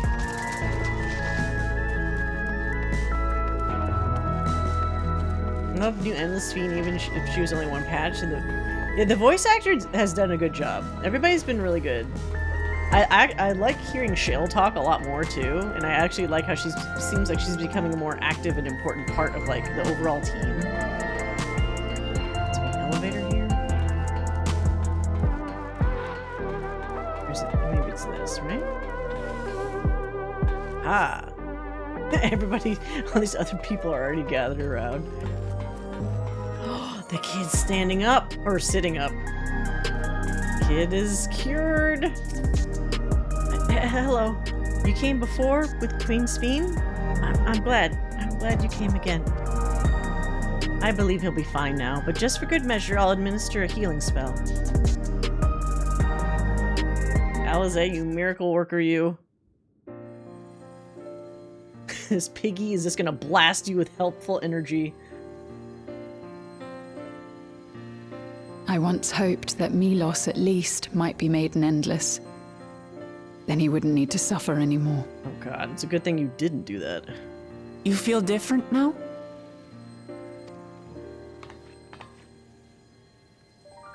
Thanks to Alizé, Milos is on the road to recovery. He can grow up and live a normal life. Okay, now you guys all need to take off those regulators. I'm gonna ask you, I think fair is fair, just take the thing off your head. And I want to be there with him, every step of the way. To grow old with him, as his mother, and not something else. Good.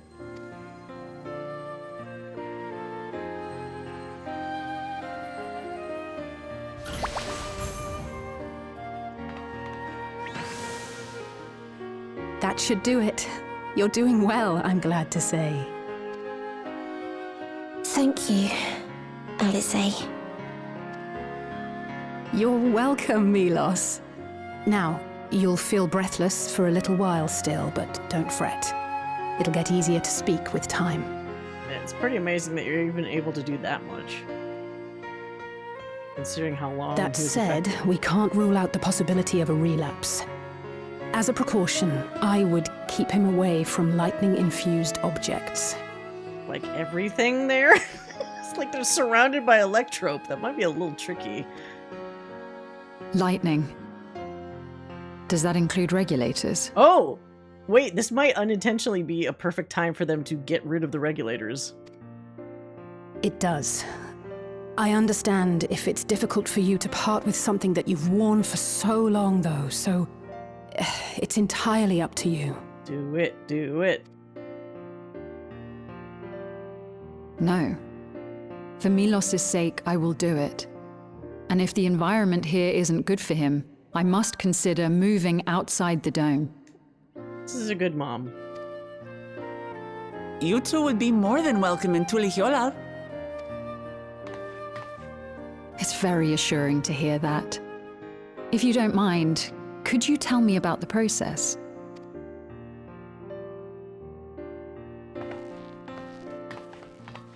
Just make you fill out an application. I can talk again. Before, I couldn't even thank my mother for caring for me. But now we can talk lots. I can tell her that I'm happy. That I like it when she strokes my hair. Wait, is this... is this Medion's voice actor? This makes it sound a little weird. Your mother is happy to talk to you as well, I'm sure. Queen Sphene always cheered me up. Always said that she would cure me. Today, I'll practice walking with Mother. And next time, I'll go and visit you. Aww.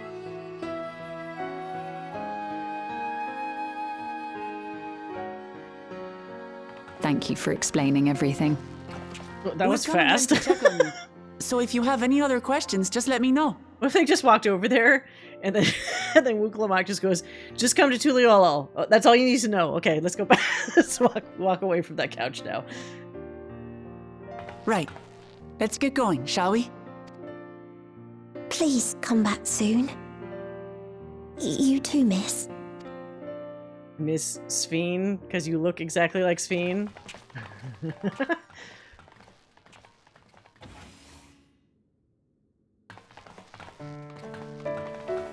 It's good to see Milos doing so well.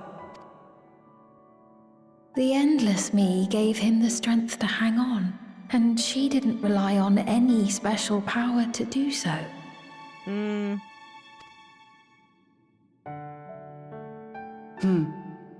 She wanted her people to be happy.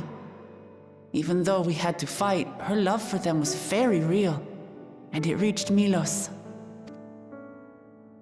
I wish to be there to watch him grow as well. To make my way beside the people of Alexandria. In the name of his evolution, Calyx has wrought much unease and misery, and I cannot condone his path. Good. No. I shall forge ahead on a path of my own. One that honors the memory of my other self. That's gotta be a little trippy, but a good goal.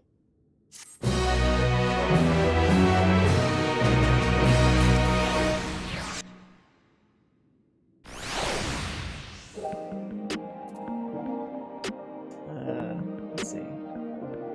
This part made me feel things. I lost my mom. Oh, I'm so sorry, Night Rook. Sorry, I didn't see that message. I was so engrossed by the cutscene. I'm sorry to hear that. Silence this song of oblivion. Of I love my mother.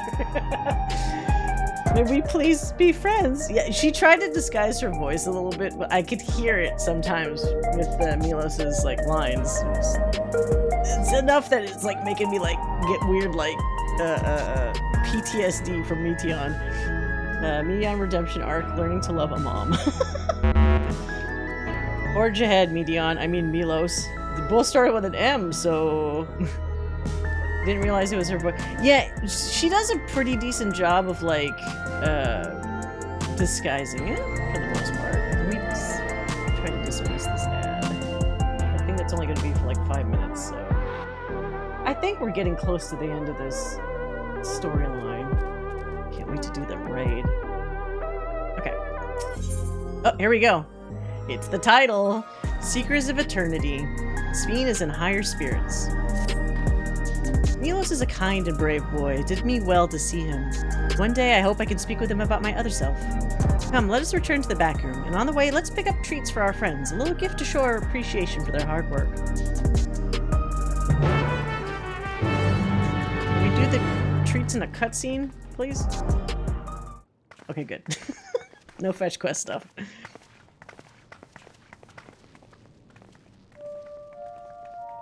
Uh-oh.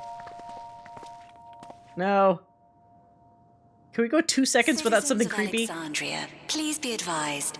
The distribution of neo-regulators has concluded. Oh, fuck. They already gave them out? Couldn't somebody on this team have tried to intercept people? So it's going to be too late for some people. Some of you will have to be sacrificed. All recipients equip their regulators and promptly complete device registration. Stop. Don't do that. Let me hack the speaker system, the PA, and say don't do that. The evolution of our kind is at hand. Together we shall rise above death and bask in the infinite possibilities of eternal life. Oh, Christ. What did they say? They could do like 5,000 of them at a time? Or to start with, like a flat 5,000? That's a lot. What is this? Don't put it on. Evolution? What evolution? Okay, so maybe this is good. Maybe this also sounds wacky to other people too. Maybe this would actually stop people from putting on the regulators. Those with neo-regulators will become endless, apparently. You mean there's no more? Oh, shit. Well, don't you feel lucky? No. Don't look at me like that. Queen's Fiend said there were only so many. Take it off his head right now. I haven't registered mine yet. The more I thought about it, the more unsure I felt about becoming an Endless. I have a feeling if they don't take it off now, they're going to have that option removed from them. Well, I registered right away. Anything to stop those terrible nightmares of being killed by mechanical soldiers. See, people just need fucking therapists in this world. They could learn how to handle having nightmares and shit. Maybe they wouldn't have to resort to this.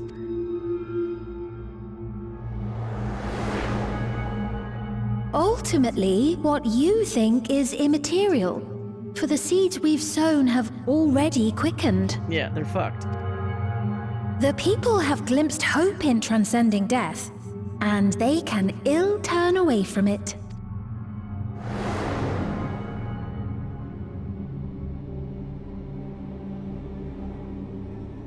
I see. The terror of their first encounter with death still lingers in their hearts. Having previously been spared even the idea of it, they know not how to handle the emotions. The funeral was meant to give everyone the chance to come to terms with loss, to grieve and move forward together. You know what? I think that was in itself the problem. Because a funeral makes sense only for people that already know what the hell life and death is about. That people that know that you're supposed to grieve and move past things.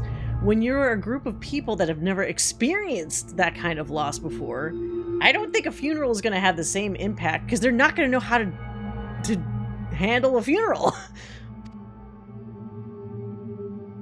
Like, it was a good intention, but everyone who was wearing a regulator had their memories of that moment erased.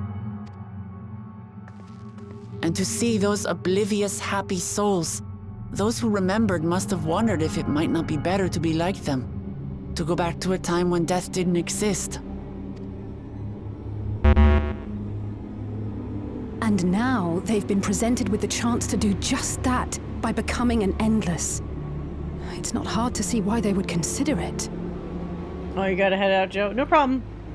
Have a good night. Wait, let me snooze this ad again. I think this is the last time I can snooze the stupid ad. Okay.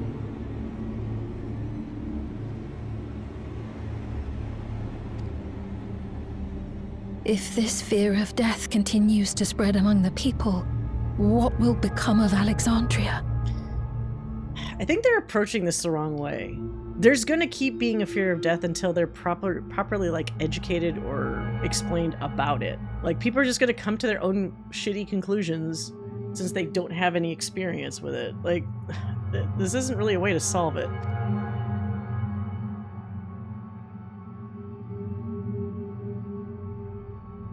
The gifts for our friends will have to wait. We should return to the back room at once. Yeah.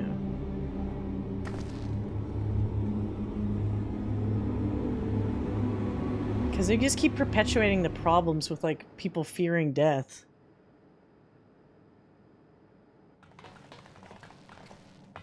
Oh, you're safe. That broadcast had us worried. The entire populace is on edge. So Alphino and the others are still out there. Is it dangerous for them?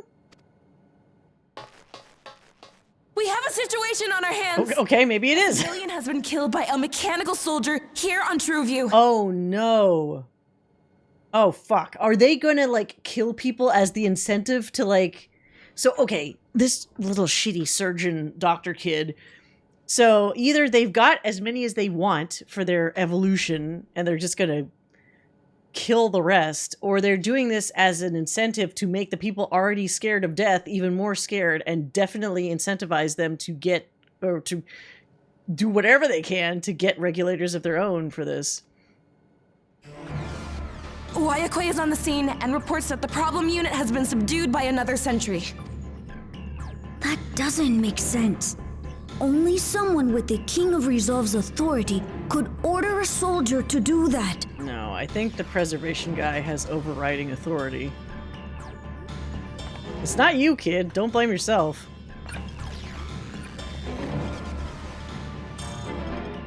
Not good. I tried to check the status of the authority, but was blocked from the core system. Yeah, the preservation guy, what's his face? Calyx is going to be like, I am the system. Given recent developments, I'd wager that Calyx is responsible for this. Yep.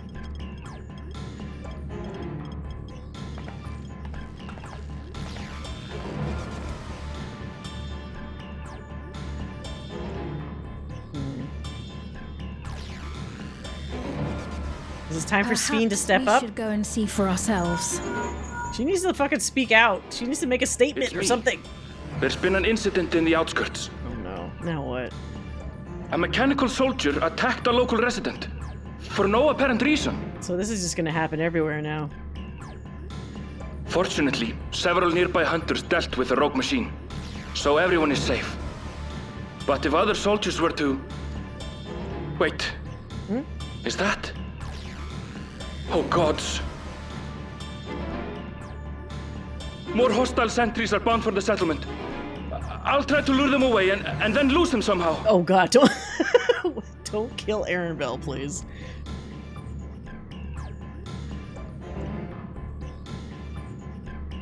Ill tidings, I take it. Should have killed that kid when I had the chance. When he was just sitting near the throne.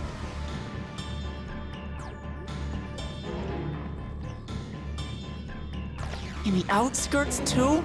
Dude, if I was the Warrior of Light, I don't know if things would be better or worse. Those instances where it's always the bad guy just like monologuing like in one spot, I would have already attacked him. That like after Beatrix bot was killed, I would have already been attacking what's her face, Sphene on the throne and the dude standing next to it. Like I would have just been already going full blown. He's like, nuke that area, get rid of the problem. But, you know, our goody two-shoes Warrior of Light's not going to do that, of course. You'll go and help Erenville, won't you? We couldn't forgive ourselves if he came to harm. I'll have Geo join you from Earth and Sky. I'm coming too. I can't stay here while my people are in danger. Be careful. Let's go. I wonder if this is going to be like an instance fight? Or are we just going to watch a cutscene of it?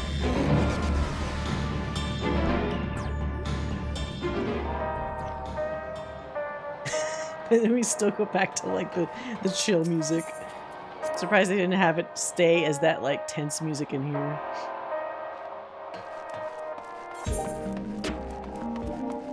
Usually in other MSQ, when it's like a bad vibe, sometimes it lingers, like the music lingers in like the surrounding like areas, but I guess not here. Oh, it's just straight up outside. Okay. Outside.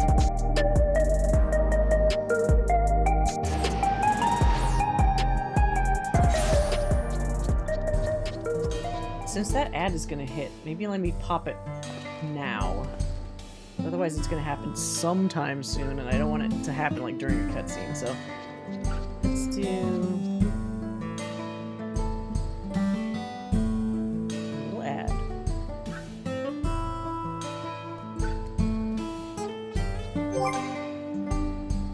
Oh, whoops. Okay, yeah, it's doing it. I don't know why it showed it twice, but that's okay.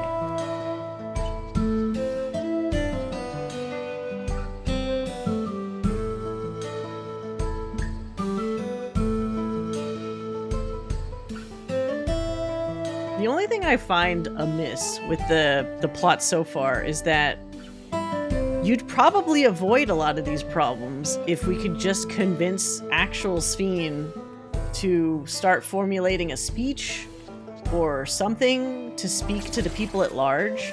They certainly have a PA system and all this other technology to facilitate that, or to, at the very least, let people know something's going to happen so they could gather in one place to hear her. But her hesitancy to, like, start acting on stuff is really, like, what is going to get people killed. For every second that she's not actively taking charge of the situation, these people are getting attacked by shit. They're activating their fucking neo-regulators. It's gonna be a bad time. Like, please, do something fucking now. Don't wait, don't hem and haw. Just, like, your power's in your hands. Do something about it. At least now you don't have to worry about double Sphenes showing up just yet, so you wouldn't have to say, like, I'm the real Sphene, and have the whole doppelganger problem that always happens narratively where people don't know who to trust. It's just one of you. So it's like, just have that person, have you go up and tell people, hey, don't listen to the crazy PA voice. They're trying to do something awful to you. You know? Oh well. Okay. It's over. What happens. Things have settled down here, but I still see no signs of Erenvel. Let's split up and look for him. The Little Jaw Sphene, please search in the settlement area. Meanwhile, the rest of us who could defend ourselves will head further out.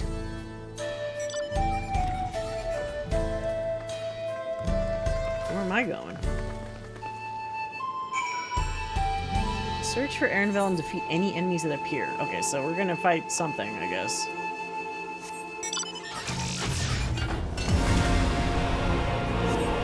Let's go, Omega.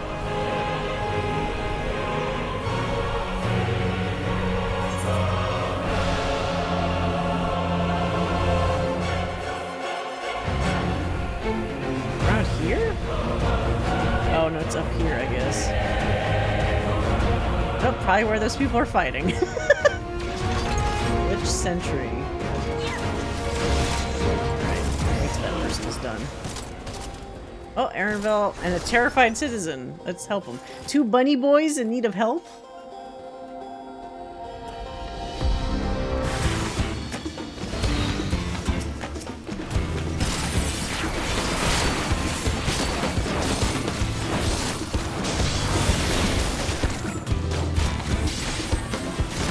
Die. Robots don't have souls. Die.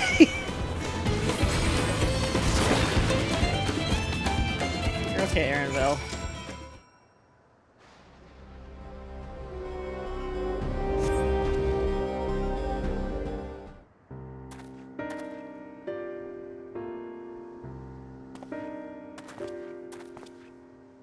That was a close call, my thanks. As I was leading the soldiers away, I got sight of this poor fellow being pursued. I went to help, but was rather out of my depth. We're lucky you found us when you did.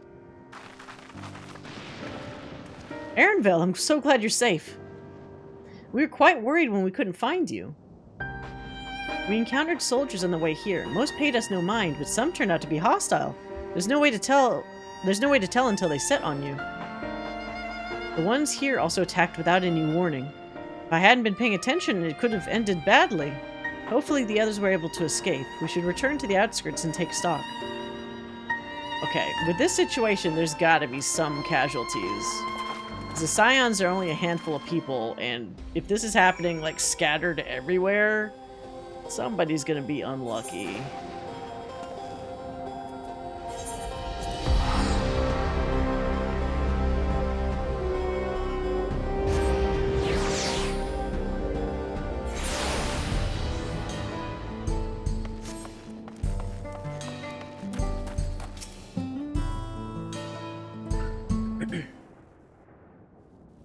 Right.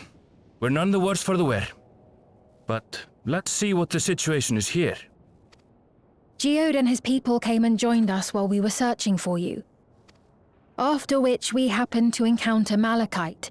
Oh. His usher duties brought him here, and he has quite the story to tell. A first-hand account? It's a bit puzzling, to say the least. Even so, I'll try my best to explain. I was called to attend to the unfortunate soul slain by the mechanical soldier.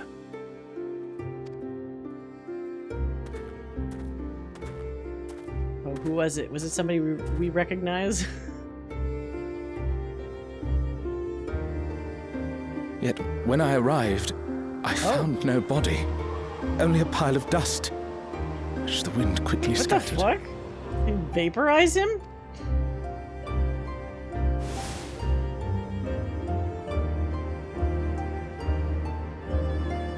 Confused, I questioned the residents, but none knew what had become of it. Oh no. Unless their regulators were like instantly like altered as soon as it happened. How odd. Did they remember the victim at least? They did. Oh. Their memories of the deceased weren't sent to the cloud, I don't believe. Yet, no body remained. If someone took it, surely they would have been noticed. With your permission, I shall return to the government sector for now. Please take care. That's odd.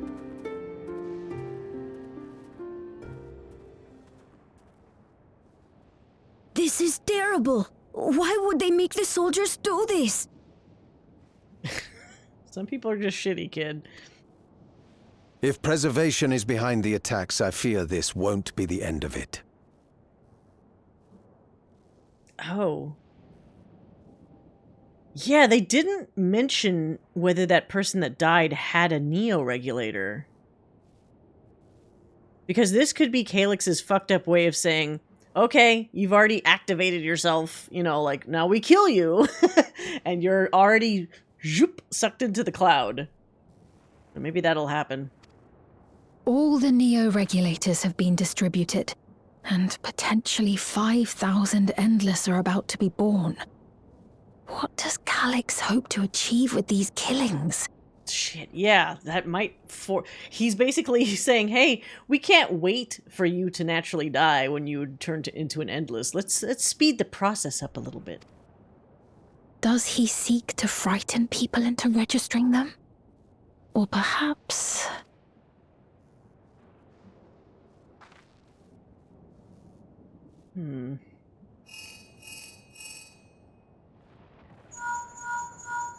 Oh, what? Everyone getting a phone call? From who? Oh, thank the 12 you answered. Okay. Shale told me what happened. Is everything all right? Not really, but... I see. 'Tis a relief to hear that Erenville is safe. Alas, I do not have good news to share in return. A driver lost control of his vehicle when its interface became unresponsive. Oh my god. And it crashed into the Nexus arcade, injuring several people. Okay, injuring, not killing, right? Kyle and I are helping to render aid, but with the sentries behaving strangely, we can't afford to lower our guard. Jesus. Remain vigilant. It's like people are essentially dodging meteors every 2 seconds. You're gonna get hit with something at some point.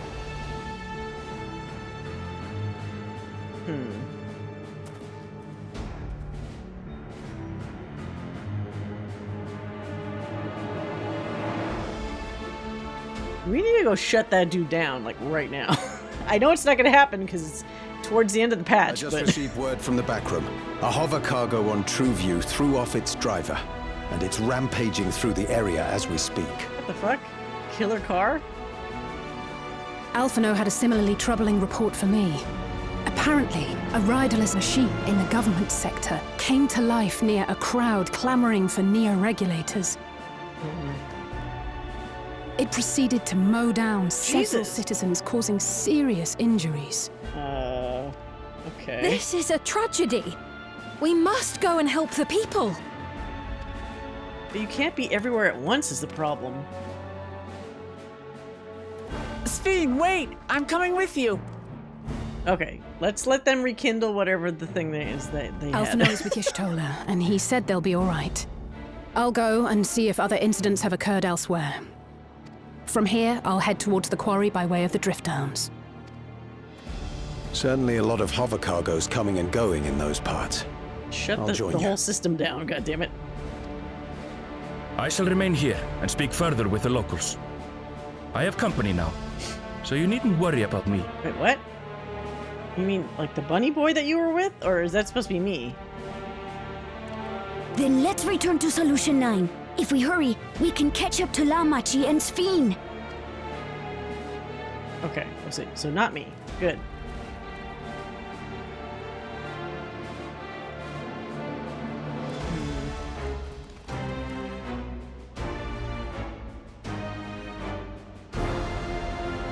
Because Calyx is clearly still plugged into everything. They've just, I guess, been ignoring the fact for a very long time that he could just, on a whim, cause all this fucking chaos easily.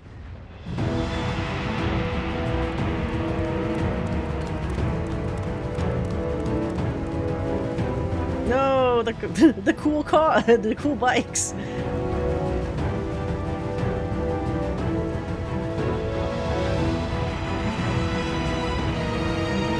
Naturally, that hair color, I guess it's on her tail and her ears. It's so bright.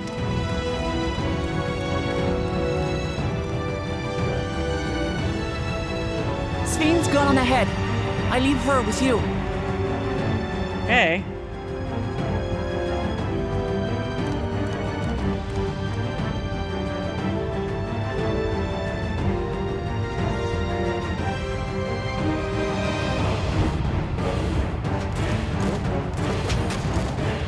Fight!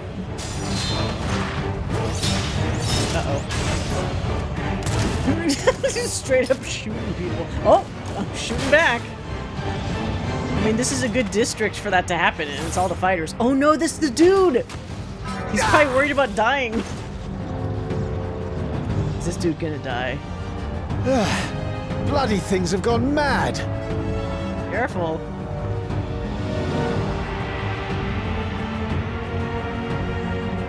No, don't kill the Ellison. Protect all the Ellison. Everybody else, whatever. Why is this happening?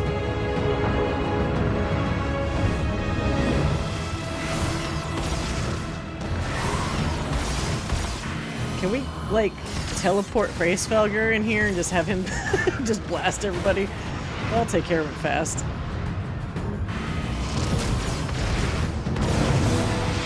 Yeah! Or Vritra, not Bracefelger, whatever. Some dragon. Surely there's a Daya. number of these things. No! Why do people always trip and fall when they're running? Everyone, please try to remain calm and make your way to resolution! Dude, you need to run too. This is just like before, when Zeralja unleashed the soldiers on us. I don't have any souls left. I don't want to die. How old is this guy?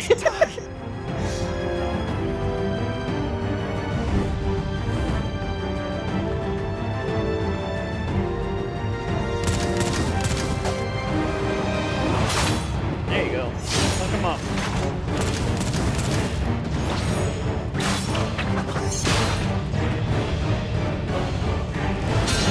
Oh, there you go.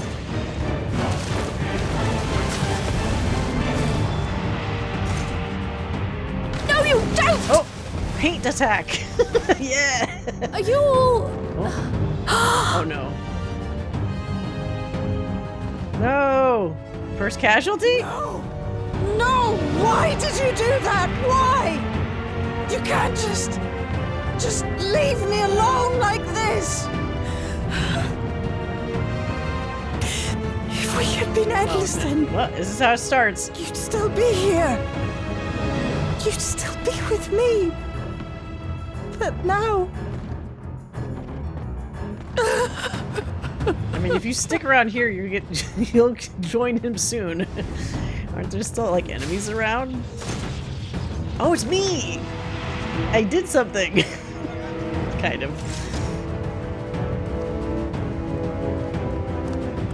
Are you alright? I'm finally a character creator, but I feel rushed because I want to make sure I can join the server.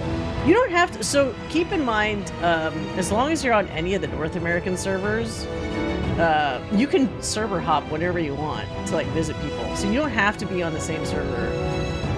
Cause like I'm on Behemoth, but like you could be on any North American server you want on Primal. Even now, like you could technically hop between. It's not Oceanic, is it? The European servers in this one, so it's not too bad.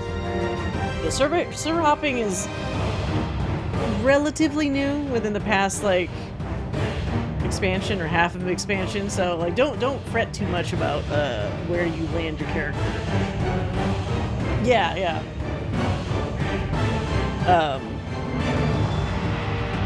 What was I gonna say? I can't remember. Sorry. Just take your time.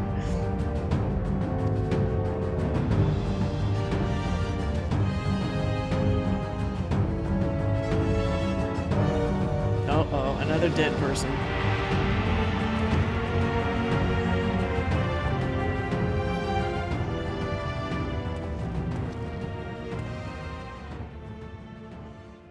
Oh, I think she's had enough.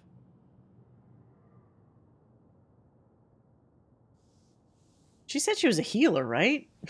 So many hurt. So many dead. Boy. This is wrong. This is all wrong.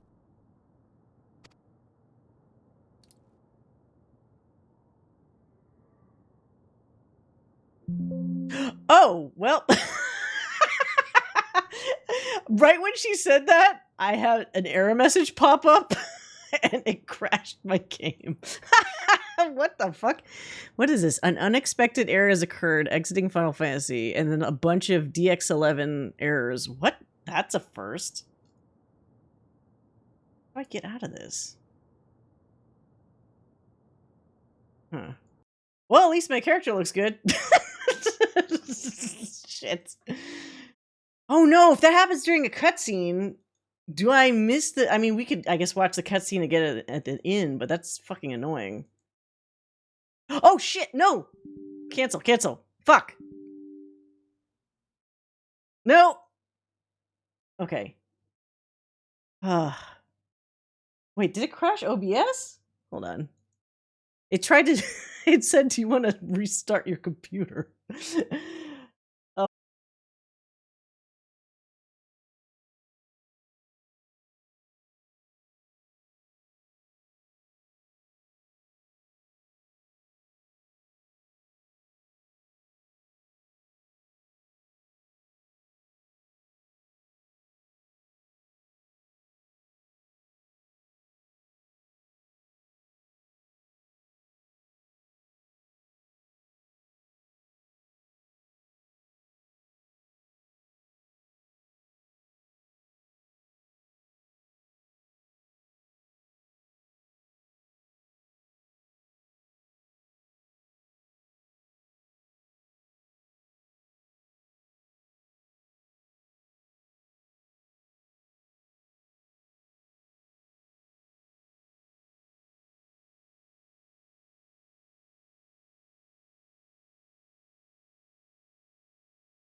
How about now? Can you hear me now?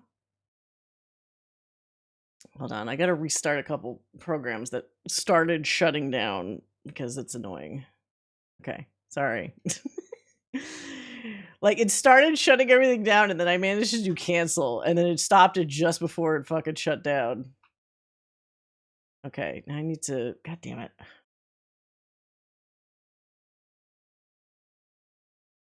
Start up streamer bot again.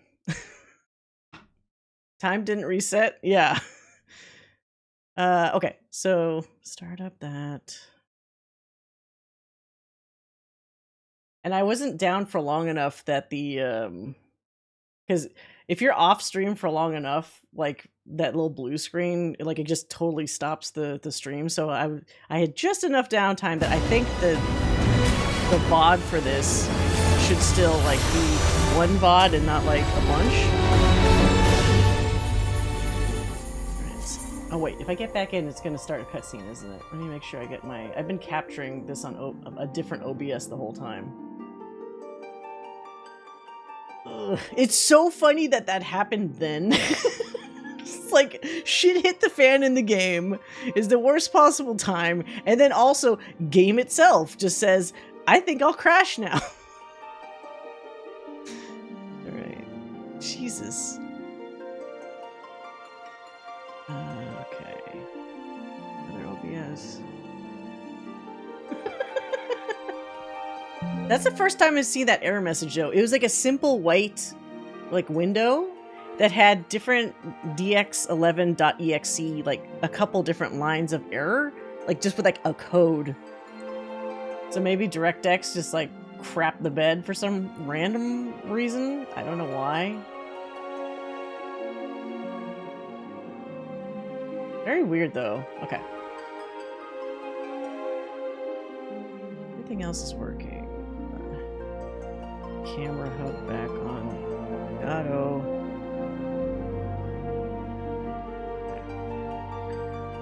Okay. Jesus Christ. Side note, which was the race you thought I'd pick? Oh, I thought you might be interested in the Rogadin female. Because there's a lot of really cool looking ladies that you could pick that are like badass looking, depending on how you customize them. Plus they're tall as fuck. They're tall and like robust. So I thought maybe you'd have fun with that. But I mean, there's a lot of, there's amazing characters. Like, if I also didn't know if you were going to pick a guy or a girl, but I was assuming maybe you'd pick a girl. A lot of people tend to pick their own, like, well, you know what? I take that back, because there's a lot of dudes that have female Makote Warriors of Light. So I feel like I'm in the minority where I pick, like, I wanted to have a hot guy.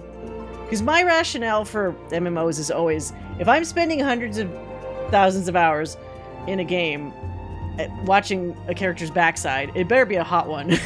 So I want to make sure he looks as good as possible. That's just my logic. I always pick a girl for my first play of a game, and then MMO I pick a lady. Yeah, okay.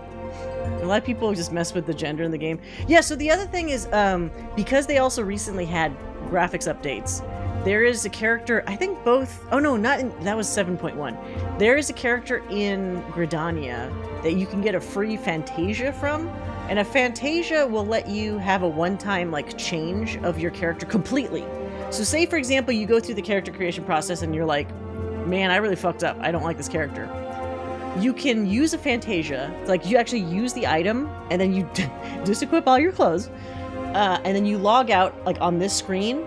And then, so like, for example, here, near my name up here, I could go to this, and then it'll say, like, re-edit character. It's blacked out for me here, but it won't be if you use the Fantasia item. And then it'll take you back into the character creation screen, and you could, like, just do it over again.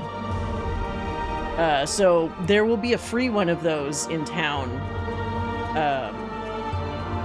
And they might even, if you're a starting character, I wonder if they maybe give you some at a certain point anyway. Because I think for back when I played the game originally, they didn't just, I don't think they just gave us out Fantasias. But when you get to certain parts in the quests, I think they do give you, like, a reward of, like, a Fantasia or two. Just, like, say, like, here you go, if you want to change yourself up. There's some people that are, like, Fantasia addicts, where they change their character, like, every couple of months. I paused at the cat lady one, but I don't want to play a character that is...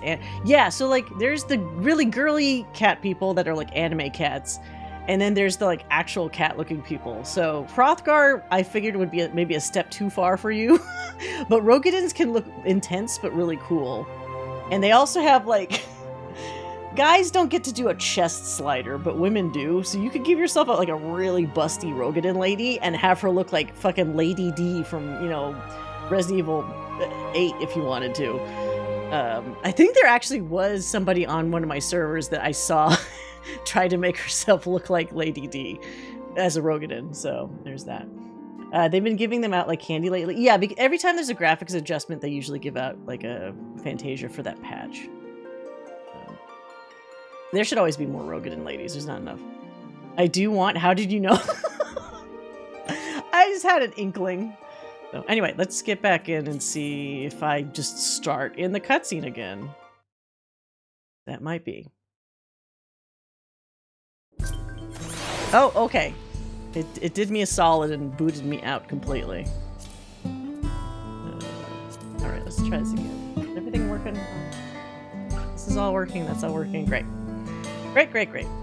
I've been recording this the whole time. Why did I do that? Stop recording. Did that work? At least the recording looks good. So everything functions even though my computer tried to shut itself down. Right, we could skip past the first bit, right. At least. Geode and his... So weird. After which we have... It's a bit... I had this happen with with the end credits? Oh, that's a bummer. I was You had to sit through them twice.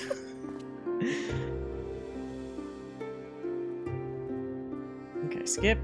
I don't want to do just skip skip cutscene because they don't skip the whole thing. I wish you could skip in segments instead of just skipping the entire cutscene.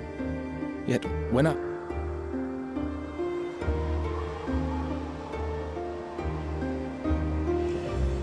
Go. Wait, you could speed them up? Oh, the credits. Yeah, you can. Confused. I wonder why it crashed the first time. I wasn't even doing anything. They did. Okay. Hey, goodbye, dust person. Someone took it.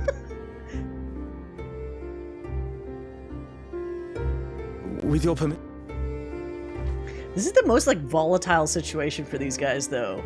You don't know when something's going to try to kill you or what something will kill you. Like, and then just how do you deal with any of that?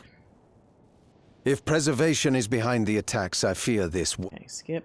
All the Neo-Reg... Does he seek...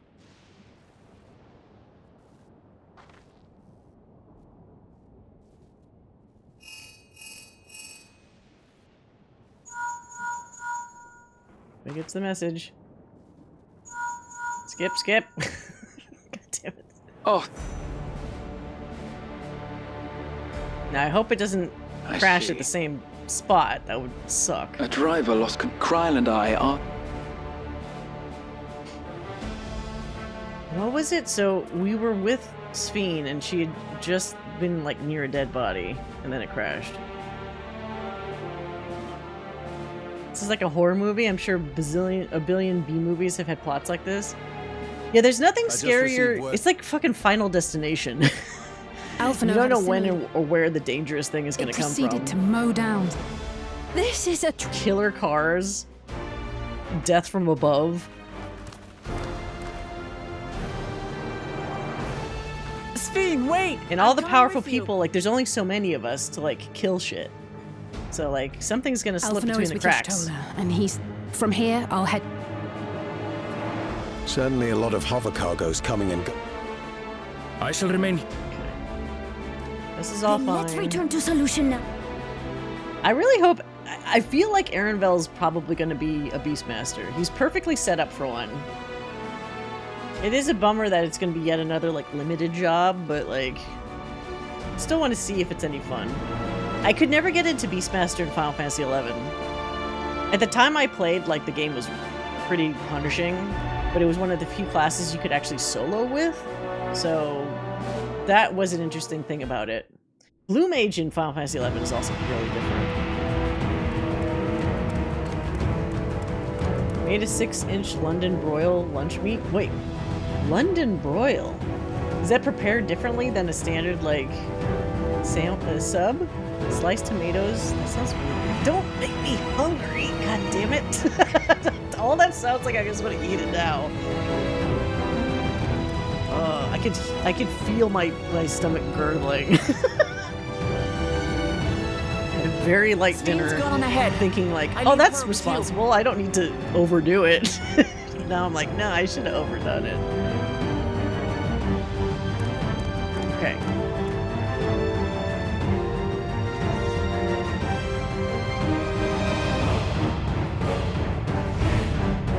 This game has scales for the physical attributes. Yeah. Yeah, max everything, especially for a Rogadin. Totally max everything. Oh shit! What the hell? Okay, it just crashed without a message that time. What is up with that cutscene?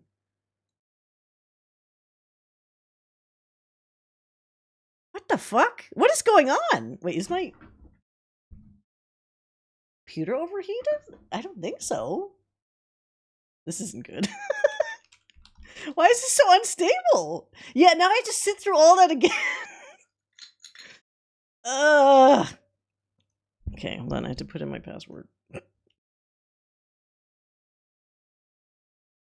annoying. This thing does not want me to get through this and the raid in one evening, I think. Computer overheating? Let me turn on my AC. I shouldn't need to, but it's wacky. Well, last time it at least had, it had some DirectX indicator on the error. This sucks. I don't know when it's gonna happen. Man. Okay, here we go again. Right. Geoden. Damn it. See, what would be nice is if it let you skip sections of the cutscene. Like, for example, this region would be a section. It's a bit puzzling, to say the least. Cut this, and then just immediately go to the next one. Yeah, I might have to verify the files after. Wait, verify. I don't have it on Steam though. Is there an option on like the just the regular launcher to verify files?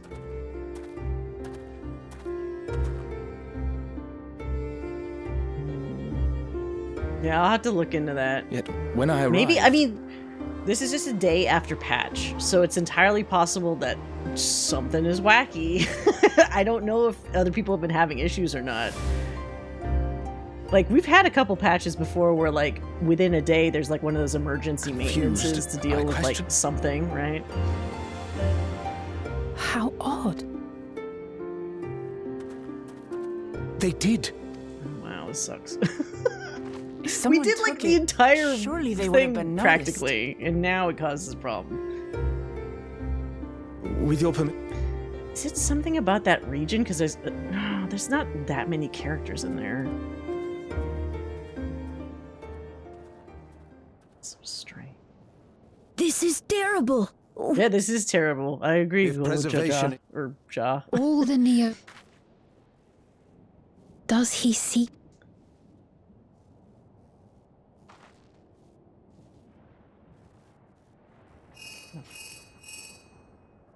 They already did that because they accidentally left the prices of master crafting books at 1200. Wait, what? Was it supposed to change the price? I haven't. I'm not like a crafter, so I don't even know about any of that. Oh, yeah, there's not like an amazing amount of like curly hairstyles, unfortunately. But with the centuries behaving, if you're talking about the big afro puff ball, there's that. But like that's like a joke hairstyle because I've seen very few people with it. They did emergency maintenance in certain areas with the books being sold. Oh. Huh. It's just weird also that it's happening during like a cutscene instead of just like active gameplay or whatever. Like it could have crashed during like the trial, but it didn't. For me. Apparently, it proceeded. Yeah, you kind of start to acquire other hairstyles like as you play and like during some events and seasonal things. I can't remember when you get the Afro Puff hairstyle. It bounces, which is ridiculous. Sphene, wait! I'm coming with you. They may have been dumb enough to have the fro. Alphino is with Y'shtola. No, I think you can get it from both. I'll go from here. I don't know if there's any. Certainly is there a lot of hairstyle that's women coming and going in those parts. I'll join you. There's certainly some feminine-looking hairstyles that I could have put on Gaddis, like let's return to really Solution long, 9. floofy If we hurry, ponytails we and can stuff, but I just never opt for those. Oh, it's at the Gold Saucer. Okay. That's not too bad. You can get those points just from playing enough of the little scratcher card things for a while, the daily Gold Saucer scratchers. But you have to be, I think, to a certain level to access Gold Saucer, so you might not be able to get that for a while. Also, hairstyles can be changed without needing like a Fantasia. Yeah, Gold Saucer's definitely in this game. And there's Chocobo Racing, little like lottery scratcher things, like events and stuff.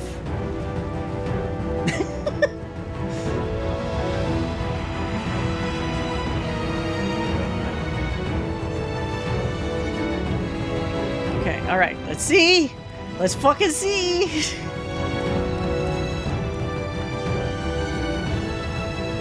Sphene? Okay, yes, we know Sphene's doing the thing.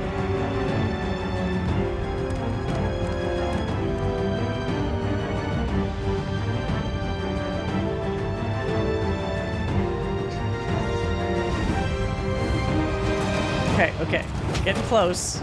Remember this bit.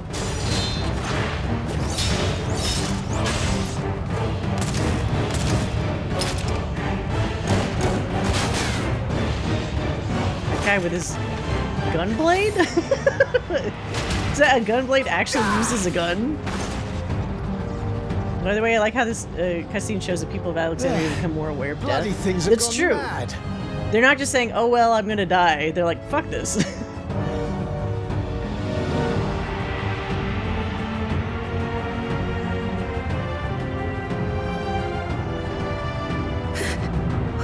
Why is this happening?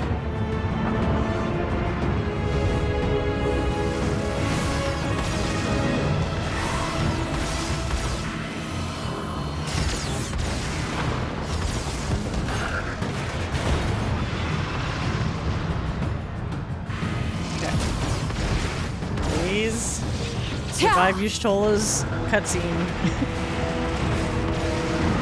Surely there's a finite number of these things. Also, they did a lot of... Yeah, the cutscenes have been pretty good. Everyone, please try to remain and a lot more... and make your way to resolution! Like, proportionally seems like there's more voice acting this time around. This is just like it's just me. It seems like soldier unleashed the soldiers on us! I don't have any souls left! I don't want to die! I don't want to die!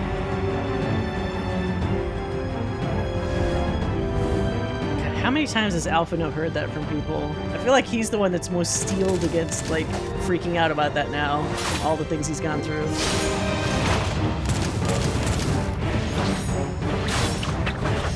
I'd be happy if they're going to increase the amount of voice acting, personally. I mean, I'm sure that's not a hot take. Everybody would probably want more voice acting. No, you don't! Okay, okay, we're getting there. Are you all... Okay, yeah, this happened. Death, yes, yes. No! Continue. No! Why did you do that? Why? You can't just leave me alone like this! If we had been endless then. Keep selecting different options, but still they be don't here. look different. Yeah, that's kind of the problem with some of the character creation choices. They're really subtle. Like, if you zoom in a bunch, it's like, okay, the eyes are a little bit different. Okay, okay. That's me.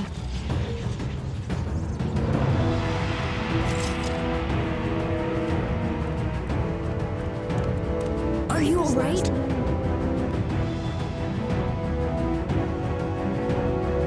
This is wrong. Okay. There's me. I'm just making sure I still have the stuff I like reading, but voice acting takes nothing away. Yeah, like, I feel like it will help grab more people also with voice acting. There are people that don't want to read, like, everything, unfortunately. Okay. Let's try this again.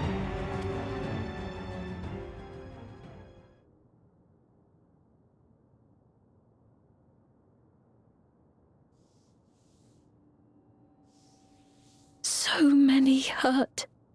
So many dead. This is wrong. This is all wrong.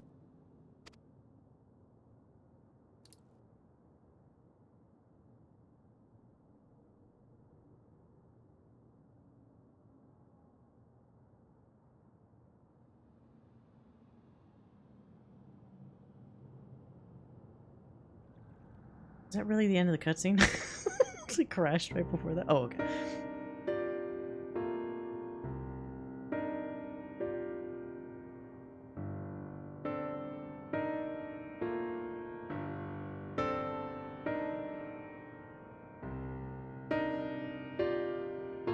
Oof, oof.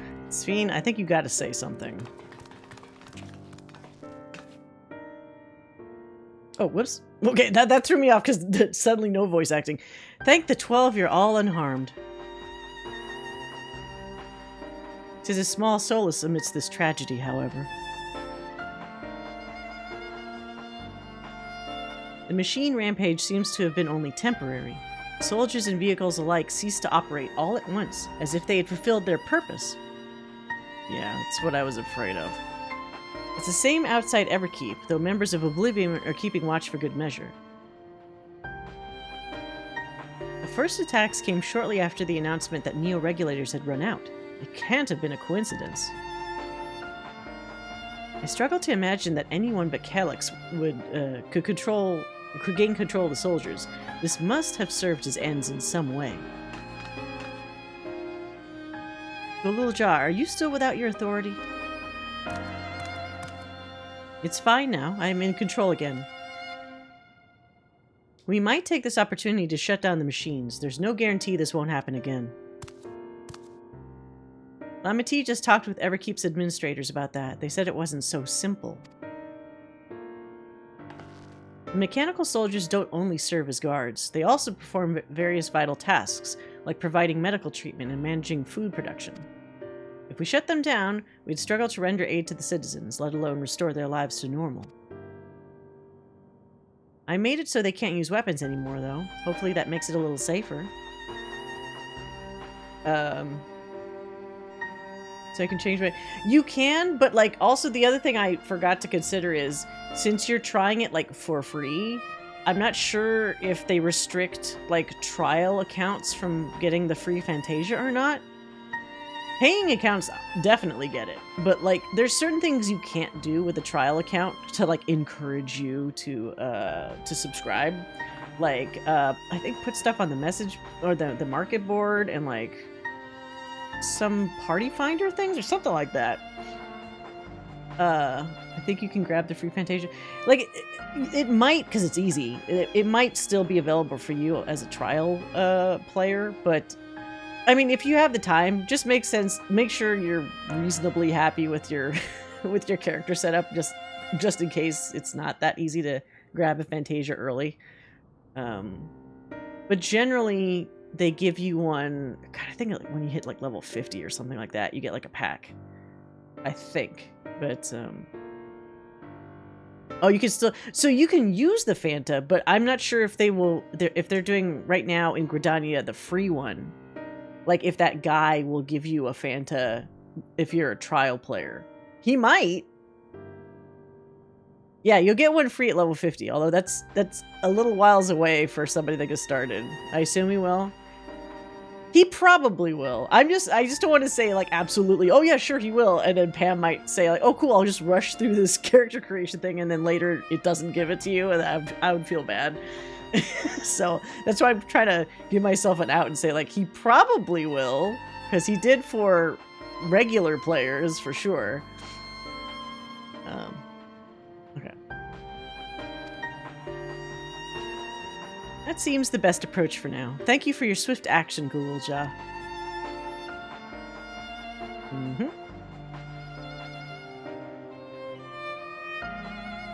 This powerlessness, I can abide it no longer. Do something. Speak. Speak up. No matter how much hardship and loss, we could endure it if there was but happiness in the end. Yet all I see now is suffering and misery. And I cannot bear it. I want to protect the people. For their happiness, I would do anything and everything. So please, lend me your aid. Oh, to Wukulmat specifically? This is going to remind you of the other one. Oh, Sphene, you found the words I wish you said back then. Our strength is yours, Sphene. Together we'll get through this. Let us split up and get to work. Might I trouble you to report to Shale, my friend? Oh, is this where we end the 7.2 story?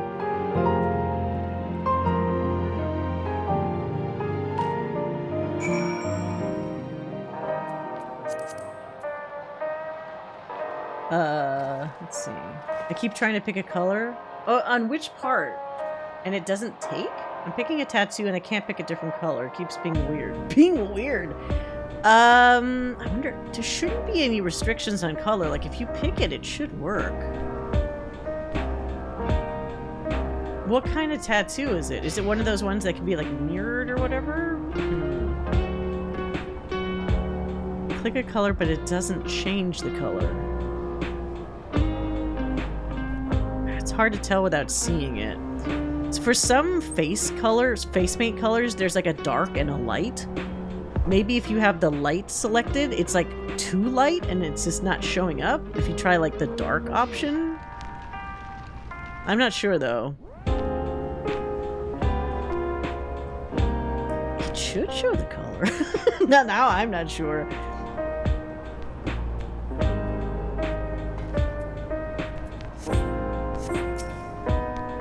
It's been a trying day, but it seems the worst is behind us. What's the situation out there now?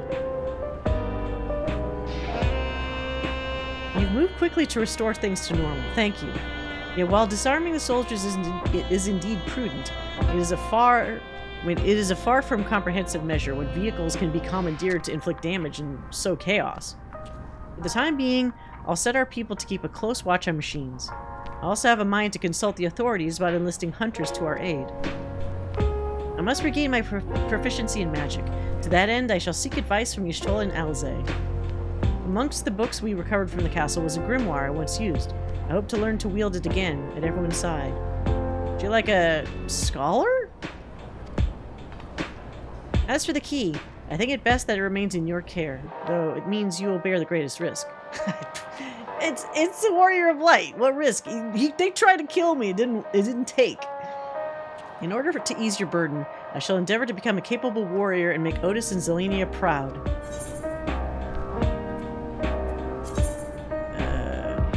Savage aim all the time. Right, now we get our little stinger for the next one, right? To tide us over.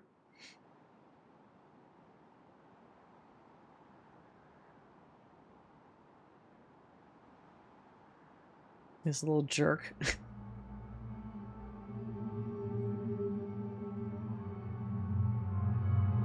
By illness weakened, by wounds unmade, by age decayed,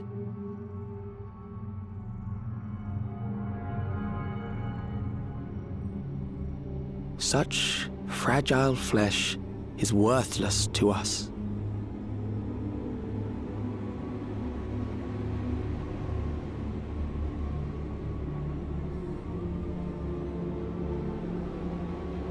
How mankind should evolve, shall evolve. I have already arrived at the answer. You could put them in robot bodies or something, right? Clearly not flesh ones.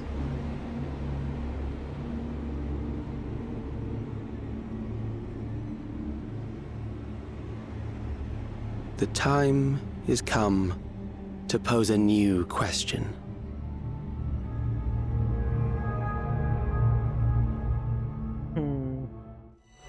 Reprieve from death, but at what cost? For endless life, a legion lost.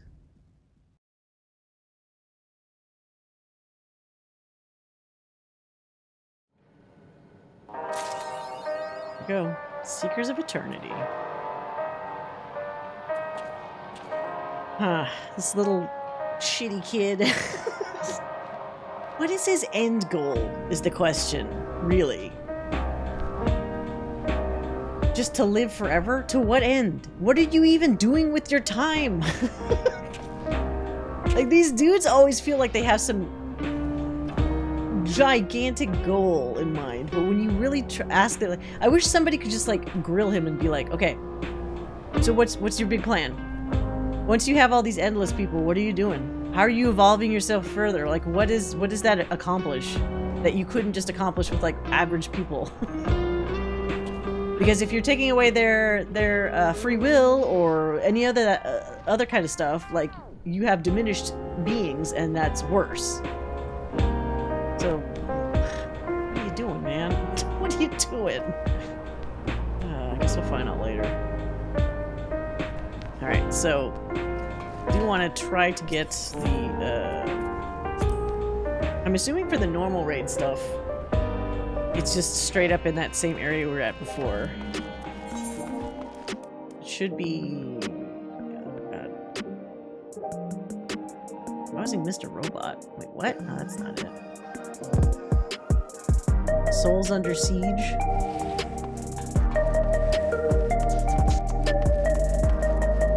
Wait, did characters say stuff now after this? Disquieted Citizen. I finally got my hands on a Neo-Regulator and came this close to crashing into a hover cargo. The day I become endless can't come soon enough. They should be taking this shit off of people. I do think the immediate thing that real Sphene should be worried about is convincing people to not have the fucking regulators on. Because as long as they're on people's heads, he can alter their memories whenever the fuck he wants. And I'm not sure why they're not treating that as a more timely problem. Like, solve that now. Don't just wait.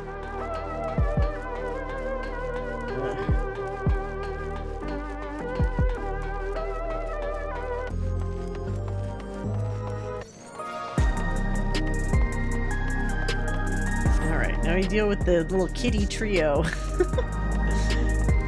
I liked this guy. The manga artist that's trying to, like, make stories about your Warrior of Light. Cartoonist. How often do you get a cartoonist, and an L is into that, in a video game? It's gotta be pretty rare, right? Alright. Alright, Yana. Souls Under Siege. Yana's face lights up at the sight of you. Hey Gaddis, you're just the person I wanted to see. Cruiserweight matches have yet to begin, but Nayuni and I have made some breakthroughs in our research about psychonecrosis. Come inside, we'll tell you what we learned.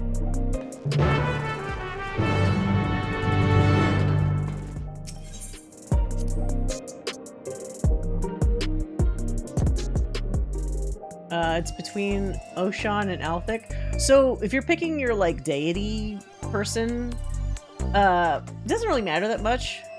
Like, the day that you're born under and the other stuff is just kind of for extra, like, lore flavor for you. Like, for people that like to say, like, my Warrior of Light has this backstory and this and this and that. There was a time very early on in 14 where some of those things affected certain like very minor trait adjustments, but I think nowadays it's like it doesn't matter.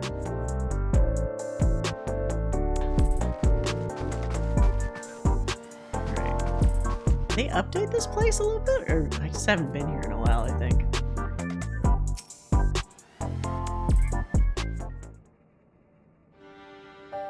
Yeah, the cat kid is real cute. Before diving into the details, perhaps a refresher is in order. It's a rather complicated affair, after all. You had barely been crowned champion of the light heavyweight division before our sister, Eutrope, challenged you. She was intent on claiming your soul as a means to cure psychonecrosis. The illness appears to afflict those who use feral souls to an excessive degree, such as Arcadian fighters. We learned from Eutrope that the immortalized, who we thought lived in luxury in the upper levels, are actually dead, taken by the disease. Since the revelation, we've looked for alternate ways to cure psychonecrosis, and we finally have some news to share. It's all thanks to Nayuni. Like Eutrope, she has a sense for electrope technology. She's learned to do all sorts of things from tinkering on her own. Oh, Yana, don't give him the wrong idea. It's the people of Oblivion that we have to thank for our discoveries. I had attempted to access Everkeep's core systems for information on souls, you see. It's pretty dangerous. Unsurprisingly, I failed. What's more, an Oblivion member who was monitoring unauthorized access found me. She took me to task, scolding me to never again do something so reckless. Is that Shale? When I explained our predicament, however, she kindly shared research data Oblivion had required from Origenics. The data was quite difficult to parse, but I managed to find some relevant information.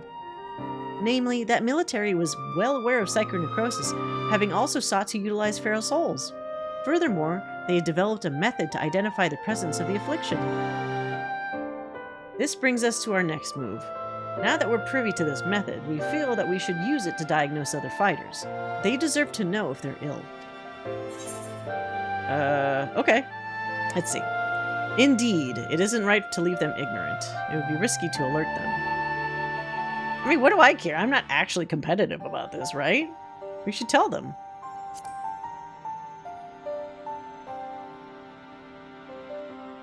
I'm glad you agree. I can't sit idly by knowing that they might die. As Medem warned us, the President doesn't take kindly to those who get in his way. He'd be extremely unimpressed if we revealed the secret to those you've yet to fight and cause their withdrawal. Of course, you're still liable to incur the President's ire by becoming a Grand Champion and releasing all the souls in the repository. But we should avoid getting in his crosshairs for as long as we can. I want to see who the fuck this President is. Is that another Lalafell? That's why I propose we approach only those fighters you've already bested. Wait, what? Okay. As they are barred from fighting for a time, it wouldn't have an immediate impact on the championship. There are still risks, however. Every time our fellow fighters use a feral soul, they bring themselves closer to psychonecrosis, including in a match against you. If I walk up to them, that might make them want to fight me just for revenge. Rematch. Which is why it's important we tell them the truth as soon as possible, so we can stop that from happening for good. Knowing what the illness has done to your trope, it feels nothing less than personal. Alright?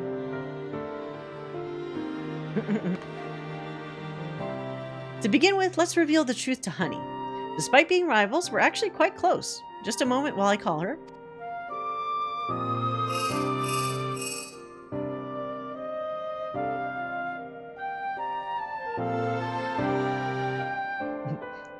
Tell her the whole story.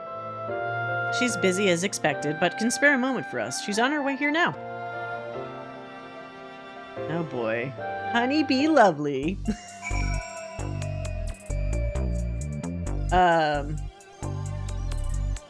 There's one reference to it in an optional thing later, but it's like, oh, they remembered. Oh? Oh, wait, are you talking about choosing the gods for the character creation? Go with the vibe you like, ultimately. It doesn't matter too much.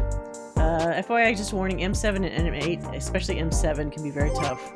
Which one is M7? Is that the third one? Well, I am doing this as a red mage, so maybe that'll help.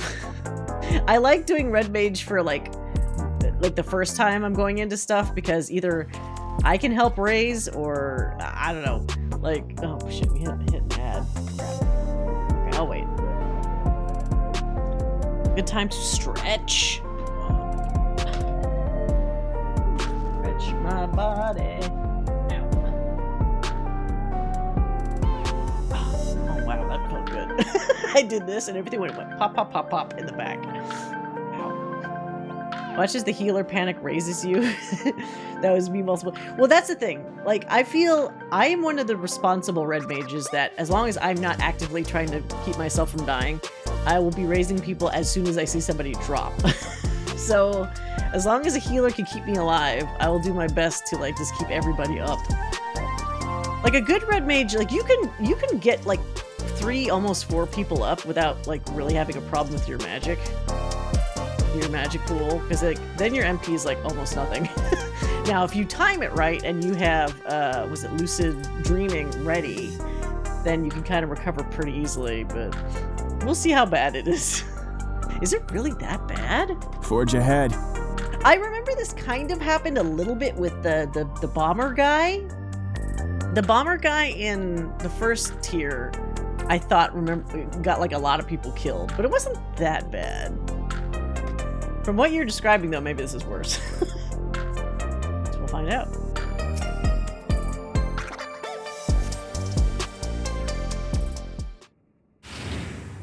Honey be lovely.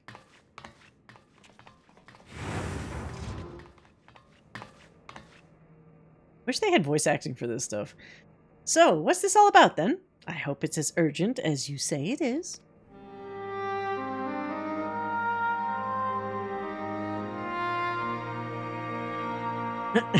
Energy drink in the foreground. Very low res, by the way. My stars, you're serious, aren't you? Could I be afflicted as well?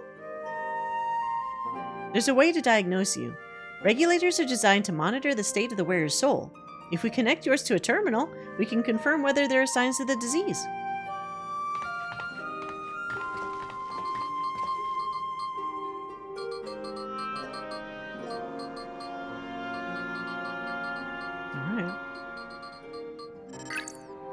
See if she's lucky.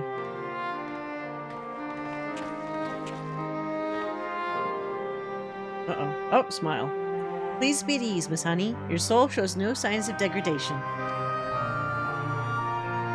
Truly? Oh, what a relief. I shudder to imagine how I might be affected by such a dreadful disease. You're fine too, I suppose? You joined the Arcadian well after I did, after all. Well, I haven't gotten any symptoms yet. Yana was so eager to prove herself, she utilized feral souls numerous times when training. So when I examined her, we found that she's on the threshold of developing the disease. Uh-oh. You need to not do that ever again. For mercy's sake, Yana, we're forbidden from training with feral souls. And knowing what I know now, I'd say it's because the president doesn't want us to die too early. It'd be bad for entertainment. At any rate, neither of us should use feral souls again, which means we can't fight in the Arcadian anymore. Alright, then, I'll retire. I'm glad she so easily agreed. Really? I wasn't expecting you to decide so quickly. She can go into music. While I've graced countless magazine covers and concert stages, I never shined so brightly as when I fought in the ring, it's true. But everything I've done was just so I could bask in the adoration of the people. I couldn't do that if I were dead now, could I? So I'll look for another avenue to apply my talents, and you can be sure that I'll succeed. After all, I'm Honeybee Lovely, the brightest star in the sky. Oh my god. Now then, I'm scheduled to appear in a broadcast, so I must be on my way. Thanks for the warning, my dears. You're lifesavers.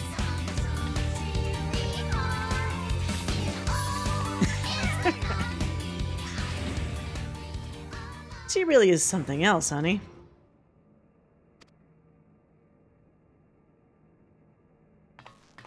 Oh, she does have a southern accent. I forgot, like, during the fight. Oh, well, it's fine. Right, that leaves one other fighter I'd like to inform, the Brute Bomber, who you defeated to become a light... That asshole that was, like, drinking illegal, like, stimulant drinks during the fight, he's not going to want to stop. That's going to be bad. Who you defeated to become light heavyweight champion. We're not exactly friends, but I won't abandon him either. He's not likely to answer when called, though, so we'll need to visit him at his home in residential radius 911. 911?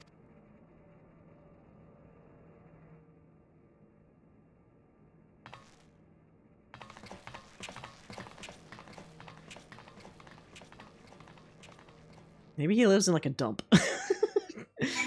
There's drink cans everywhere. Unwashed laundry just tossed all over the place. Where am I supposed to go? Where is that? Oh, it's way the hell over here.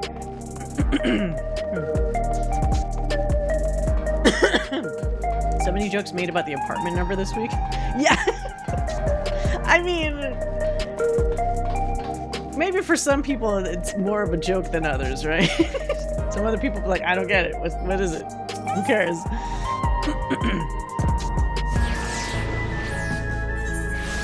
Speaking of energy drink, do I have any more? A little bit left.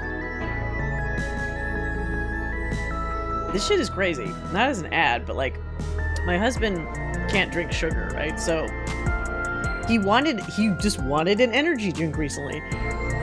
So he went to the store and he liked how this one looked because it's got a little ghost on it. What the fuck?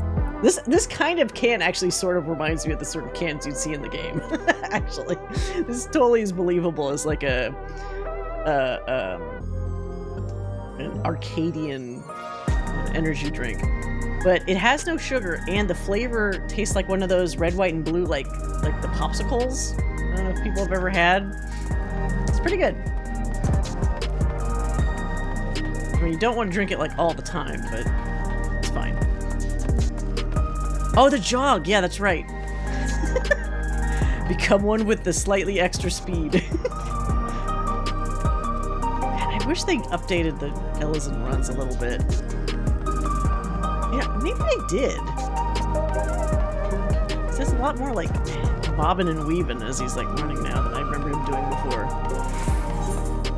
Oh, whoops, I passed it. Shit. I was so distracted by the Ellison run.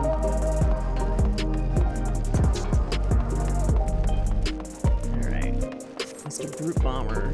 He's the one that has Urianger's voice actor, if I remember correctly. Like, he sounds like a really aggro, angry Urianger. Right. Here we are. Let's hope he's willing to hear us out.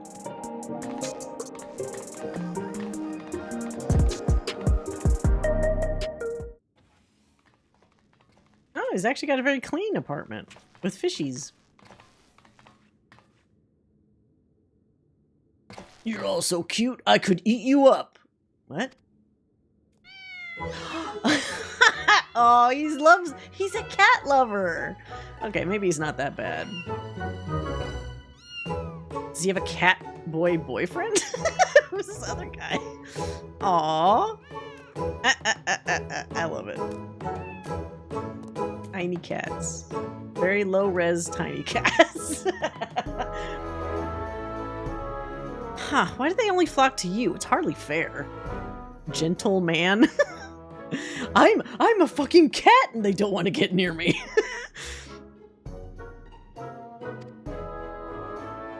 Well, these are my kittens. If you don't like it, you can go back to your woman. Oh, what? Maybe he doesn't want to go back to his woman because he likes guys. Rub salt in the wound, will ya? You know full well she left me. Oh, that means he's single. So he's like, so you're saying I have a chance? Come on, little ones, come to me.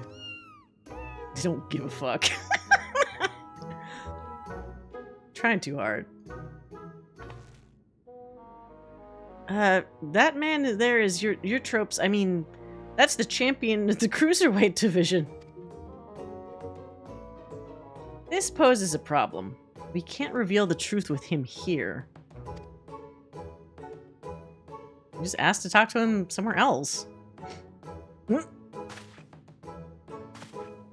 The blazes you doing here? You want to get your arses kicked?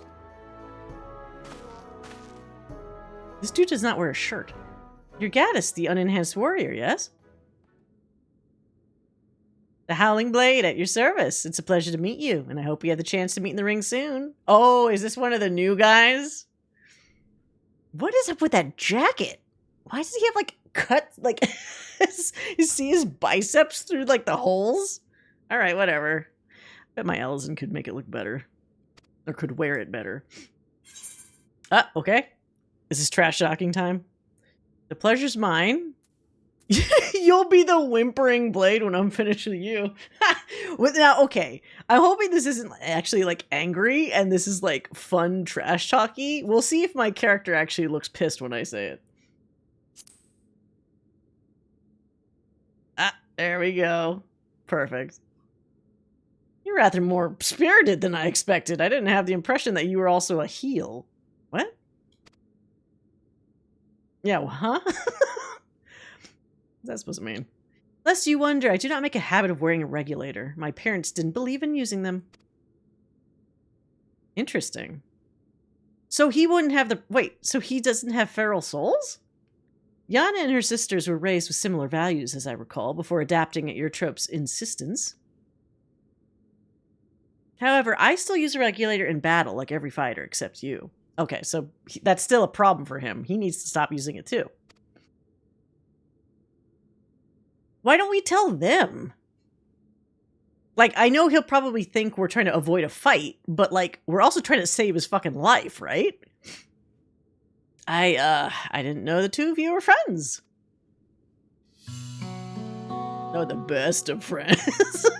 Surprised that a reviled heel like him and a beloved face like me get along? Truth is, we've known each other since childhood. We just can't seem to get rid of each other. That is the biggest, in the closet trope I've seen in a while. Maybe I've been reading too much manhwa, but that's always like the don't realize they have a thing for one another until they do. Just because they've always been friends since childhood. We both couldn't fit into any of the jobs we were introduced to us, and got up to all manner of mischief together. We would have likely carried on like that if the president of Ascension Arcadia hadn't come and taken us in.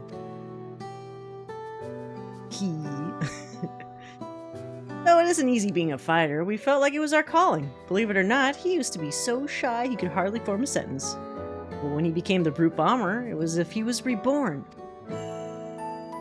Shut up, they don't need to know that. Thinking back, we owe everything to the Arcadian, to the president. The president's screwing you guys over. That we do.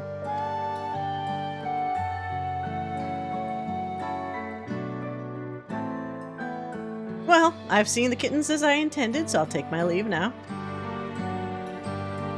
Till next time, Gaddis.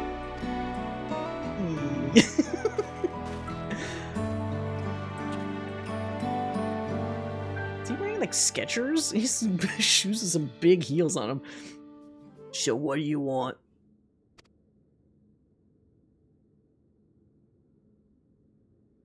There's something you need to know. Wait, what? First encounter with Wyman? Oh, at the very beginning? He has the hair, kind of Gortash, but he's just like NPC guy. He's not a problem. Post-Brute Bomber, blonde Miko. It's a fanfic. I'm sure somebody will after this patch, right? Probably. Yeah, Wyman's a good egg. The only other time I heard someone say a good egg was...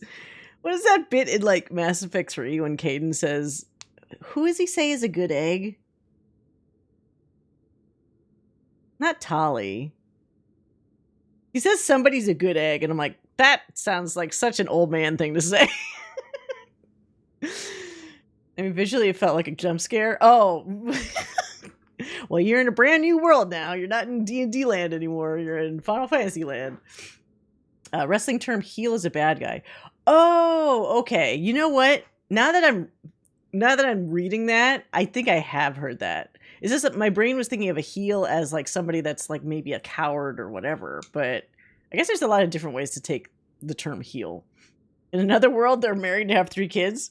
The 3 kids are the cats. They're little fur kids. Why not? All right. There's something you need to know. Let's see how he takes it. We're just trying to help you, dude. Please take it seriously. Oh, fuck. Lies! The president would never! I have the results of the examination. I'm afraid his soul already shows signs of psychonecrosis. Well, that's nonsense!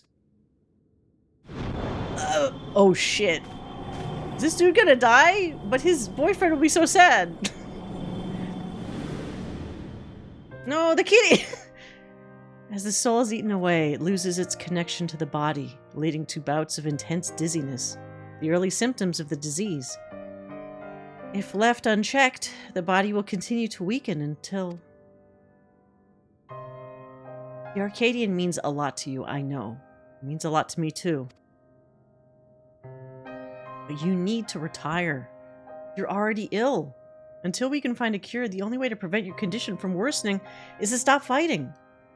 This dude just gonna die till he's just gonna keep doing it till he dies. He's probably gonna be like, this is the only good thing I ever had going for me. I don't got nothing else.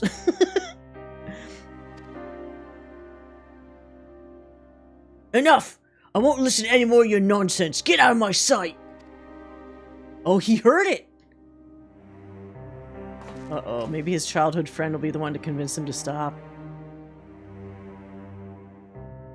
Yeah, we've done what we could. It's up to him what he does now. Let's go home.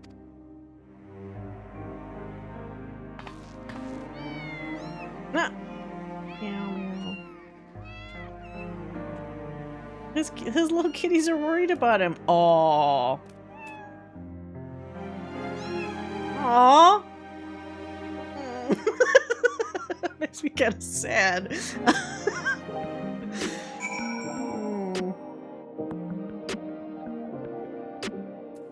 Alright. Let's save the brute bomber. Alright, there we go. Go back. Oh, it's so he does call Talia good day.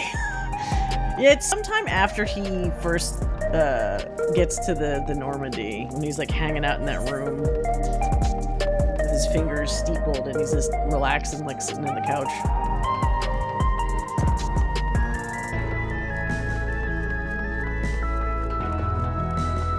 No, brute bomber, no.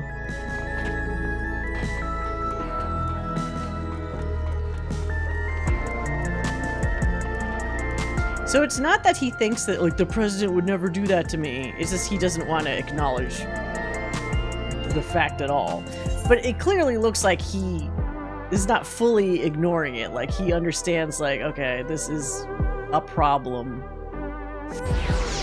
The problem remains whether he will just say, fuck it, and just, like, say, well, if I'm going to go out, I'm going to go out in a blaze of glory. Or if he's actually going to try to value his own life to, like, keep living it.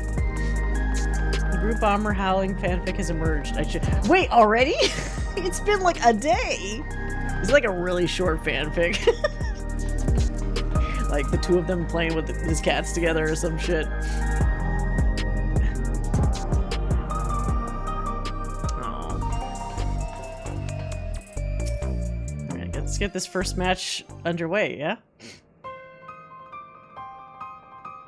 Not only your trope, but the brute bomber too. We need to find a cure as soon as we can. According to your trope, the remedy is an infusion of an extremely dense soul. That's why she targeted you. The data from Origenics seems to support this. Though it was only a hypothesis, the researchers believed reinforcement from a dense soul could be an effective treatment, but this isn't the solution we seek. We'll find another way. I'll scour an ocean of data if I have to. For all her searching, your trope could only find one cure. I mean, she's not a scientist. We have scions. They're smart. They basically figure out everything no matter what, so just throw this their way. Still, something about her actions doesn't sit right with me. The Eutrope I know wouldn't think to save herself at the cost of someone else's life. Can't help but feel she's still hiding something.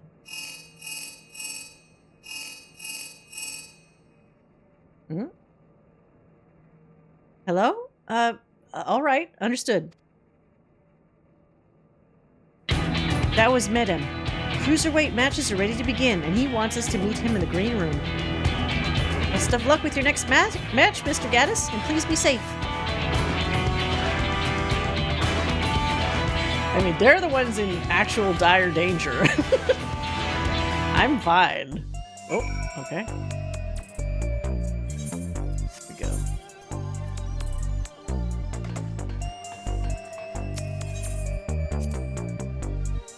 So both the third and the fourth ones are difficult? What I'm hoping is it's been a full day. So yes, I might get unlucky and have a lot of people... Oops, I'm going the wrong way. No, I'm not. And have a lot of people that, like, have already done... Maybe they've done it already and they know the mechanics. Or I could be unlucky and have a lot of people like me that just stumble through it. Don't know what the fuck they're doing. Yeah, hope for that. Either that or it's gonna be a long night, I guess. Alright. We've been waiting for your arrival, Gaddis. Allow me to show you to the green room. Let's go.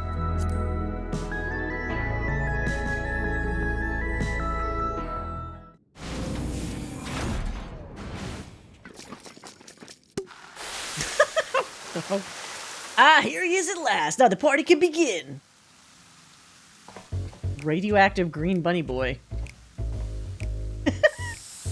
Wait, what? Are these guys all punks? That's better. This drab room was begging for a touch of color.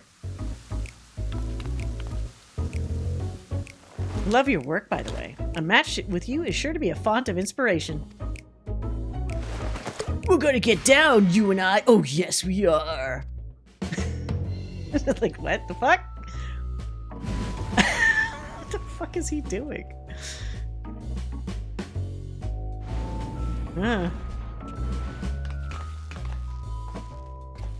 As you've surmised, they are your rivals in the Cruiserweight division, and I understand you're already acquainted with the champion. Given the situation in the realm, you may have doubts about fighting for entertainment, but it's now most of all that the citizens are in need of a diversion to help them forget their cares. I am counting on you to captivate the audience once more with rousing combat and make the very walls of the Arcadian shake with excitement.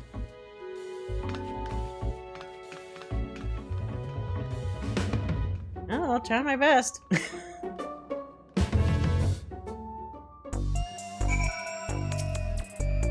fighters in this division are characters too, eh? But there's far more to them than their showmanship. As you already know, Cruiserweight fighters utilize more potent feral souls. Their attacks pack a heavier punch, so you'll need to brace yourself and be fully prepared. Alright. The Dancing King. What is this, like a DDR screen? Yana's eyes gleam with anticipation. Ready, are you? Good. Let the unstoppable Upstarts Cruiserweight campaign begin. Alright.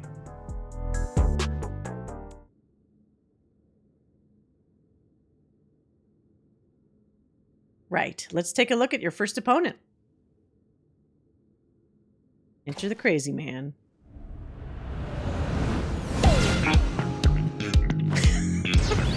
Wait, what? He's a frog? Oh god. The Verdant Reveler, Dancing Green. Disco Frog. He's a shameless playboy who loves partying the night away in pubs and clubs. Even his Arcadian bouts he treats as parties where he's the center of attention. Using the soul of a terrible toad, he gains heightened physical prowess and seamlessly incorporates dance moves into combat. Victory will come down to how well you ride the rhythm. Your best bet might be to treat the fight as a party as well. Let yourself go with the flow. You might just be surprised by what follows. Now then, go and show that party animal you've got the moves of your own, or you got moves of your own, and seize your first victory in the Cruiserweight division.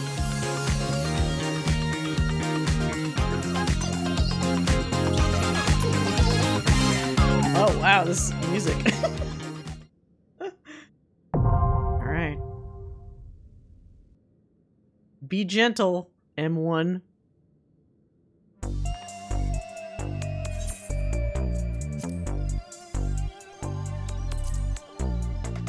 Wait, is that... Oh, this one. Okay. Oh shit, I didn't think about when I'm doing this. I wonder if people are online still. Take like fucking 15 minutes just to get in. Isn't it usually don't wear it out? Wait, what? Oh, don't play it. Vainra Elrin is her name. Don't play it out. Did we ever figure out what that means? Is it don't wear it out? I think it's don't wear it out. I think Raven's right. It's what is that phrase? That's my name. Don't wear it out? I'm just trying to remember. I think it is don't wear it out. Yeah. It's funny because traditionally Rogadin in certain areas have names that literally look like somebody smashed their hands on a keyboard. You'll see some of the names as you start playing, where it's like, how am I supposed to pronounce that name?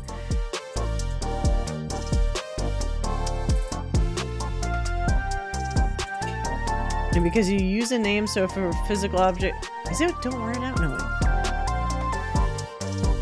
What's my name? Don't wear it out? No, don't.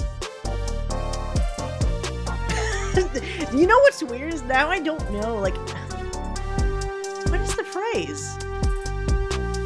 Hold on, I Google this. Let's see. That's my name. Don't wear it out.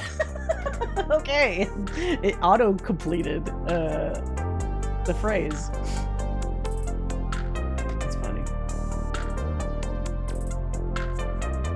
Her name is Vainra. Vainra.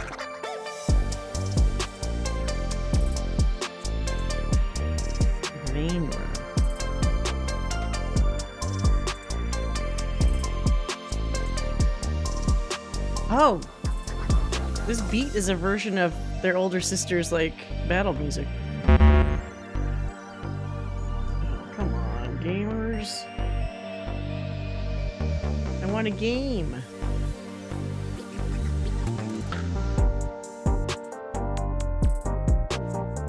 Is nobody doing it right now? That's impossible.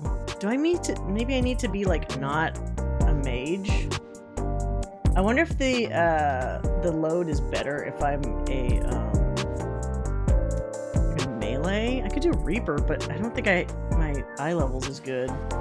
And also, well actually, you know what? For this one it might not be that bad because you said it's just 3 and 4 that's hard.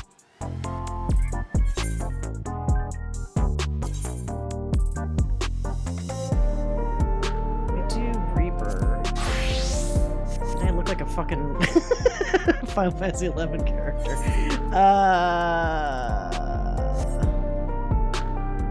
Let's just test and see.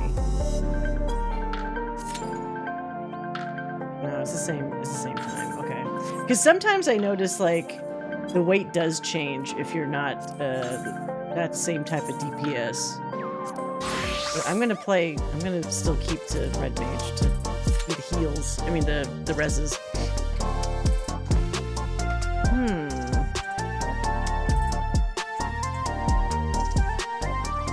I would have figured that the second day there'd still be like a bunch of people doing it. I know the time zone is... Should I try a different server maybe? Because what time... It's wow, it's almost 2? Fuck. Shit. Well, I don't want to have to wait till next Wednesday to do this. So I need to like do this tonight. Should I try... Like if I tried a European server or like a... Because right now it's like late. For anybody in the US, it's gonna be late. So my chances of getting in kind of suck right now.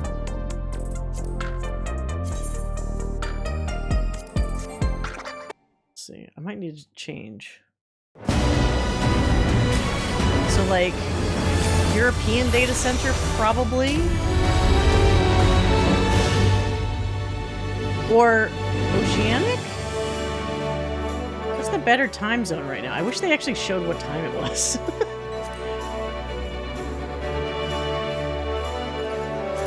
I do have more options here.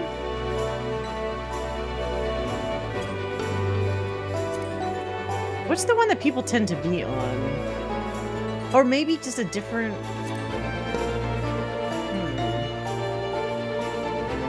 What's the other popular one people are on? On Crystal, right? Crystal's pretty popular. Let me try Crystal. Forge ahead. Oh, so it's even that is like early in AU. So Australia, so Oceanic might be better. Aether's the most popular? Okay, okay. So let's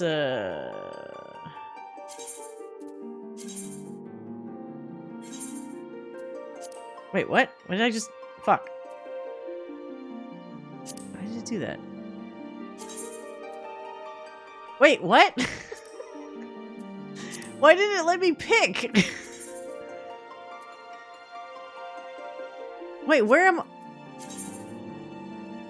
Your character's currently on a world server different... What am I on? It says Behemoth still, though. What? Is the world... transfer thing fucked?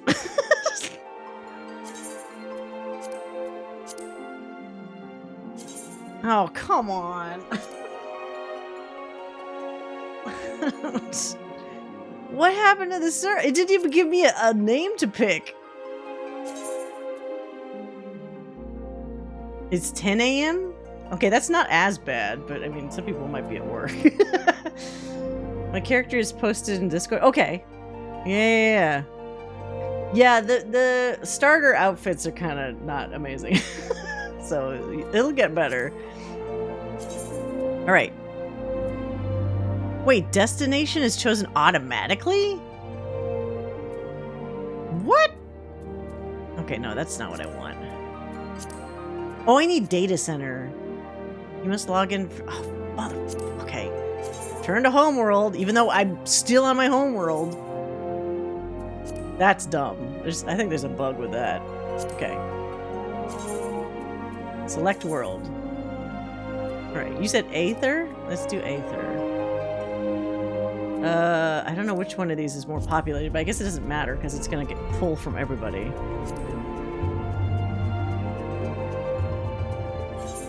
Okay. Proceed. Somebody let me do these fights!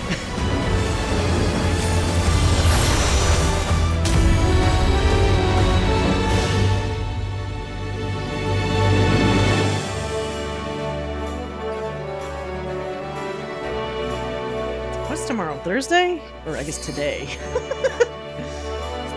Officially in the morning, early morning.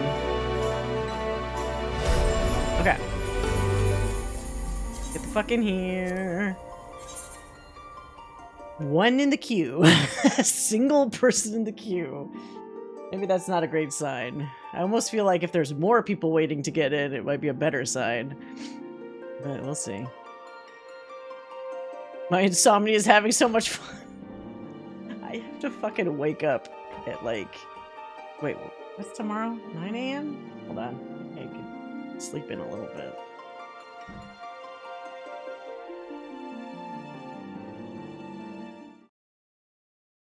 yeah, you don't have to be super early. Okay. I'm here.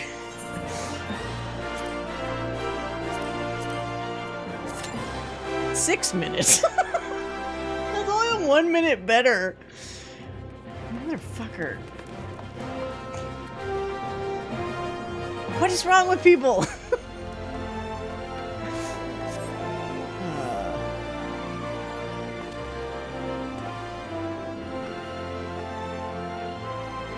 Come on. Are people already...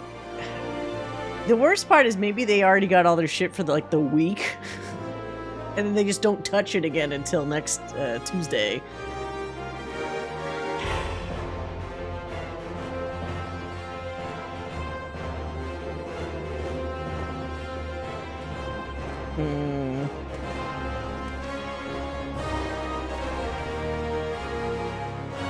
Oh, wait. While we're here, let me show you, Pam, where the Fantasia person is. So, you go to Gridania.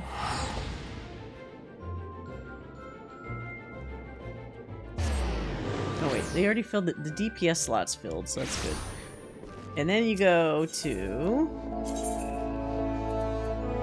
See, what's the closest one? I think Makedo's Amphitheater. Makedo's Amphitheater... You can tell you got the right spot because it looks like an outdoor theater, basically. Oh, shit, we got it! Yay! Okay, hold on.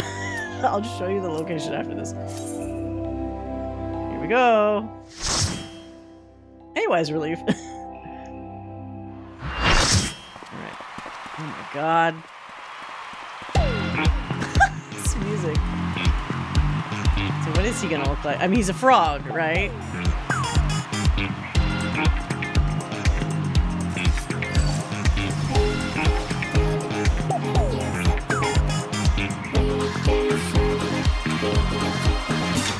Alright, let's see it.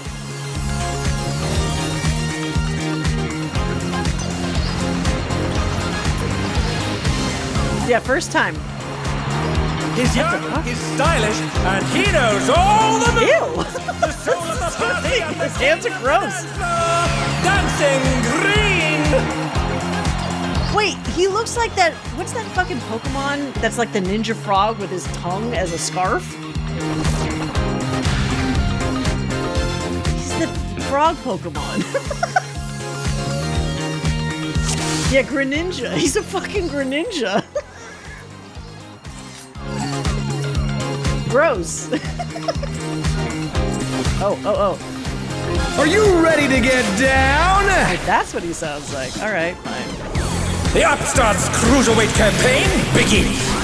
Alright. Pay attention. What is that? Go into that? Oh, maybe in.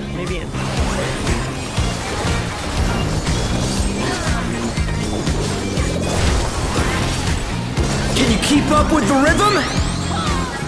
Other side bad? Okay. Oh, shit! We're just getting started! 4 snap twist? Baby. Oh, so it's like 4 times. Okay. 1, 4. There we go. Dancing Okay. Green is pulling out all the stops with these steps. This music's interesting.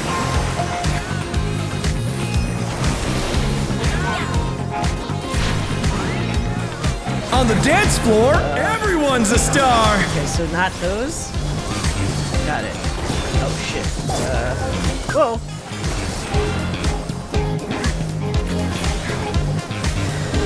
Just the pattern?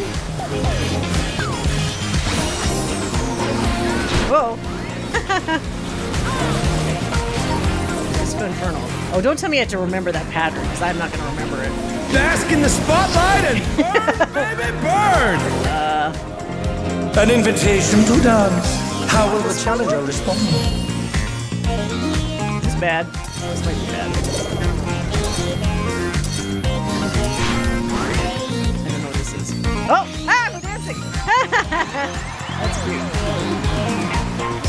Do the hustle. Inside again? Pick a thing? Fuck! Stay! This dancing is fucking awesome. Okay. Celebrate good times.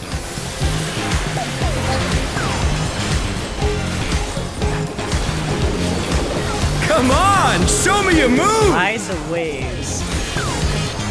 Show me your moves. Show me your moves. Okay. Uh-oh. Oh. Okay. Another set.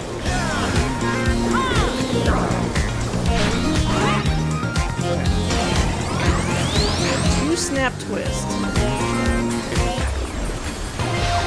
1, 2. Celebrate good times.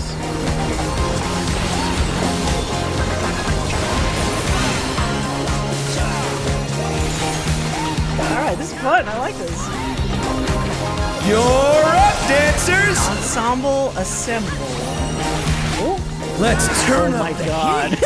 Try to keep up now. I'm just gonna get distracted by how silly everything is. Fever's taken hold. Can the upstart keep up with Dancing Green? Wait, so...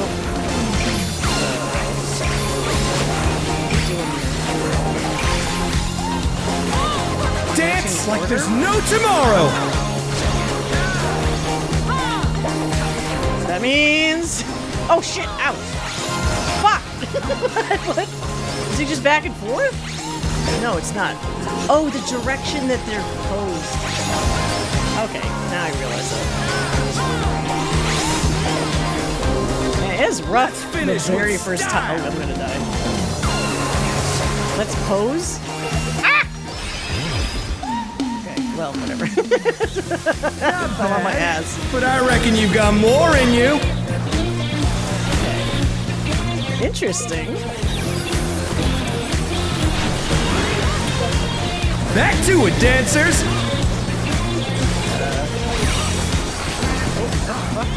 Uh-oh. What are they doing? What they do?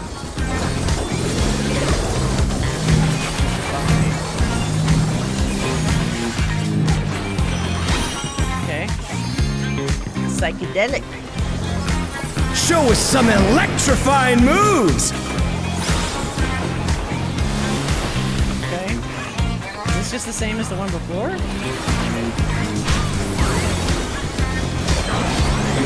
Snap twist. I'm gonna die. 1, 2.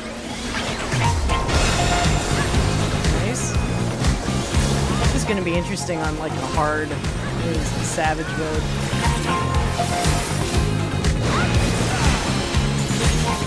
I feel like juggling those things will get annoying. Well, not annoying, but interesting. Let's go and burn. Bask in the spotlight! Oh, here's the light again. Burn, baby, burn! Oh shit, we have to worry about these assholes.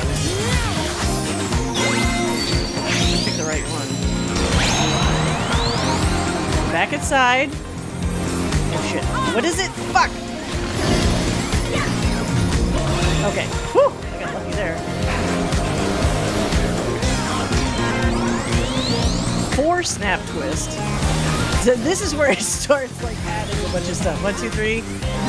Oh no! 4. That was too much for the challenger!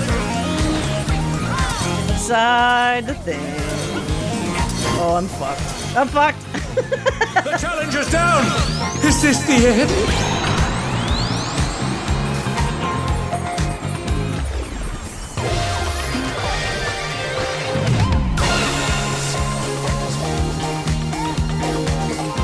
I just imagine Soken having a good time fucking around with these songs. It gives him a chance to like branch out even more. It away! Here we go again. Yeah, All right, baby! gotta get people up. I feel the fever coming on again! Alright, so I need to pay attention to the... Is it their direction or is it mirrored? I Fever pitch! All eyes are on Dancing Green! So left, right. Sure. Dance like there's no tomorrow! Okay, so this side, that side, that side. Okay, right. That. Another one. And this one. No, and then that one again. And then this one. Okay, and then that one. Alright, cool. Let's finish with style! And then what is this, though? Is this just damage? Oh, yeah! Big groove. Groovy moves! The crowd's loving it! I was like, LOL. Come on! Show me your moves! Show me your moves. Show me your moves.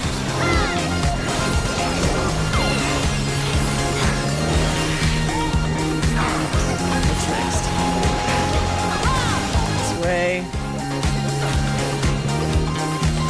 This is a cool fight. They're having fun with these raids, and I like it. I'm glad. They're not afraid to, like, have fun, be silly. Hopefully the rest of the people playing are, like, enjoying the vibe. Out of sight. KO! The match is decided! Victory goes to the challenger! Yeah.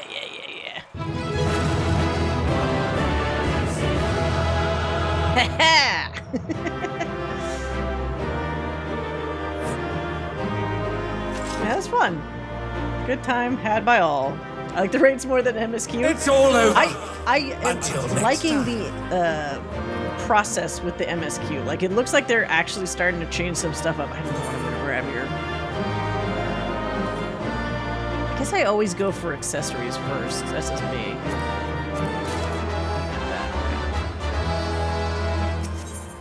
Off I go.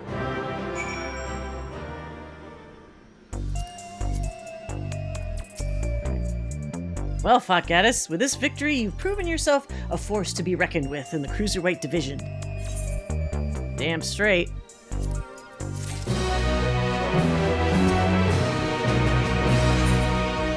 Oh wow, that is colorful. Art at War. Yana is ready to introduce you to your next opponent. Oh, this is the spray paint kid. Lala, not a kid. Right then, let's ride the wave of this momentum towards our next victory.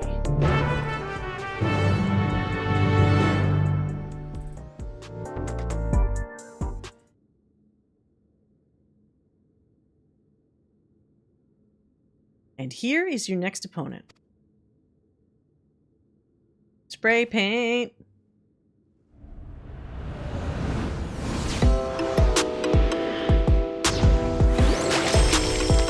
Oh, she has like a goo? A fighter who lives and breathes art uses the ring as her gallery. Sugar Riot.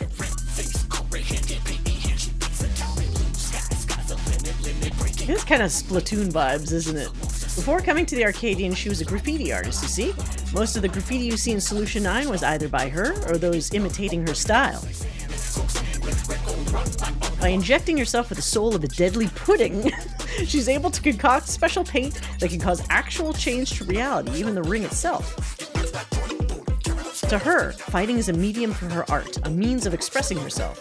Her imagination is boundless. You have to take care not to be overwhelmed, staying calm no matter what she throws at you.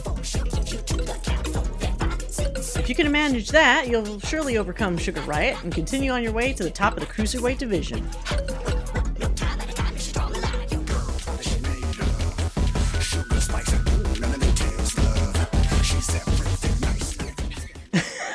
I heard that last bit of that lyric. Sugar spice, everything nice. Alright, let's see how fast I get into this one. 5 minutes. Less than 5 minutes. Alright. This might have been a good call to go to this server. Get these things. No one needs battle dance materia. Oh, I need to get that Final Fantasy XI music from that sheet.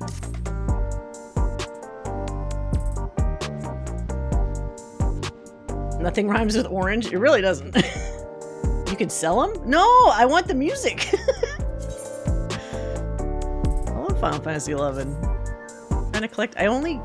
I'm so unlucky rolling for the scrolls. I've only gotten like, I think 3 of them. I like 4th best, but I think I'll like 3rd more after the lyrics are figured out. Wait, so the lyrics are incomprehensible. So which the cat boy is the last guy? Alright. Well, it seems like we don't get stuck in like more cutscenes until maybe the last guy, right? Because this one just immediately went into second fight, which is good. Alright, we just need one tank and we'll be ready to go. I forgot that pudding was before the fight I was thinking of. So you're probably thinking of one of those two ones that people were saying was hard. 3 apparently is the super hard one. I don't know about 4. I'll muddle through it, I hope. All you need is a good healer. I feel bad, like, that the pressure that's on the healers for these first time events, you know? Gotta be rough.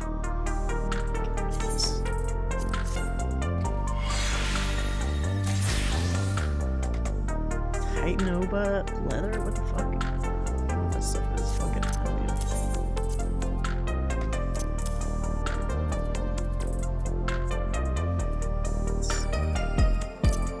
Carne asada tacos.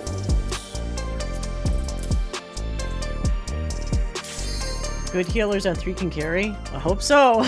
Otherwise I'm going to be here for a while, I guess. The orange thing is because there's literally... Oh, there is? Okay. Let's see. Right, time to wow me, pudding girl.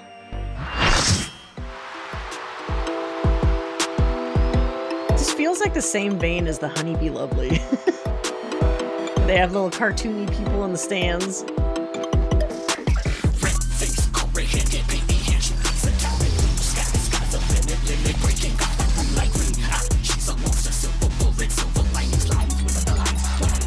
Is her studio and reality against. She's a rebel with a cause who captivates all with her illusions. Sugar! Oh, she really just... I thought she was gonna look more pudding-like, but she really is just more Splatoon-like. With the little puddings on the top. Okay. That's an interesting design.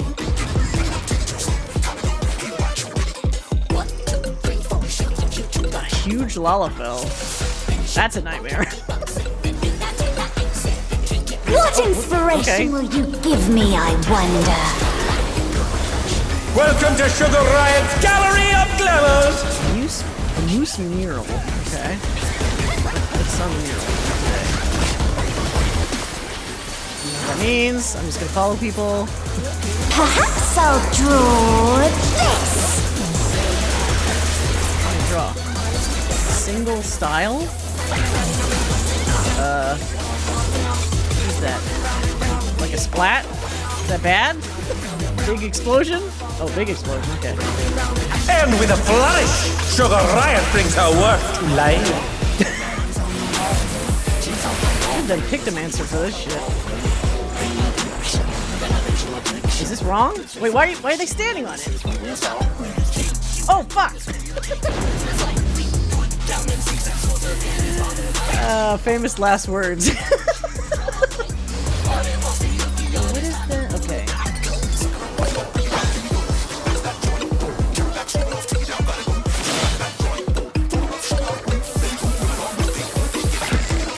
Target. Oh wow, we're gonna fuck this one.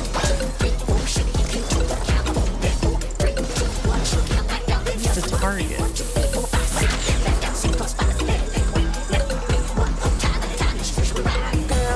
Oh, from both sides? This might be good for me to just watch. Are they gonna shoot across, probably? Yeah. Ooh! Oh, they aim at the target. Got it.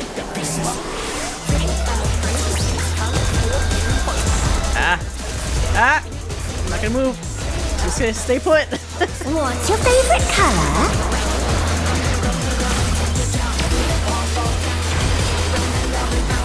Okay. Interesting. An image comes to me. I hope you like it hot and sandy. Sandy? Oh, wait. I'm just gonna follow everybody. I'm just gonna follow whatever they're doing. We have to move? Is this like hot, like affected by heat? How about a little more sunshine? Layer. What you guys are doing? Everybody's over here. When I think desert, I think of these prickly fellows. Cactuars? Yeah, okay, cacti. What are you guys doing? Okay, what do we do? Away? Got it, okay. And then, what, also away here? Watch out! It's a veritable storm of needles! Okay, this is at least makes a little more sense. Fuck! There's something missing. Oh, I know. Alright. Layer. What are you doing now? Quicksand? Oh, fuck. You don't want to get caught in that. I can't. Oh, man.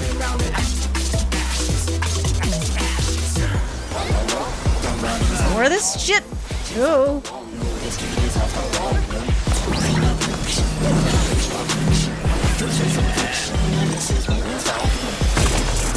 Paying attention to my rotation. Okay, going back to the mural again.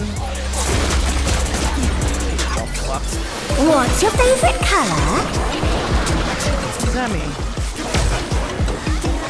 Oh, it's just for the tanks. Okay. Ah. When you can't decide on one thing. Two? Oh, so double bombs? Okay, so what is the... Okay, I'm following. What do you think of this? Okay. Double style. Arrows? Oh. Needs to be away from this shit. I hope this is the right spot. Ha! Effortlessly dodge!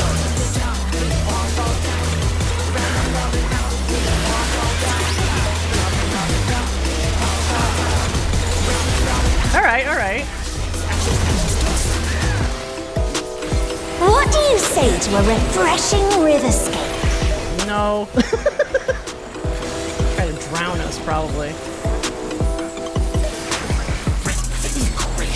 That's pretty. She got some talent. Oh, do not get in the river. That could be like death trap shit. Taste of thunder. Oh yeah, don't be in water, that's for fucking sure. Thunder.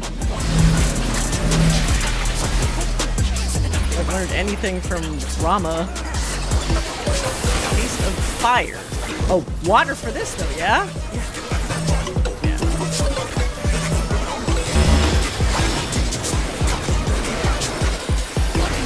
Moose mural again.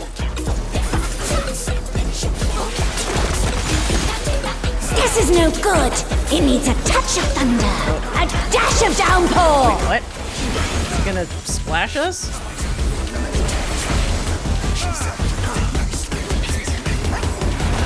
Oh, mud. Oh. Oh. A thunderstorm has turned the waters muddy! How frightening! I have it! Some destruction to facilitate deconstruction! Layer. Now what?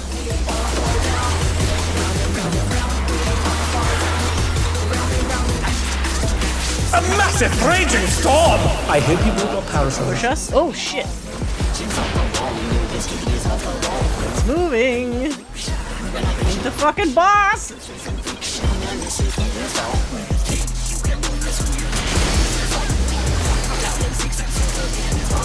Meet the boss!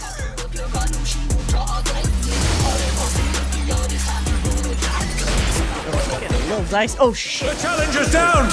Is this the end?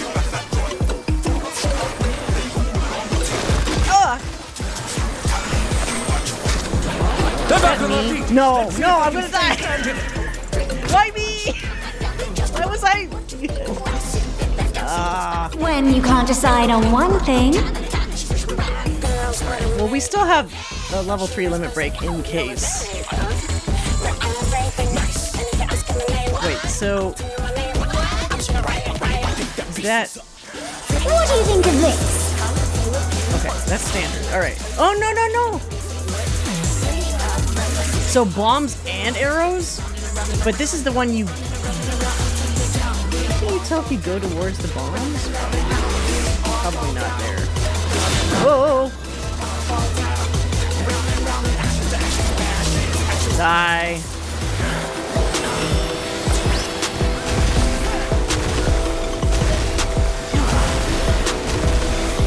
Alright, that was a good recovery, actually. That wasn't that bad. Could have been worse. Sugar skate. Is this a new one? No, this is the same thing as before. Okay. So I guess we're finally at the repeating phase bits. That's good. That means we've seen everything. Taste of fire.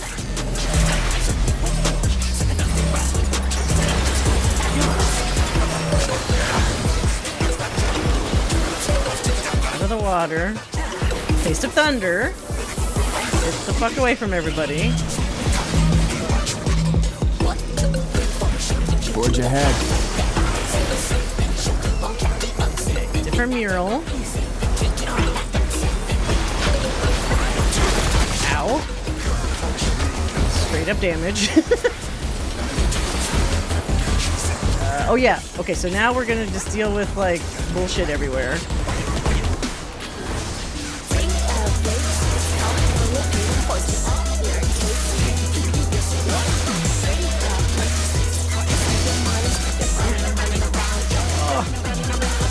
To melee.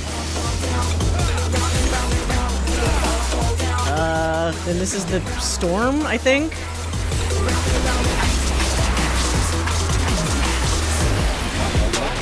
Yes. Oh god, get the fuck away from that. Is it going this way? Oh no, that was too much for the challenger. I'm helping. I'm helping. The challenger rises again! Can they turn this around? Bet your ass we can.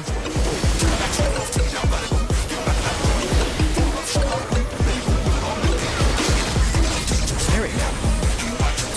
That's why you bring a red mage. What power! Looks like someone isn't holding back. When you can't decide on one thing. This lady's painting days are through.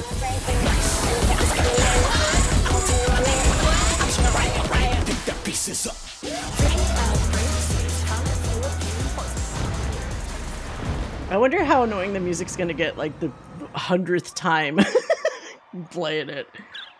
It's good though. I like it. KO! Yay! The match is decided! Victory goes to the challenger.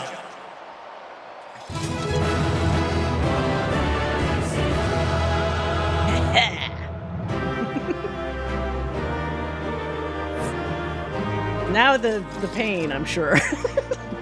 Bring the pain. It's all over. Until next time. I have to roll so fucking low. Let's not do... I don't want to do any 4 pieces this time around. So no legs and no body. Let's do head. Or leg. I mean, like feet. Let's see what people roll on. There we go. Alright.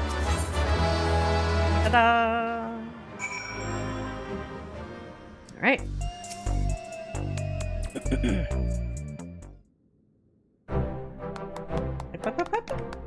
Well done, Gaddis. I knew you could do it. Your next match will be against the Cruiserweight Champion himself. But seeing as we have a bit of time, there's something I'd like to tend to first. I want to tell Dancing Green and Sugar Right about psychonecrosis and see if they've developed any symptoms. We have to save them too if we can. Let's save the creatives. where's your kid, sister? I've borrowed Naomi's terminal, so we'll perform the examination here in this room. Rest assured, I've already checked for listening devices. The two should be here any moment now.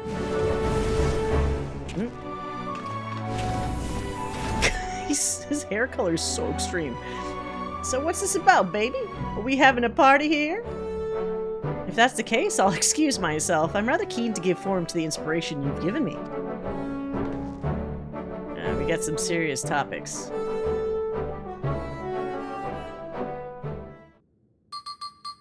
Let's see, what's the verdict? Hopefully they're okay.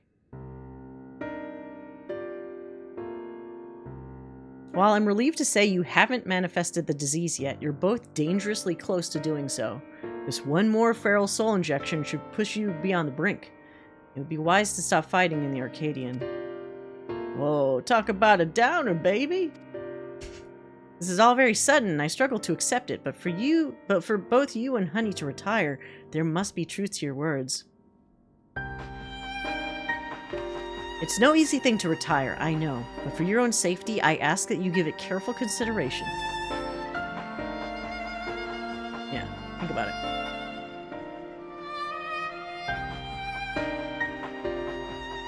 Look, you still have your art.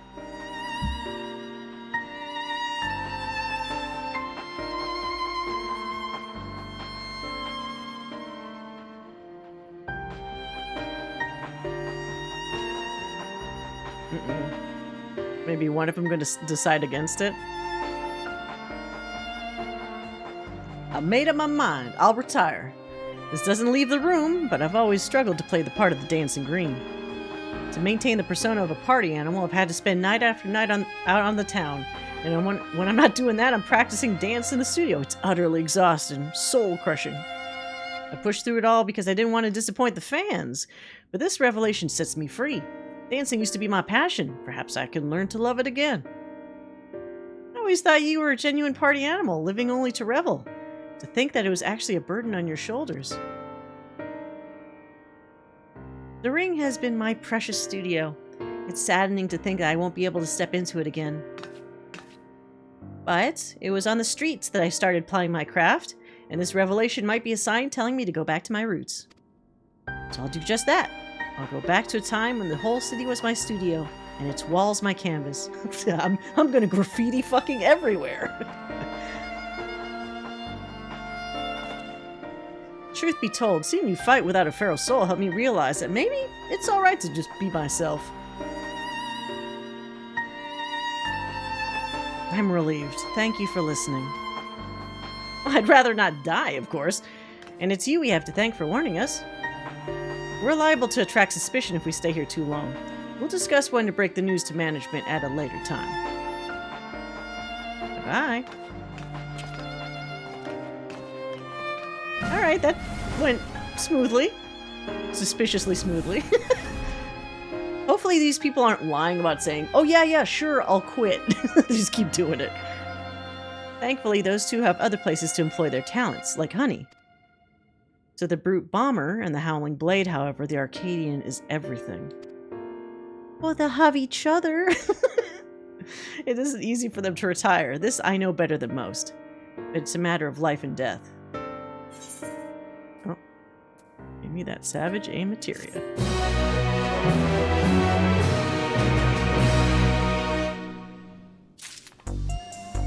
Alright. So now we got the pain train coming in. Apparently. See how lucky I am. Boy.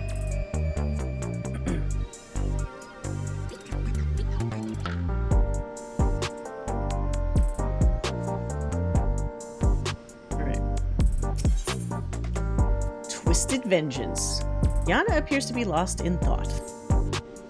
In any case, our priority for now is to win the title match. Let's return to the gym and prepare. Aren't we in the gym? Oh, this is like the waiting room or whatever, isn't it? Okay.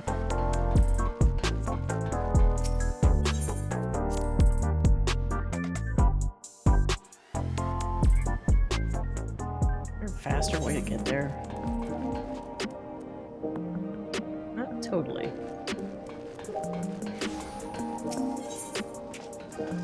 Cross my fingers that I'm lucky. So is the fourth one as hard as the third one?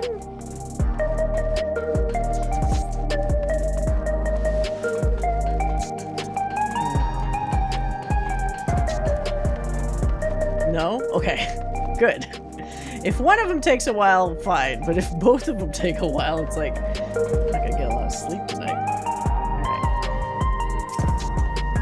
Nayuni will be relieved to hear that both Dancing Green and Sugar Riot plan to retire. Come on, let's share the good news.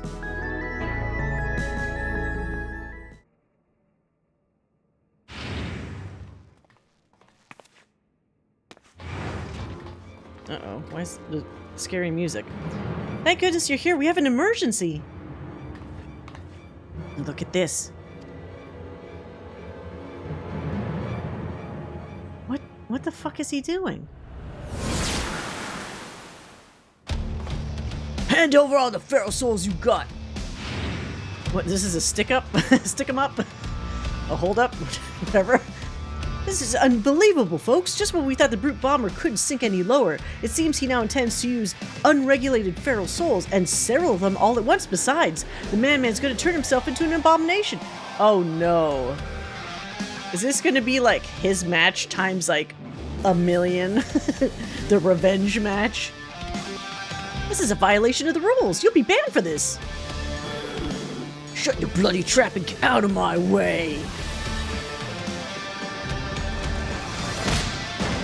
Oh! Beat up Alala, why not? Hey, unstoppable upstart. If you're watching this, come and find me at the demolition site of the 8th level. We're gonna fight again. And this time, I'm gonna destroy you, you hear me? I'm gonna destroy you. He has the vibe of one of those, like, wrestling like villains, like WWF. That idiot. Instead of listening to us, he goes and does this? The general public is unaware, but the doping tonic the Brute Bomber imbibes during his matches is actually a harmless prop he uses as part of his ring persona. That's why his matches continue even when he's disqualified. Using multiple feral souls at once, however, is expressly forbidden due to the extreme danger it poses. He's gonna turn himself into like a chimera. Doing so warps the flesh. Oh, he's fucked no matter what then.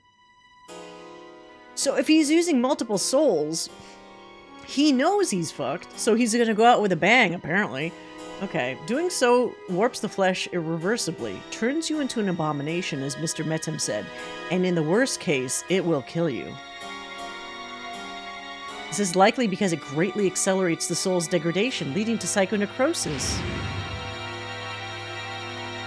Oh boy. You went and told him about the disease, didn't you? Despite my warnings, you went and told him. Well, he was gonna get fucked either way. Now he's just speeding it up. Sorry, but we couldn't simply leave him to his fate. Well, he ended up taking the matter to the president, who naturally denied the existence of the disease. And naturally, the Brute Bomber chose to believe him. Oh, what an idiot.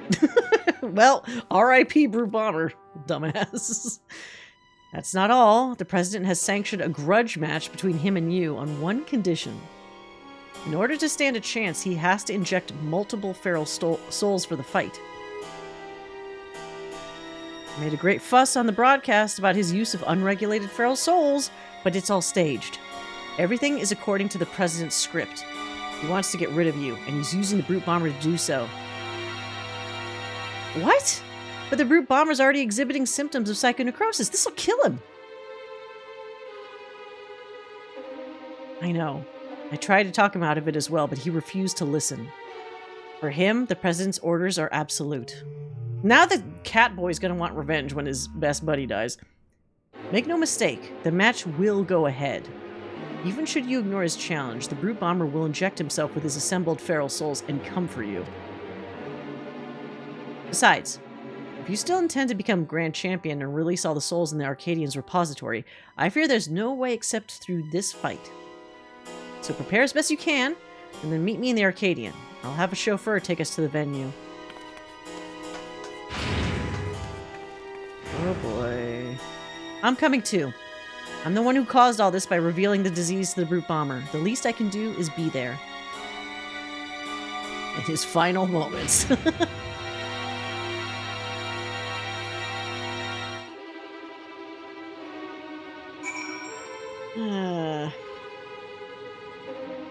could have had it all. With his best friend, boyfriend, childhood friend, etc. Life mate. Oh well.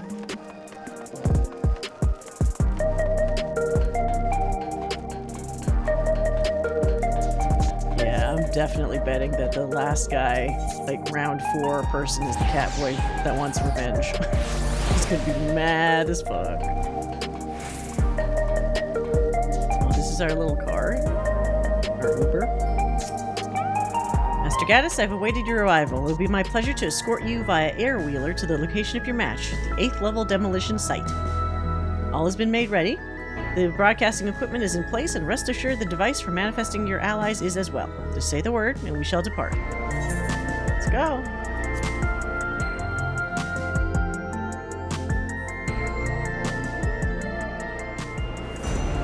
Oh, fancy. Looks like an oil rig. Dude, you brought this on yourself. Just keep that in mind.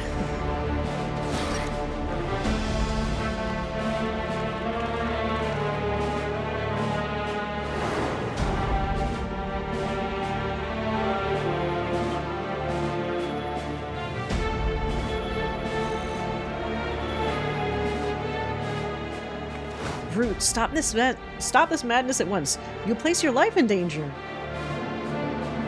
Danger? Who do you think you're talking to? I'm the Vile Heat, the most heinous, most despised fighter in the history of the Arcadian. I fear nothing and spit on rules. I do whatever the hell I need to win. Uh-oh. Wait!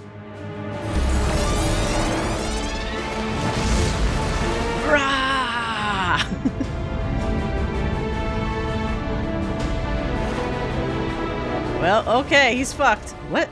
Ah, he's gone and done it. He's injected himself with several fair souls and transformed into a terrible chimerical fiend. Wow, he really was a chimera.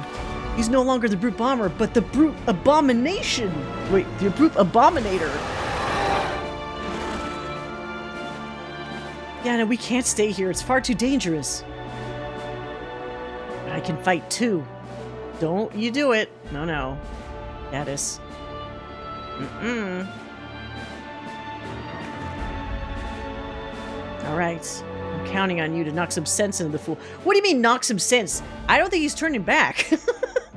Unless he's gonna be like, remember that dragon dude in the Ishgard like post Heavensward story, where he manifested into a dragon because he was part of that cult, and then he had the estranged wife and son, but they actually managed to fix things and they're a family again, but he can't change back from a dragon, so welcome to your new life, I guess.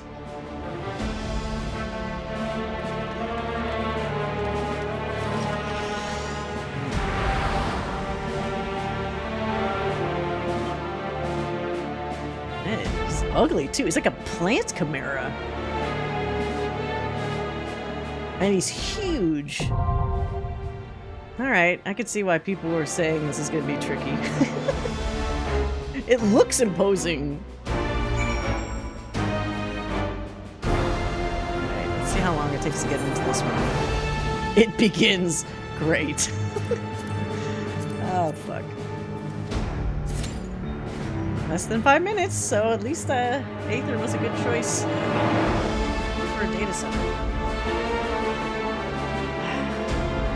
Like a Cyclops chimera.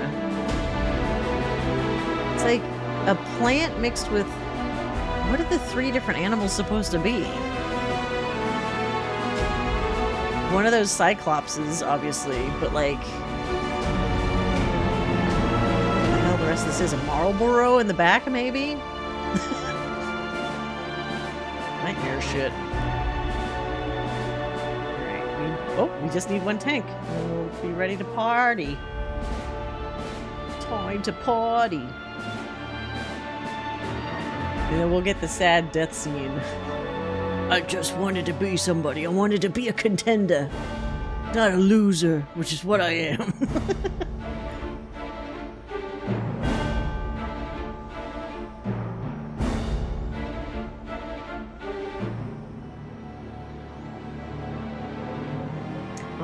Last tank.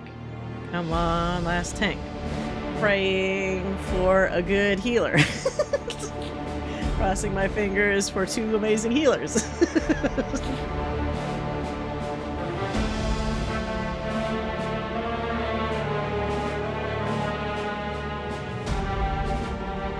The other 2 were not bad. I mean, being able to do them in one go apiece definitely helps.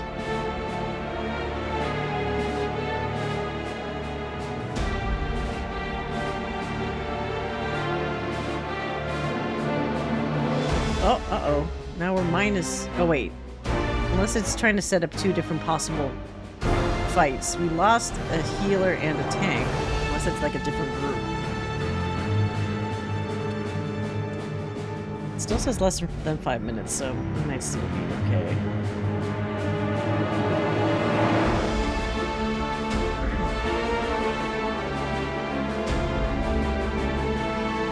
What sucks is his bestest buddy didn't try to convince him otherwise. He overheard what was happening. But it wasn't enough.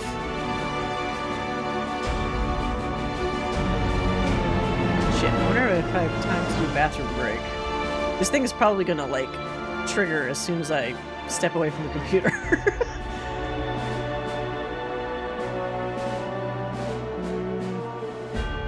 Risk it. Okay, I'm gonna try to do a quick BRB. Let's see if it grabs me.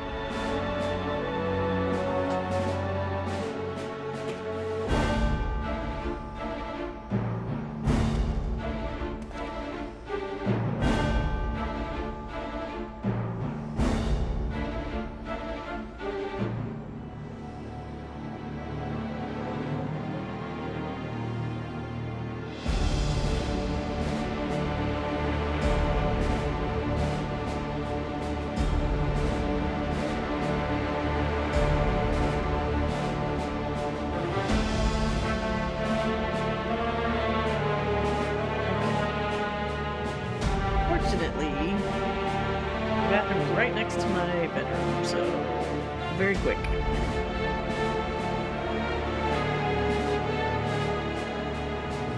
Nothing happened.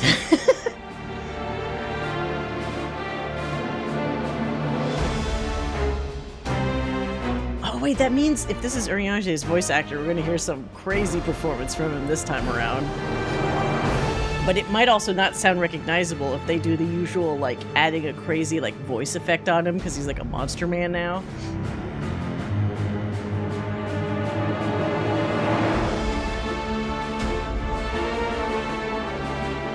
I wonder where they're gonna... So, like, they're probably not gonna reveal who the president actually is or what they look like in this tier. Or if they do, it's like gonna be like a tease right at the end or something. But next tier, like, they're gonna have to show. Maybe the president will be like the final tier in the next. Not final tier. The final boss in the next tier. The big bad. Fucking solid as snake or something.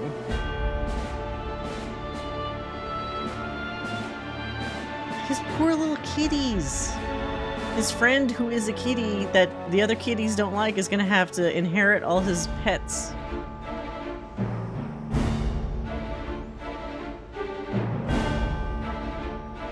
How do we not have... Oh man, did we lose another DPS? Come on. Oh, shit. Okay. Just spat out the thing I was drinking. Hey. A test of your reflexes. It really is. Alright. Let's do it. My knuckles cracking right now.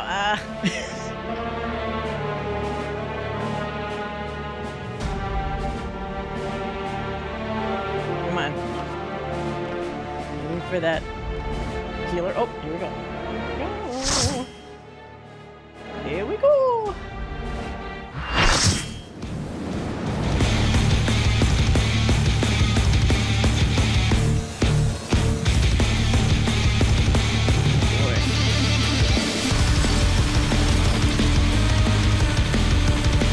Oh, we got some people with ultimate weapons. With a vengeance, the despicable fighter, formerly known as the Brute Bomber, the Brute Abominator!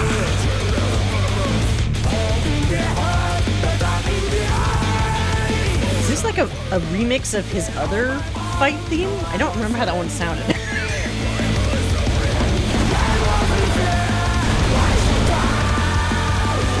It's about as extreme as I would expect from him. Let's see. We got some decent weapons on these people, so at the very least, the tanks hopefully know what they're doing.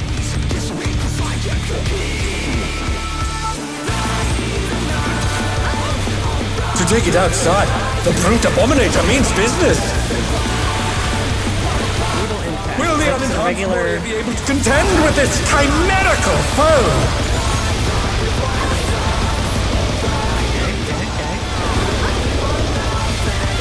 The bludgeoning. My word. He's used his fetal powers to manifest a weapon. Oh, okay, tank stuff. Tank stuff happening! How about that? Oh, a brutal blow, but the contender is standing. Warsack? Is this gonna expand? Uh-oh. Oh, shit!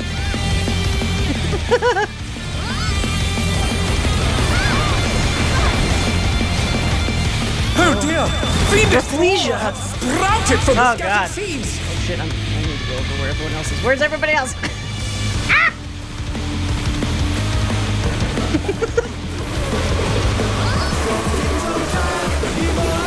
Oh, I need to kill these things. Fuck.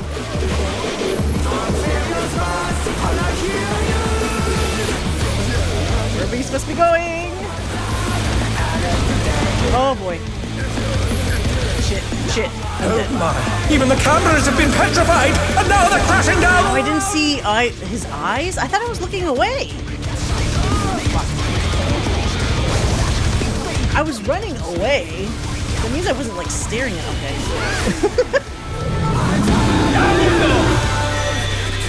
Okay, this is fine. Oh shit, this is not fine. Oh fuck! No! Fuck! Oh no! That was too much for the challenger! Damn it, I was gonna ironically get up the tank, but they were already up.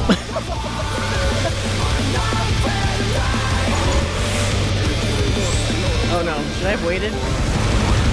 That's fine. Oh no! We set this rival flying! What fearsome Fuck, strength. where's everyone? No!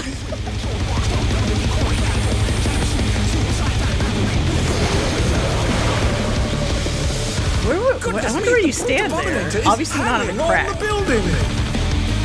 Oh, okay, this gives me a chance to look at this. Okay, so is he gonna hit on the left side, presumably? Oh no, it's just a smack. Oh, it's like the fucking Cyclops in the dungeon. Okay.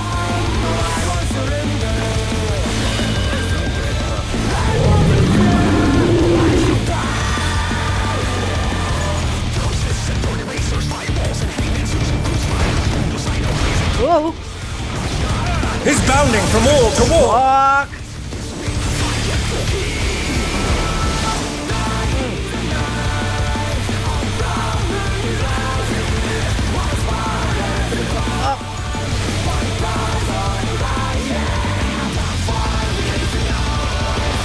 Revenge of the Vines? What that does?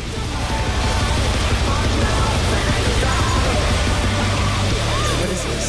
Stonewall the Stabbing. Is that close or far? Spore Explosion. Also don't know what that is. Oh. No, this is bad. Oh. Fuck. Oh. Oh dear, the challenger has fallen out of the room. Have any more magic?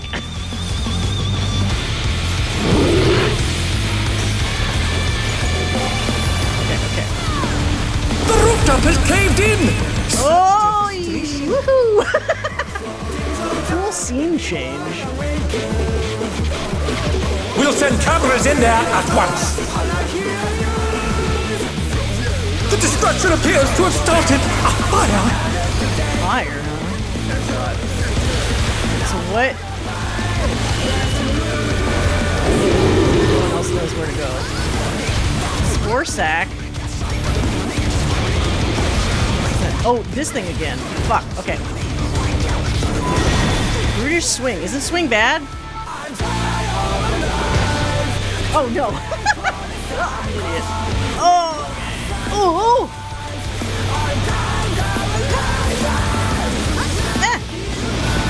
Alive! The brute bomber must still be in there somewhere. Gonna do the thing again? A punishing attack!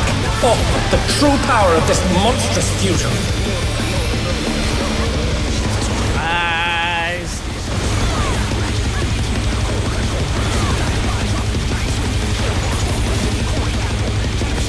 So what is this quarry swing? Oh, you hide behind the bodies! The bodies! Okay. It's like fucking, like the Monster Hunter fight with Rathalos. What a thrilling battle this! And it rages on! Up you get!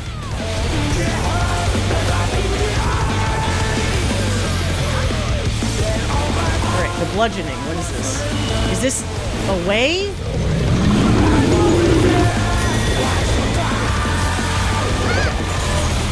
No!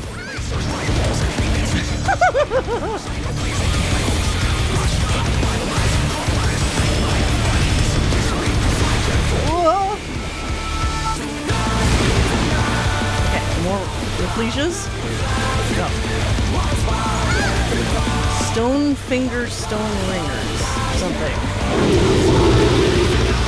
Come on. Brutish swing. So is it away? Fuck, nobody seems to... Oh! Okay. And then close, right? Shit!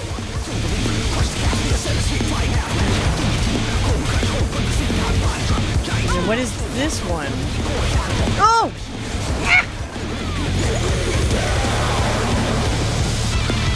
Fuck! Whoa! Okay. Glad I had sprint on for that shit.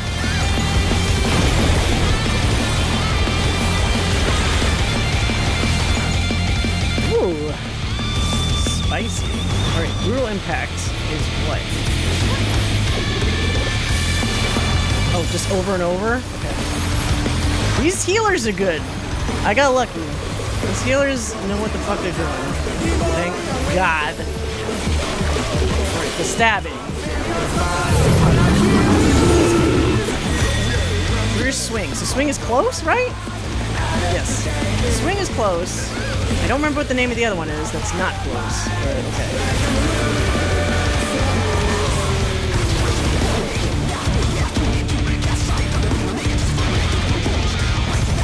Go again.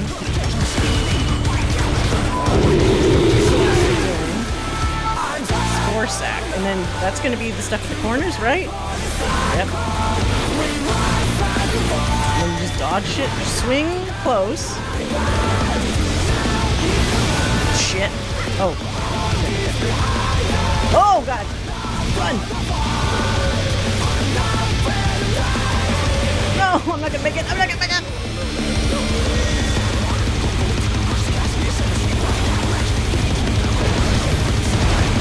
Oh, my God.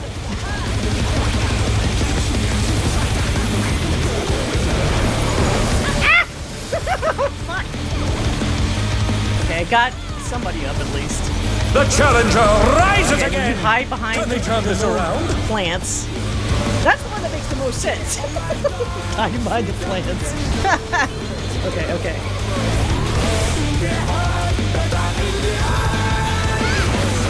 Smacking. I'm not gonna click anything because I don't want to die. Is this the end? Help you up.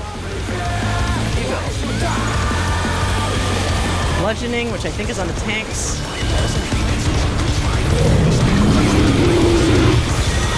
Brutish swing is close, right? Oh no, that's no. Wrong one. Okay, that's fine though. Stepped out in time.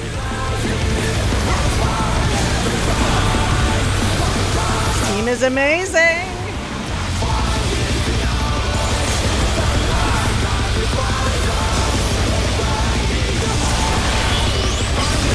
Yes!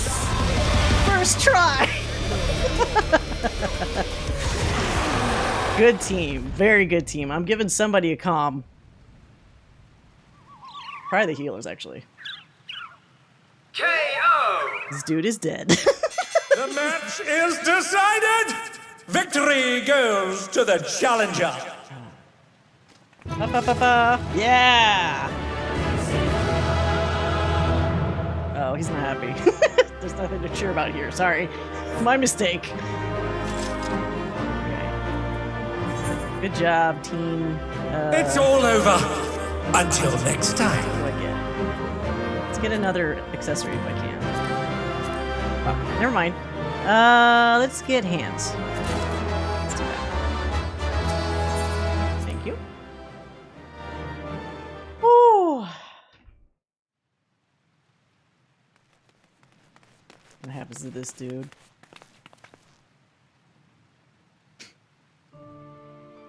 Oh, is he just dead?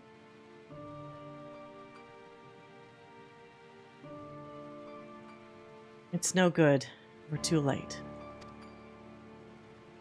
All those feral souls took their toll.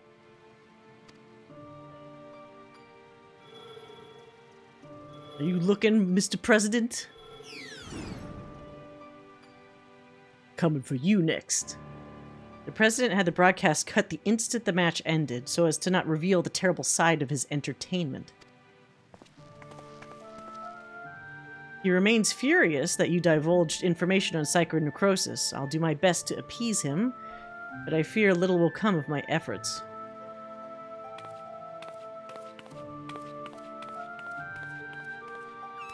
Oh no, no, the kid. Where did they come from? Oh. Wait, no, he's gonna save his kitty, right? Or it's gonna be the friend. It's the friend.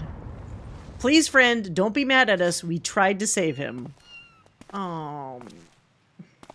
Kitty. That makes me more sad than anything. I never thought you'd be the first to go, old friend. Oh. Wait, what? But worry not, I will join you soon. Oh, he couldn't live without his friend. Oh, no. Come on, you don't have to do this. You don't mean...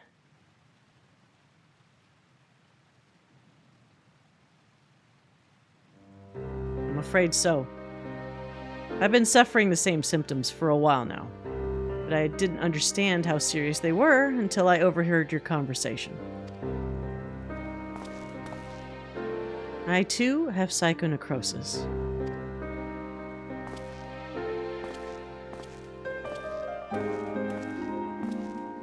Your sister and I began experiencing bouts of dizziness at the same time, not long before she disappeared without a word. I realize now she must have been searching for a way to fight her fate. But I chose to accept mine. Uh-oh. You come from beyond the barrier, Gaddis. No doubt you find it unsettling that we use our souls to cheat death. Having been raised without regulators, I felt much the same. To me, those who wore them lived a bland and numbing existence, devoid of tension and excitement. I was one of those guys that's like, I felt truly alive when I was the closest to death. The jobs arranged for me were tedious. There was no way to escape this nation's dreary reality. But I finally found joy in the Arcadian. Being my fighting persona is everything to me, like it was for my friend. If that price for that is to die from psychonecrosis, I'll gladly pay it when the time comes. Come, little one.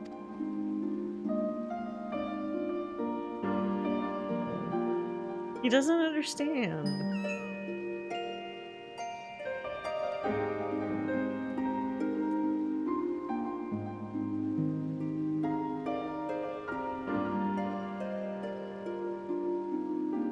Well, it's not gonna... Who's gonna look after the kitty when you're gone? I mean, I could adopt another cat. Gaddis has so many of them.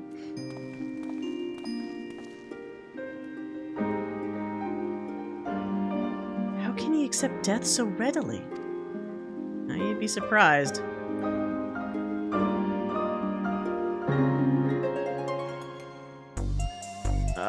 Bummer. Bummerville. Population me. And I guess everyone else involved. Okay, we got one more. We got one more, and it's gonna be him, I guess.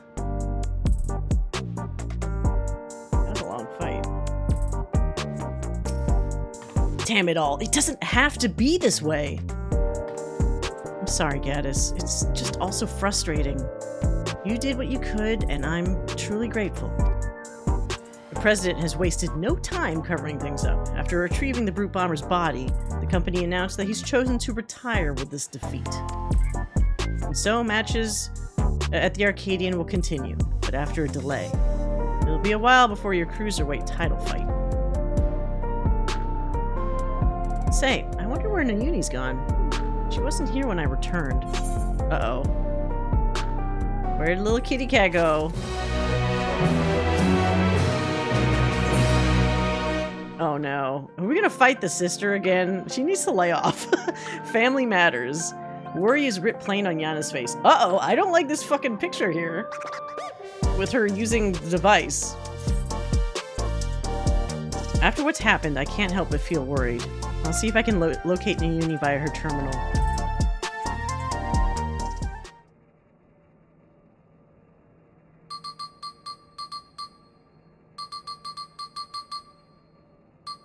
Who's tapping on the keyboard? What's happening? She's been kidnapped? What? She's outside Everkeep.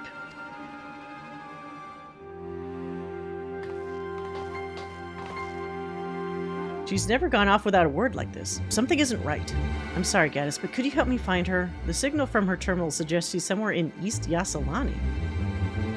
What? I mean to go all the way out there. No! Can we stay here where it's close to the matches? Oh well. Okay. Just this once. Right, Yasalani. It's in the middle of fucking nowhere.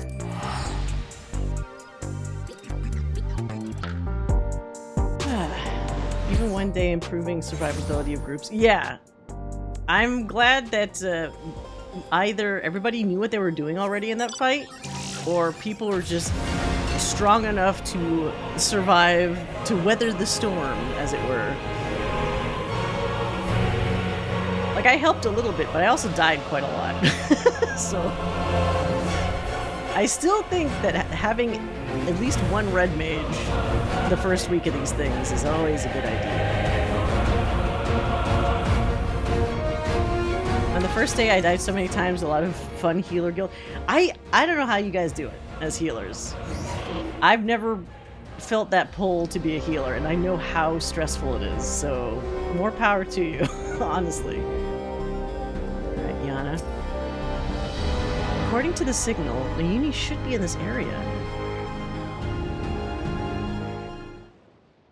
Where'd she go?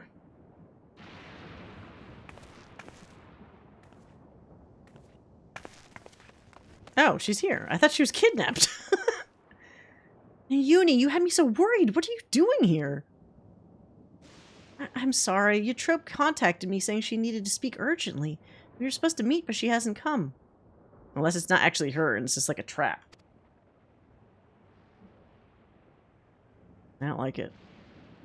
Forgive me, Nayuni. I didn't want to use you, but I had no other choice. Oh, she's trying to kill me again? Stop it! This lady doesn't know when to quit.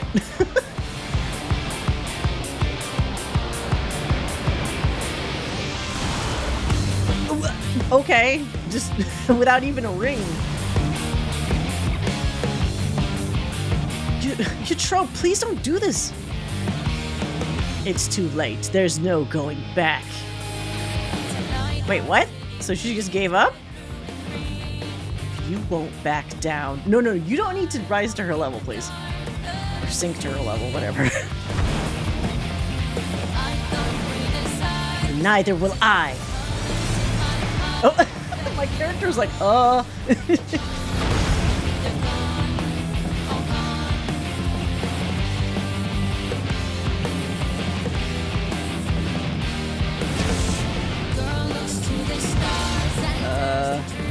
Now, siblings shouldn't fight.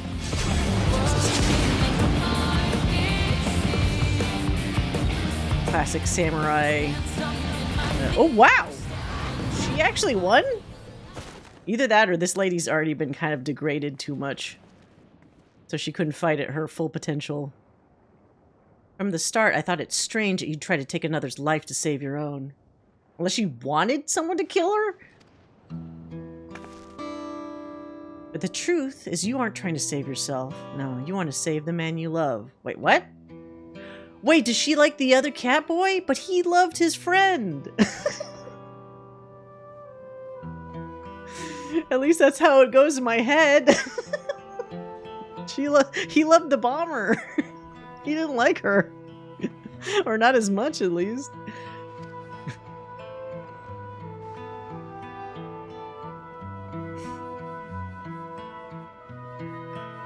Not only him, every fighter in the heavyweight division suffers from psychonecrosis.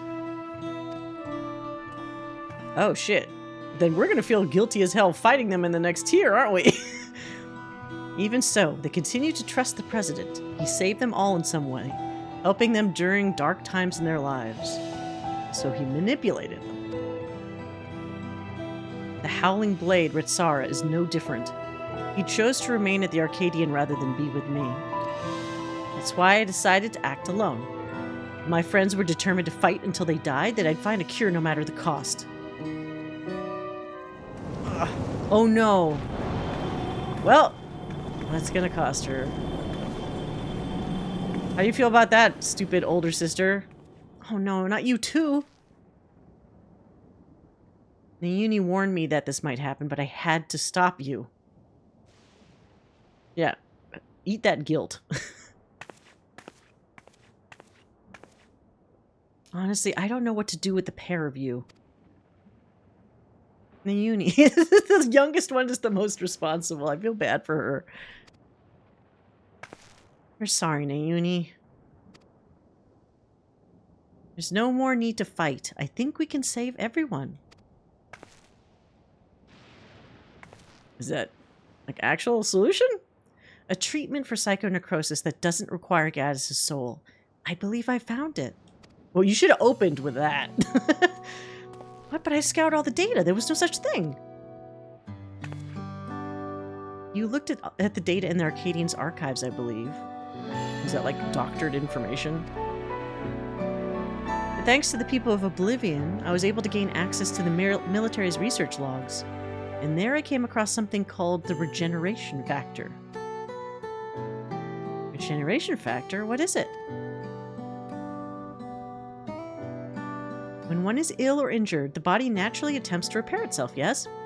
The regeneration factor is the force stimulating that recovery, as part of life's design. Apparently, Limboom's scientists had developed a stimulant to enhance their soldiers' regeneration factor. This is what we need. That was centuries ago. Does that stimulant even still exist? As a matter of fact, it was clearly indicated in a report that its formula has been determined. Let's steal that formula. The problem is, the formula itself wasn't mentioned. We'll need to investigate further, and for this, we'll need your help, your trope. No more being a weirdo wildcard. After what I've done, I don't expect you to forgive me. How about me? Yeah, apologize to me. Okay, good. But I mean it when I say I'm truly sorry. I mean, look, somebody just tried to murder me earlier today, so it's fine.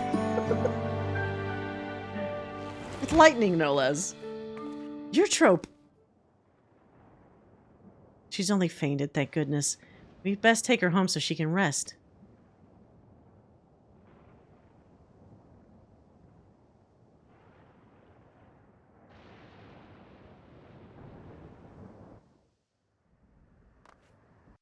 You're gonna teleport me to... Oh, yay! They did! I don't have to do it myself. Whee!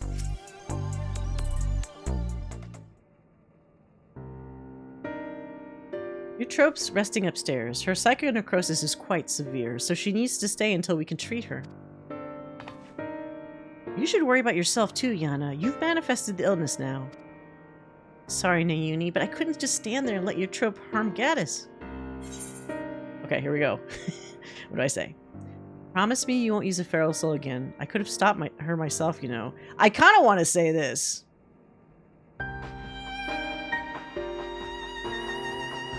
But I don't know if this is mean or if this is just he's exasperated because he cares. Let's hope it's the latter.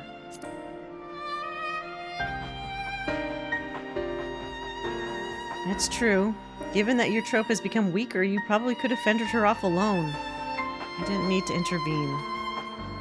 You seem to be fine at the moment, but if you feel the least bit unusual, you have to let us know, alright?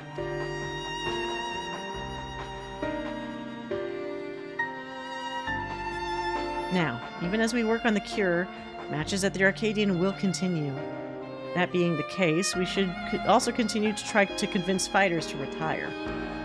The first being the Howling Blade, your next opponent. He already said he doesn't give a shit. He knows. We have to save him, for Eutrope's sake, not least of all. Maybe if we mention her, like, he might consider it? That's gonna be a tough sell. But how can we convince him when he's determined to fight until he dies? Teach him chess, I don't know. It's gotta be something else for him to get interested in. It so happens that I have a plan.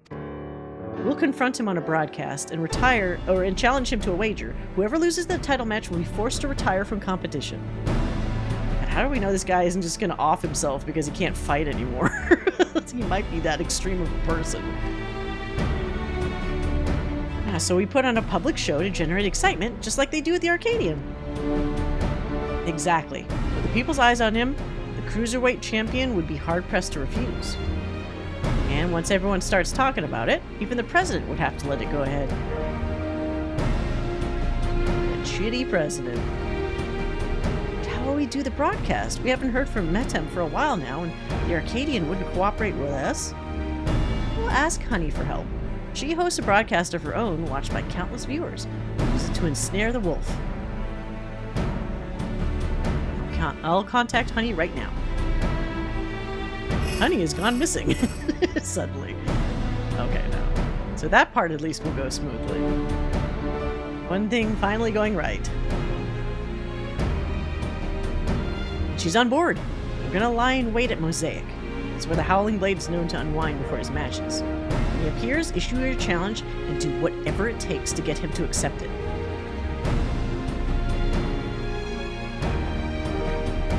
I'll stay here and look after Eutrope. Best of luck to you.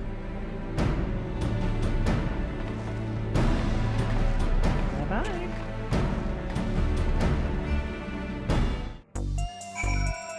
This guy.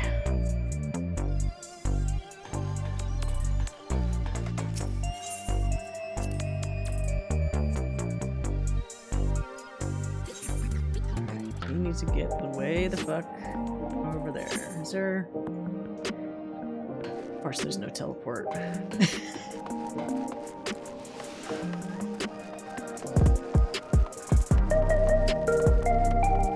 Wait, did she already start spray painting everywhere, or were those little fox paints there before?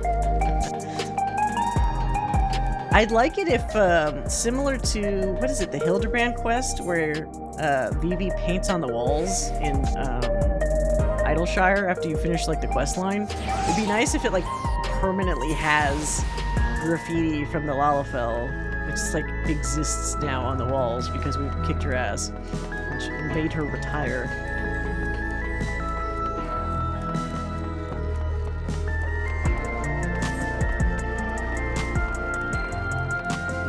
Sorry to interrupt your coffee, Mr. Catboy. Here he is. Or here they are. Ah, there you are. Now that all the performers are in place, it's time to steal the audience's, begin our broadcast.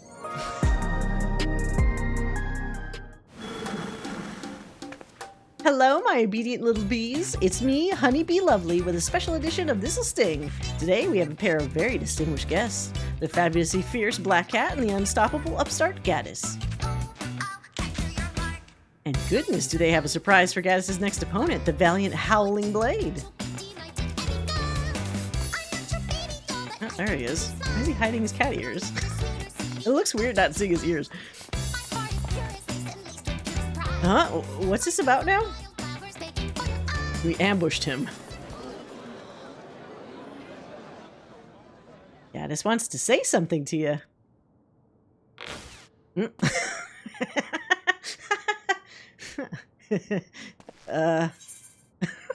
God, I have to be like a wrestler now. Wait, so if I don't say anything... Nah, let's play it. Like, this will probably be like, well, say it already. But no, let's play up the thing. The loser of our match has to retire.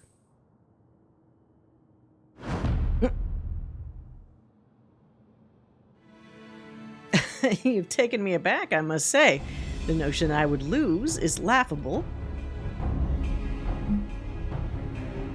But even if I should, I have no intention of retiring. Okay, here, follow up. The notion I'd lose to you is we trash talking this dude. The notion I'd lose to you is far more laughable.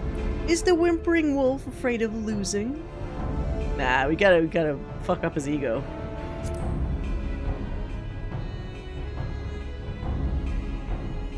You're naive if you think I'll play into your hands.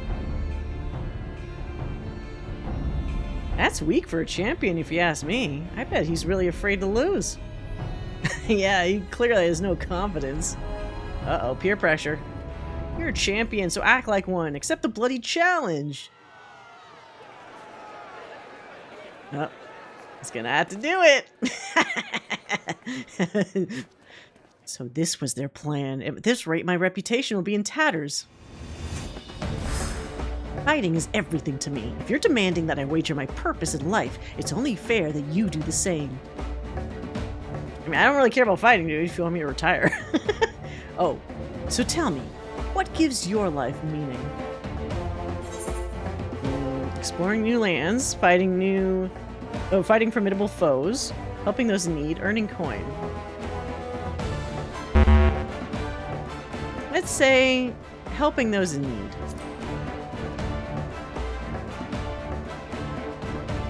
You're a kind-hearted soul, but you can't help everyone. And sometimes people don't want help even when you offer it to them. In any case, if that's what gives your life meaning, then that is what you must give up should you lose. If you agree, then we have a wager. Fine. I literally can't lose because this is the storyline. Did you hear that, dear viewers? For their hotly anticipated clash, the two rivals are waging their very purpose in life. This is not a match you can afford to miss.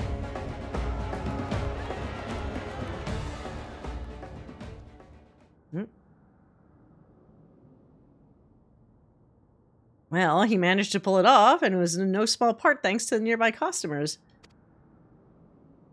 Did we do well, Miss Honey? Oh, yes, you did extremely well. Thank you all so much for your help. That's pretty crafty. So that's how it is. You really are something else. Well, the rest is up to you. For everyone's sake and Brute's memory, see to it you send the Howling Blade into retirement. You got it. Right, all that's left is to win. Come, let's head to the green room.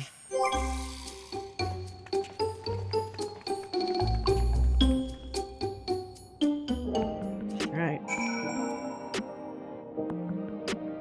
Let's kick this cat boy's ass. At least this one's next to a teleporter. It's not that bad.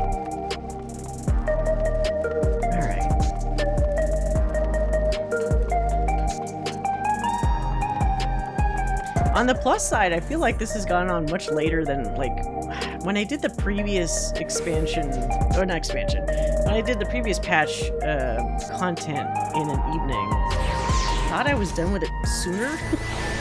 So, that's a positive.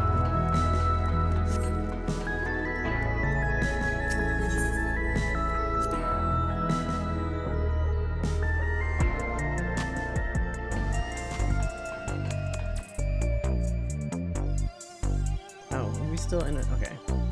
Still got ads.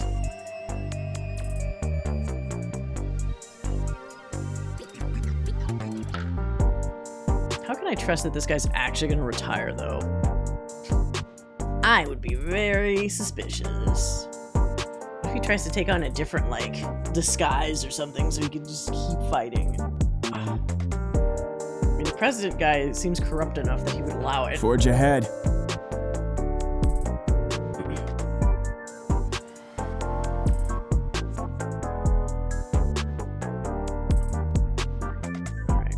We're done.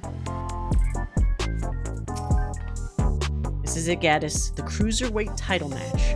Let's seize victory and continue on our mission. Better believe it. Wait, what? Okay, look at this shit. Okay. The Lone Wolf. Ooh, this is like up in the air some shit. What is this setup? Yana would formally introduce the Cruiserweight Champion. The Howling Blade is a worthy champion, but again and again, you've cut through the competition. I'm confident you'll do the same this time. Oh no, this is probably gonna have like people falling off the platform or something.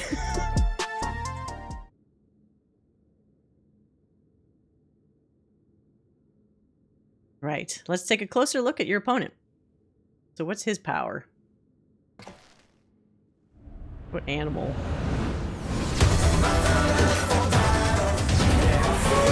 Wolf? Was that like Fenrir? The Lone Wolf? Oh yeah, Lone Wolf, duh. I don't know why that didn't hit me sooner. The Lone Wolf of the Arcadian, the Howling Blade. Catboy? Wolf? What?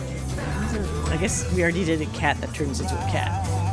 Before becoming a fighter, he was a hunter known for his unparalleled skill with the blade. Word ultimately reached the president, who recruited him to Ascension Arcadia. Owing to his good, clean looks, he was immediately embraced as a babyface fighter, and he dazzles the crowd with his fantastical ring and blade of pulsating light. With the soul of Fenrir, a legendary wolf, he's able to unleash slashes that are as devastating as they are fast. You'll need to stay on your toes at all times. Now, march into the wolf's den, Gaddis, and show him that you're no mere prey.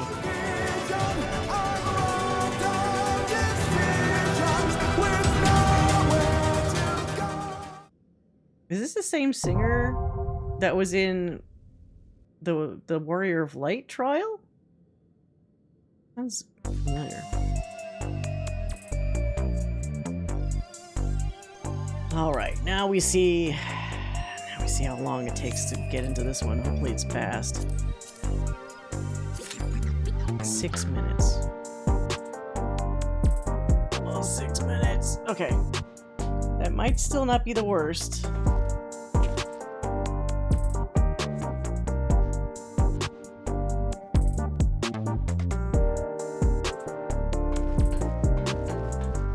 So, their sister was Ixion, and this guy is Fenrir. I wonder who the big bad for the next tier's end will be. Maybe like Odin? Who else is like a badass? It's certainly not going to be like one of the regular summons as like the feral beast. Maybe like not Alexander, because we've already done too much like Alexander related shit. And that's not really a beast either, is it? It's a fucking castle. Odin also is a little tricky because it's not a beast per se. Isn't the lore... I think the lore for Odin is actually that it's not even a summon, it's like the blade itself. Like in the lore, the blade itself corrupts or possesses a person. Which is why when you do the Odin Fate in the Gridania area, whoever is the last hit on it, like, their name shows up the next time Odin is around, like, as if it took over them or something, or took their personality, which is pretty cool. And what's funny, too, is I think even the body type is the same as whoever killed it. So you could potentially have, like, a Lalfell-looking Odin. For, like, the next time it appears in a Fate. I haven't seen anyone even fight Odin in a while. Like, the actual Fate Odin. The trial Odin's a fucking joke now. Well, it used to be tough, you know, way back in the day. I might be out of luck this time. I knew we were pushing it with the time because it's already, in my time, it's like 3:30 in the morning. And this is still NA server time, so... I mean, if you're on the East Coast, it's starting to push morning for most people. But that's still awfully early to be playing.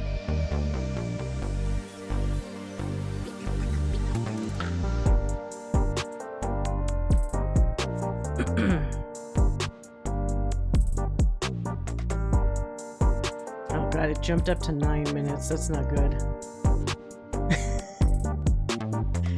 Come on. There's somebody else in that group I was in? Well, maybe those guys weren't beating it for the first time. Dang it.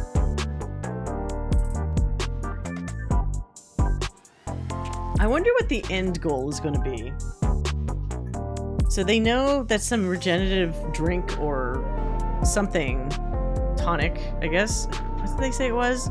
Could actually save people because it would activate their regeneration factor. But how far along can you be and have that still save you? Like, if you've already gotten the headaches and stuff, is it still cure? You know what? Because they've made this family of cat people our friends, it's probably not too bad. Like, if you're starting to get the headaches, but you're not, like, actually transforming into shit yet. Yoda Death Noise. Come on, somebody join this thing.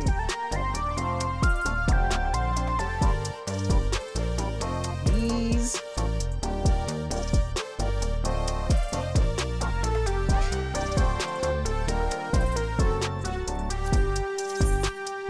Oh, wow. He's fucking online. Jesus. Wait, what? Is Savage already available? I thought that usually they unlock Savage the following week. Why not? Oh, this is old Savage. That threw me off.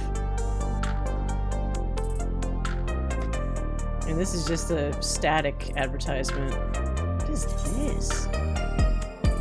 Oh, this must be the extreme trial. A lot of people doing that. Oh, wait. Okay, we got two healers, 4 DPS. We just need the 2 tanks. Don't know how hard that's gonna be. If I wasn't so chicken shit, I would go tank, but I'm gonna get everybody killed. It's either not too bad or it's setting up for trauma.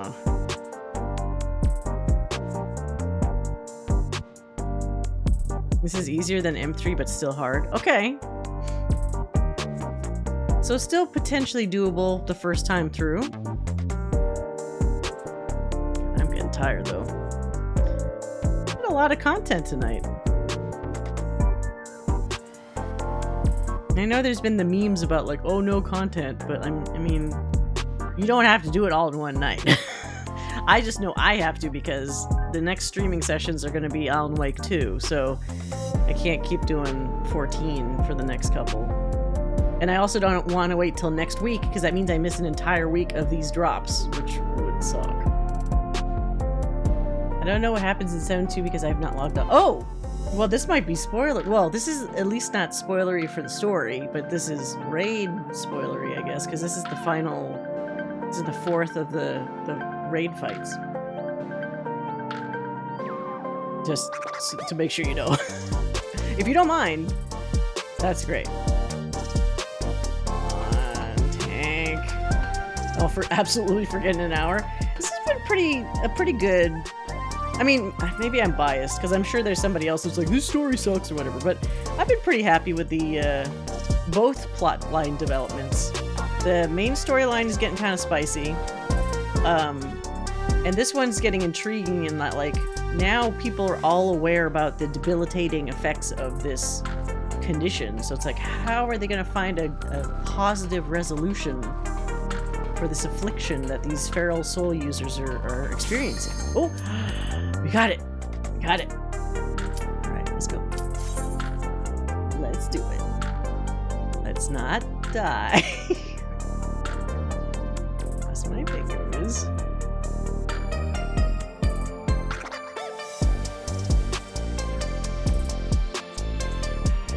And I can't wait for the next, like, not Eureka, but you know, that next, like, crazy, like, event thing where you, like, level up separately and it has, like, the side jobs, phantom jobs or whatever the fuck.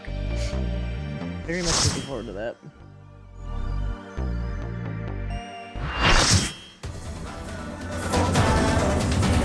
Oh, this is music.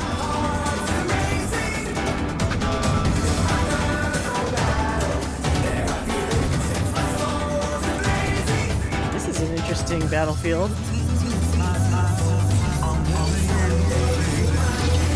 Oh, big row lady. Yeah. Oh. It's got ugly, chunky shoes, though. I don't like the shoes.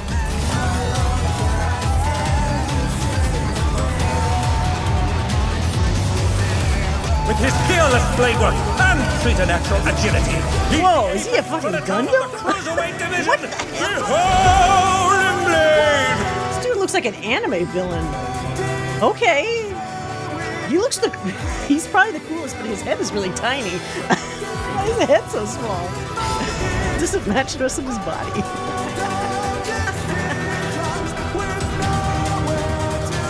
Oh, shit. Okay. Yeah, very Gundam. Let's begin, shall we? What's his voice? Can the challenger defeat the wolf in his own lair? Sure. What the hell? I don't know what that is. Woohoo!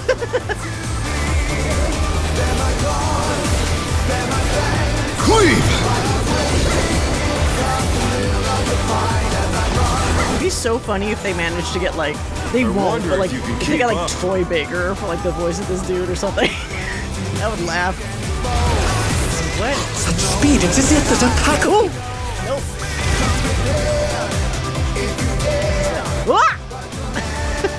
Okay. This one gave me more time to get out of the way. I couldn't avoid that one. Compared to the previous fight, where it's like you gotta move like fucking fast. Oh wait, okay, so that way. And then where's his sword? The other way? Oh, it doesn't matter. It just does a fan attack. Okay. A stylish evasion. Well done. This isn't Matt Mercer, is it? I need to hear him yell again. Like, I feel like Matt Mercer is very distinctive sounding. I would be very amused if this actually was Matt Mercer. I do like toying with my prey. That doesn't. No, it's not. He's got that deep timbre, though. I'm doing the right thing, but I'm looking at where the swords are. Oh, fuck me. Oh, that was a mistake. Ah. Can't you fend off a pack of wolves?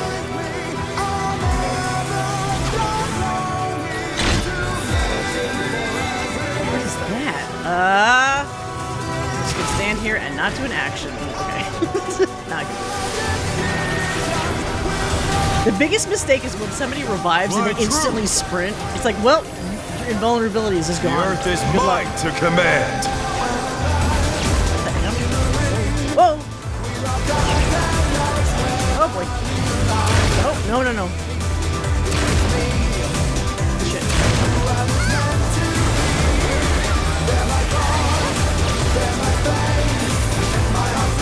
Alright. His health is, unless he has like a second phase, his health is already kind of going down sort of fast. Not bad. Not bad. but we've scarcely begun. What are you doing? Let's move. Fucking heads. What do they mean? Oh, we hit to hit him. Okay. I don't know which one. Oh, fuck.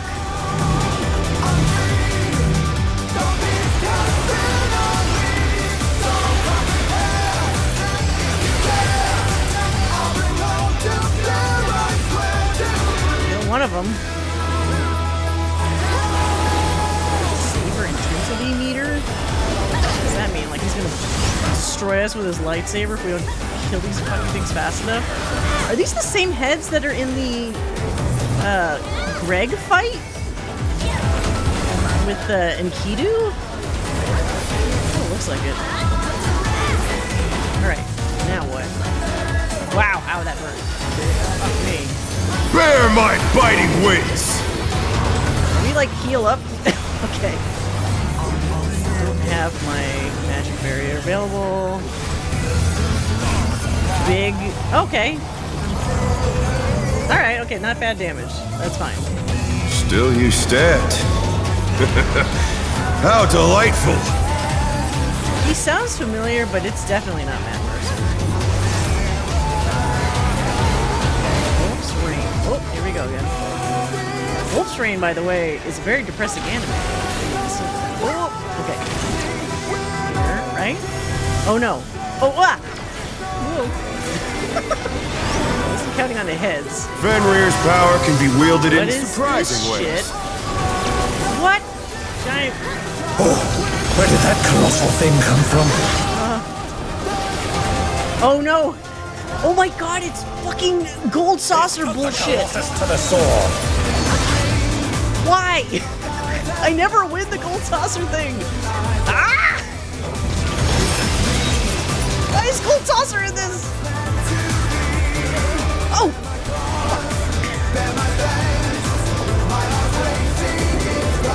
Well...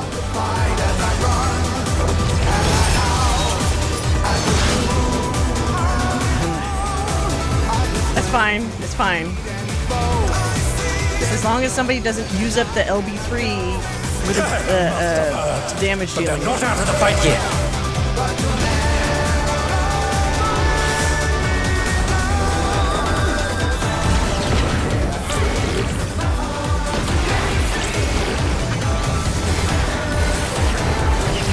Whoa! Oh god. You're mine!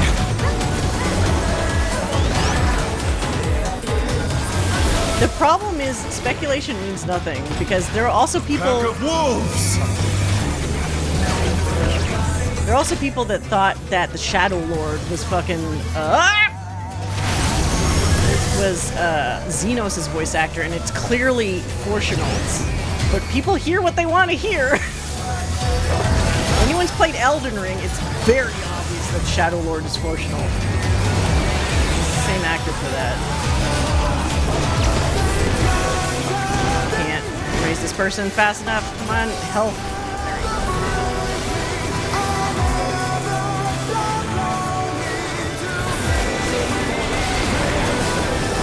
MP is at an all-time low. Try this!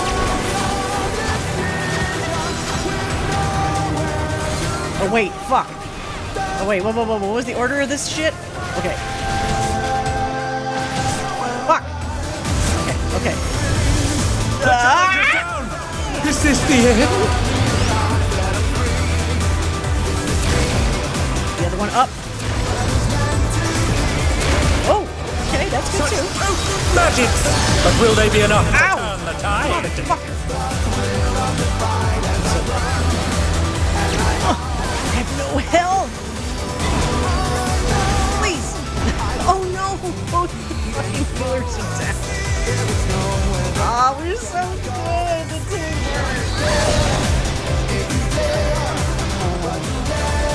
Alright, well. I know that most of those strats then. The one that screwed me up is his sword move is basically like the Electric Lady's charge shit with the different duplicates. but it looks like you need to adjust faster than hers. Like you already need to be ready to go, where hers gives you like kind of a lot of leeway for adjusting. Let's begin, shall we? Can the challenger defeat the wolf in his own lair? We're gonna have to.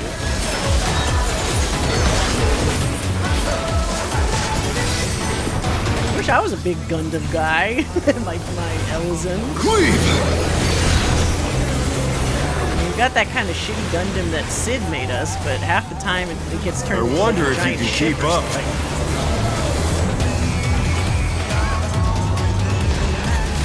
Such speed, it's as if there's a pack of him. That, and then we get ready for the next. Right? But he doesn't seem to change that up at all, which is good. No! They couldn't avoid that one.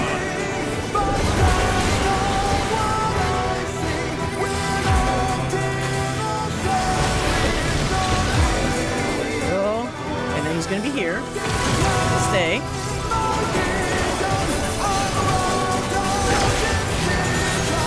A stylish evasion, well done.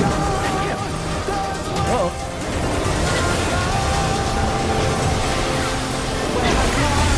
I had mitigation for that at least. I do like toying with my prey. They made him blonde too. So being a lone wolf blonde, I wonder if this is like a Terry Bogard kind of reference. Probably not. Okay.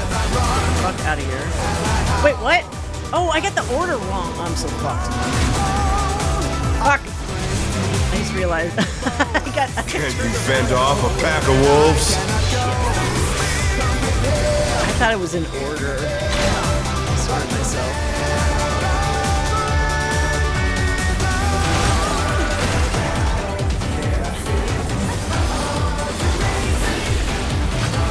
Air fangs. Fly true! Phase shift? No. The earth is mine to command!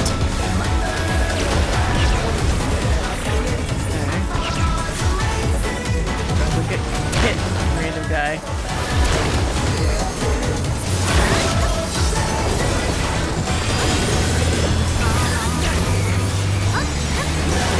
Ow! What the fuck? What? Phase change? Not bad. Okay. Not bad. So dragon We've head. scarcely begun.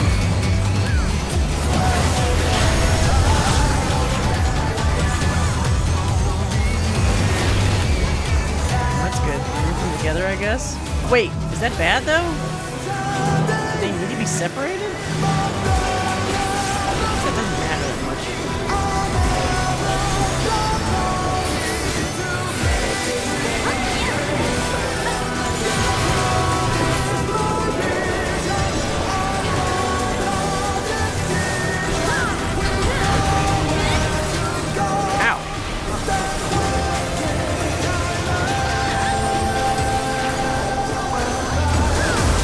Okay.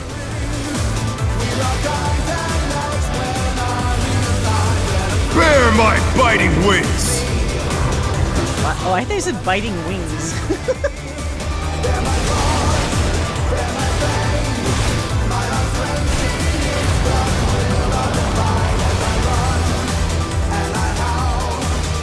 Still you stand. How delightful! I wonder if he'll be savable, salvageable. I feel bad that like the Highlander guy is the one that dies, but then the Catboy will be the one that survives potentially. Oh, that's not fair.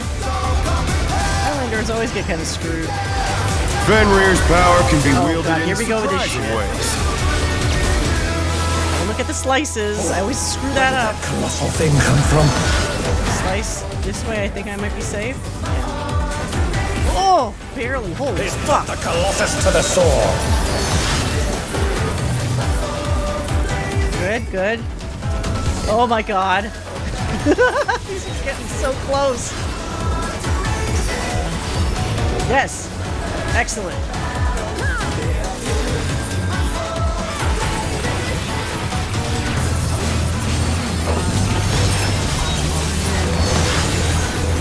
damage.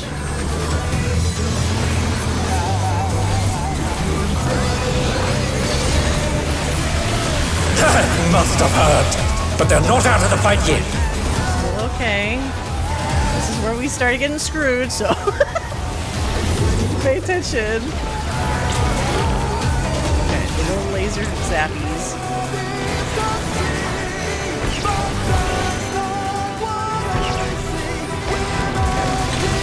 And is he gonna do dash? Yes. And then the other thing, yes.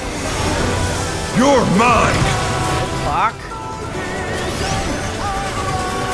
What? Did that person fall off the edge? I can't even raise them. Pack of wolves! Oh, shit. Oh, fuck. I thought that was first. God damn it. Oh, oh no! I thought it was done.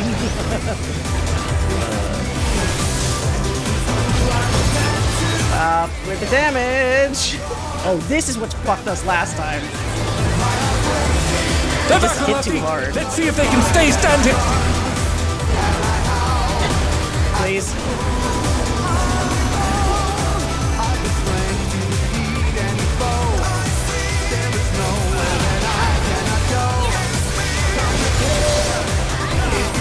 Don't have level 3 yet somehow.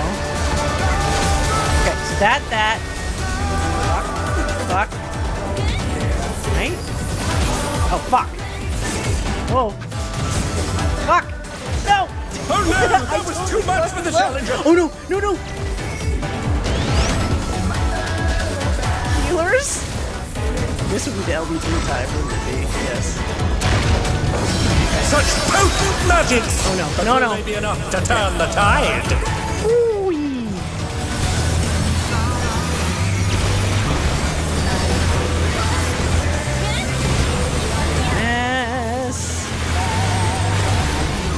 Oh god, don't get hit by that shit.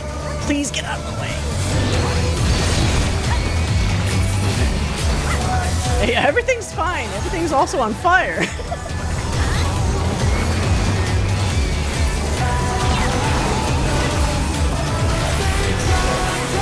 So...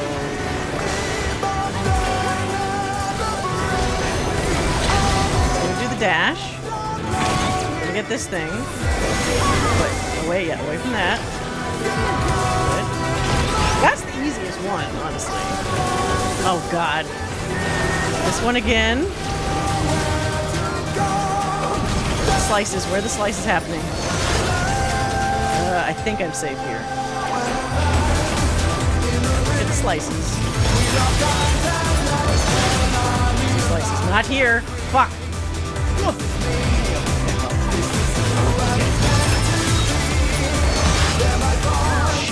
To be like in the corner here. Oh damn it! I thought it was out. Oh, you can't do it. The last time I was there, I think I was just in the pixel where it didn't get me. I wasn't that lucky this time, unfortunately.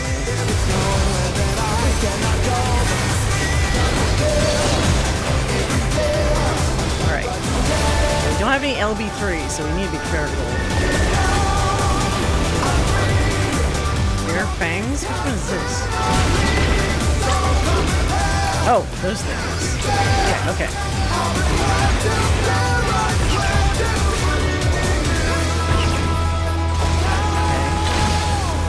Dash. That thing. You're mine! Oh god, no! You got knocked off the edge? Okay. No! Pack of wolves! What is this again? This way? Woo! What?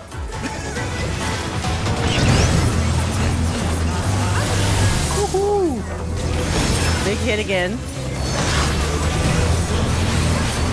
I have mitigation.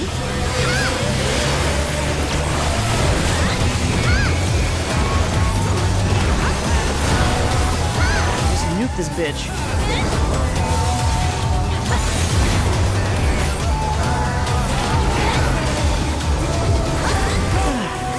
Back in Moonlight. Try this!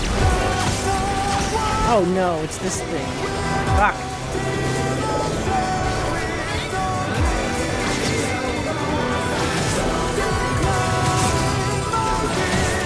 Okay. The challenge is Whoa. down! This is the end! Like a bitch! Fucking run!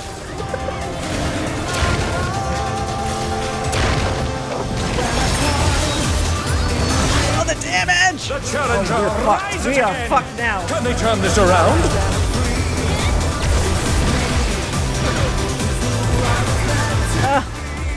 Woo! Oh my god, I'm so alive. Okay. Get the healer up. The fucking MP is too low.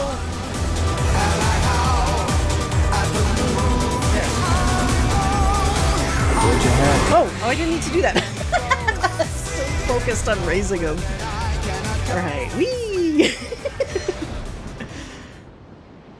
Okay, no more fighting from you, pal. Retirement land. Kitty cat. KO! The match is decided! Victory goes to the challenger! Yay! We saved somebody by almost killing them. Yeah.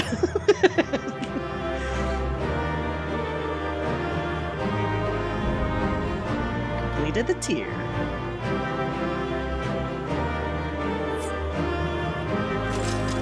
Very good. Very nice. Okay.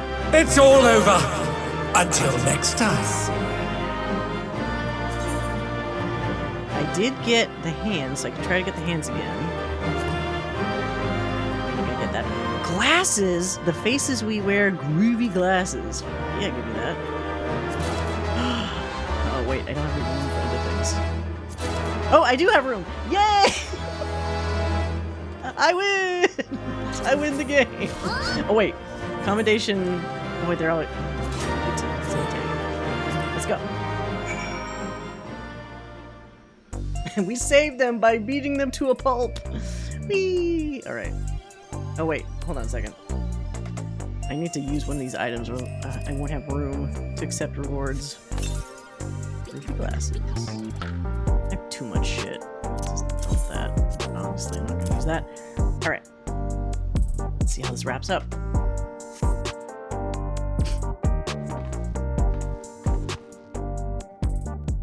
You did it! You really did it! You're amazing, you know that?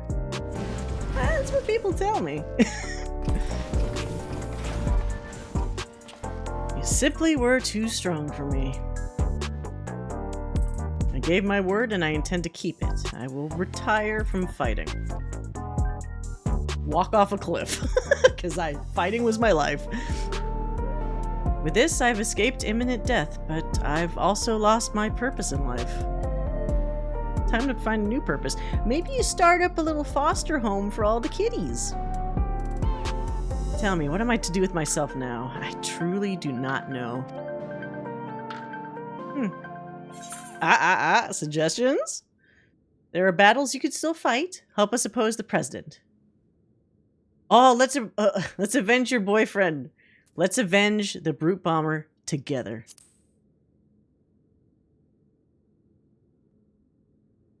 That'll give you purpose.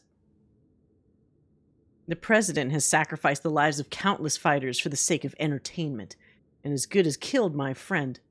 I ought to despise him, I know. But as I said before, we owe everything to him. That's why we continue to fight willingly, even if it meant dying from our illness.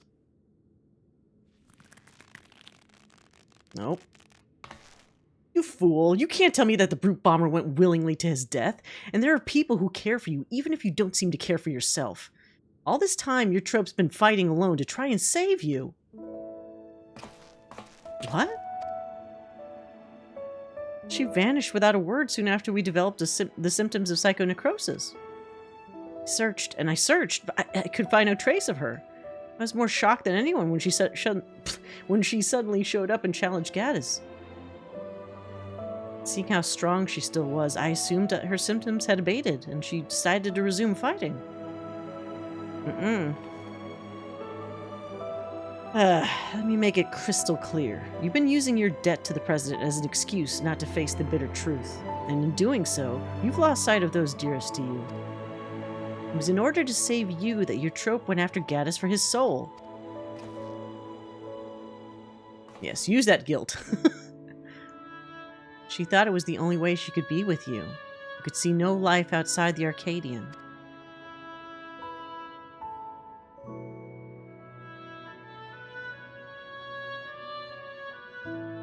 I have no words. You're right about everything. The choices I've made have been out of fear that I would no longer be the Howling Blade. That's why I did nothing to stop my friend, even though I knew he was going to his death. Forgive me, Hector. I should have tried to save you, like they did.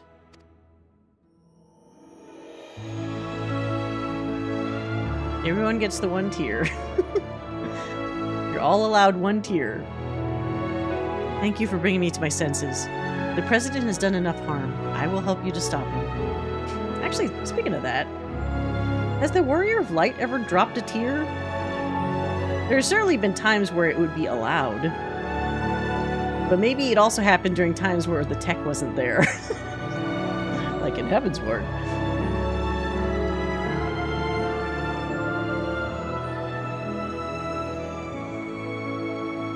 It's heartening to count the Howling Blade himself as our ally. The Howling Blade is no more. From now on, it's simply Ritsara. Let's continue talking at my gym. Eutrope and Uni are there, and they'd be happy to see you. Understood. There's one matter I need to tend to, so I'll meet you there shortly. Is it the little kitties? He's got to make a new home for the tiny kitties. Or spruce up his own home.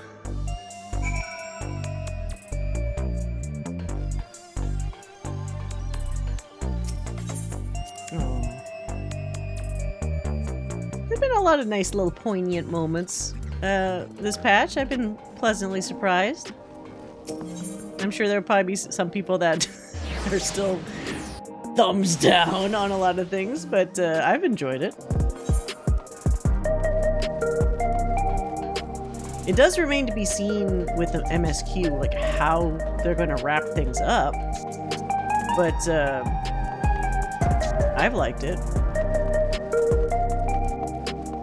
I definitely say that this turn of events so far has been more intriguing than...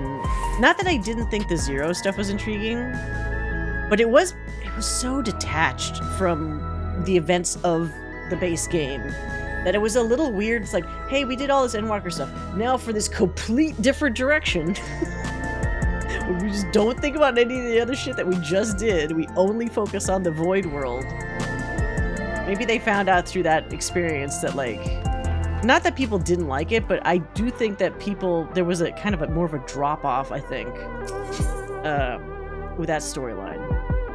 Yeah, let's just go do Final Fantasy IV stuff. Now, this is obviously a lot of Final Fantasy IX stuff. However, still involving Sphene, it's still involving the unfinished business of the Endless and all that kind of stuff. So it's like, it's still managing to stay tied to Dawntrail. And maybe hopefully address some of the issues maybe people had, like, about the end of Dawntrail. I enjoyed it, but it was very much an X-Pack outside an X-Pack. Oh, the Zero stuff? Yeah. It was cool because it's like, we've been hearing about the Void World for like a long time, and we had like an Alliance raid or two. Was it 1 or 2? I guess the other one was like that big, like, Diablo's ship, so it's not the same. But we definitely were in the Void World like once with the Cloud of Darkness. So it's cool that they didn't leave that as some weird loose end. Like, they actually addressed it. But now that they have, it's like, we're probably just never seeing Zero again. Unless they run out of, like, ideas. Because they wrapped that up a little, like, too neatly almost. Okay. So what did he have to go do?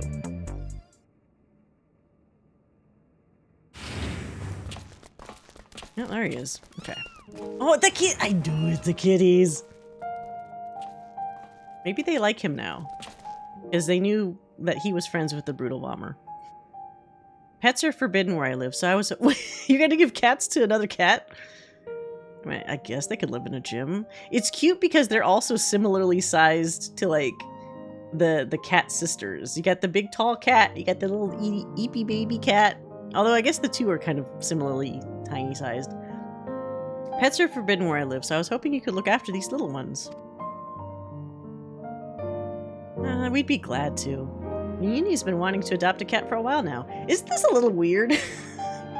This is like the equivalent of like Mickey Mouse owning a dog like Pluto, but then having a friend like Goofy who's a dog. Or like Rocko's Modern Life, where he's a wallaby, but then he has a pet dog. I was like, what is this? What's going on? She must be upstairs with your trope. I'll go and see how they are. Please, no crazy 11th hour weirdness. May I come too? Of course. You and your trope have a lot of catching up to do, I expect. Let me just take this jacket off a little bit more as apology.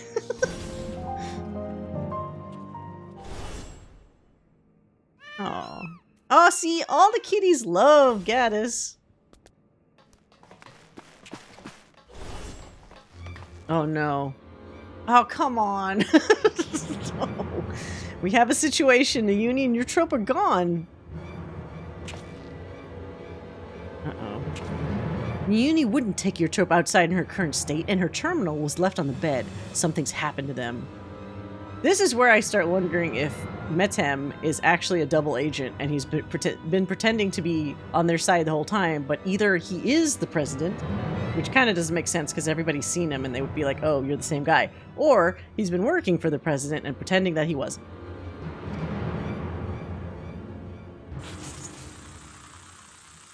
Is this the shadowy president?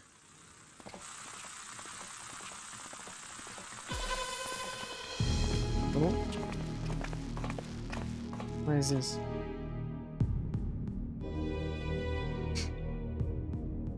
Familiar voice? If only it was voice acted. Gaddis, the unenhanced warrior. For your contributions to the excitement provided by Ascension Arcadia, you have my utmost esteem. Voice, it's the president. Tell me what this president looks like. However, I cannot suffer anyone to rewrite my script. And so, as a safeguard against further deviations, I have taken your trope and your uni into my care. After some coaxing... Oh, shit, what did you do to Metem? Metem divulged to me that you wish to cure psychonecrosis. And it just so happens, I know where you can find the stimulant you need, or you seek. The drop of life, it's called. I mean, wouldn't it be in this dude's best interest to help cure everybody? Because then they could keep fighting with the feral souls and just periodically take the stimulant so that they don't die, and he would get more entertainment. This guy's not very smart for a president. What do you want from us? Two simple things. Gaddis must continue fighting at the Arcadian, because we still have one more tier to do. We still have one more raid tier. And you must never again meddle with my script. Nothing needs to change otherwise. If you become Grand Champion, Gaddis, our soul repository will be at your disposal. And I'll even disclose the location of the drop of life. That's all. I look forward to seeing your exploits at the pinnacle of the Ascension Arcadia Championship, the heavyweight division. Either that or this guy is another person that's trying to kill me. You'll never make it to the end of the championship. So the president was a step ahead of us. One wrong move and your trope and Niuni will come to harm. Seems we've no choice but to place our hopes in Gaddis. As everybody usually does. That's a lot of pressure. Look, I want him to be frank when he can. I won't let them down. That is a given. But that is a lot of pressure.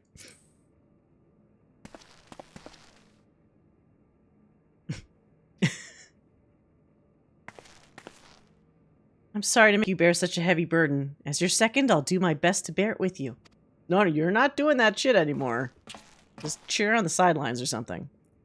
As will I. I won't turn a blind eye to the President's depraved actions any longer. Good. Took you long enough. Never again will I let anyone be taken away from me. Oh, man. I'm sorry, Eutrope. I know you like this dude, but I think he really liked his friend.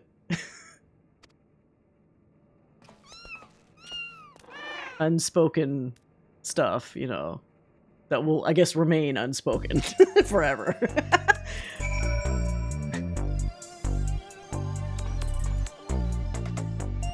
This actually made me think, so Alexandrians have pets, so how does that work with regulators? If someone makes enough of an emotional connection, does the memory of the animal just get erased when they die? Oh, he's with the little kitties.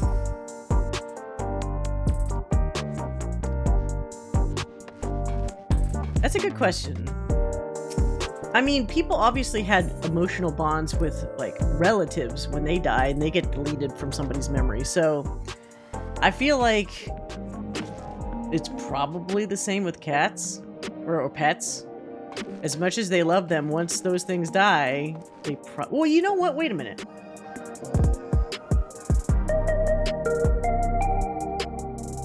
They wouldn't get erased, because if you think about it, the reason why the other ones get erased is because they're uploaded to the cloud because they have regulators. So the pets don't have regulators, so there's nothing to send to the cloud to erase from everybody else's memory. So they would stay behind, which is kind of interesting because that means humans, not humans, the people at least have some semblance of death, just not sentient, you know, bipedal people's deaths. Like they know about like pets' deaths, I guess. I'll do it, but yeah. I like the reluctant hero approach sometimes with Gaddis. I think he's allowed that now and then. It's right here. Oops.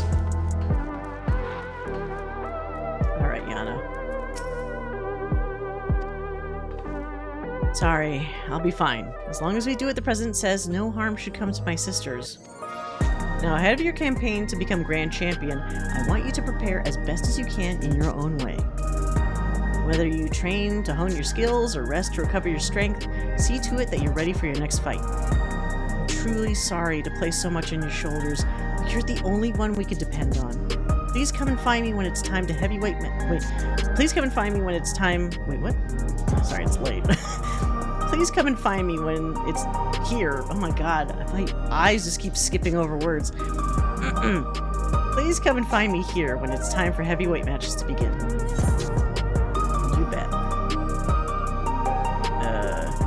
Wait, you're giving me all these items? I'm not gonna be able to accept this reward, goddammit. I don't want these things. Oh wait, I did have room. Never mind. Okay. We're done. Next time, we take down the President. Maybe. So they remember Sparky, but not Granny. I think that's probably how it has to work, right? Because in their own lore, it's the act of putting that person's memory or their being into the cloud that allows them to be deleted from everybody else's memories. At least from what I remember. I'm not sure because we do know that there are people in S9 who work at the morgue, just not super emotionally. I assume people like those handle the pets when they die. Maybe.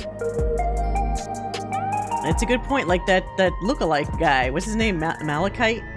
How he has to deal with bodies and like grieving individuals, etc. Or like people when they're almost ready to be put into the cloud, you know, preparing for the end. Or maybe these guys are weird and they just have a weird, they're different towards their pets than people that know what death is like. I don't know. You bring up a point that I'm not even sure the writers thought about. Because the writers wanted to do something cute with pets because that makes you feel sad because now the dead owner can't watch after their pets anymore. But they also didn't really... With an MSQ that's all about people not being able to accept death. If you have pets, they're gonna die. And we don't have any indication, or we haven't seen any indication, that pets are like revived the way that people are. Or that the pets are put in the Endless. Because we didn't see any there. I think you found a plot hole.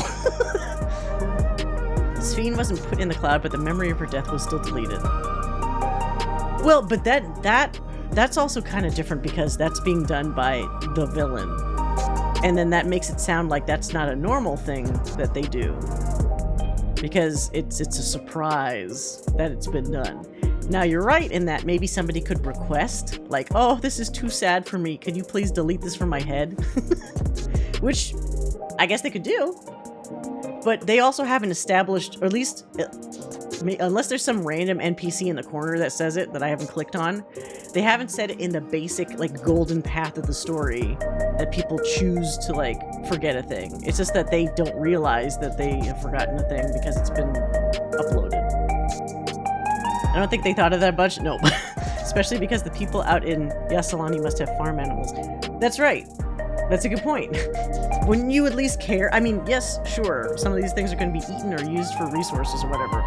But people still form bonds with a lot of farm animals.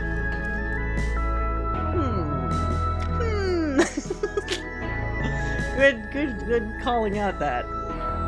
Yeah, time to click on let's click on the fan artist. What do you got to say, Gabbro? Oh, Gaddis, I was hoping you'd stop by. Wait, what? Oh no, this is just his usual thing. God damn it, I thought it was something new. He will have something new to say in a week, so I guess I'll look forward to that. Yeah, like a sheep or a horse, or even like cow people are like, or pigs, a lot of people form like attachments to even. Have you seen those adorable, there's a type of cow that's like really furry and fuzzy, like fluffy, and they're super adorable when they're like little calves. It's like, that would be probably traumatic for the person that cared for that animal. But yeah, oh my god, it's like 4 a.m. I gotta go to bed. My ass hurts, I gotta go to bed. Ugh, sitting in one spot for a pretty long time. But that was great.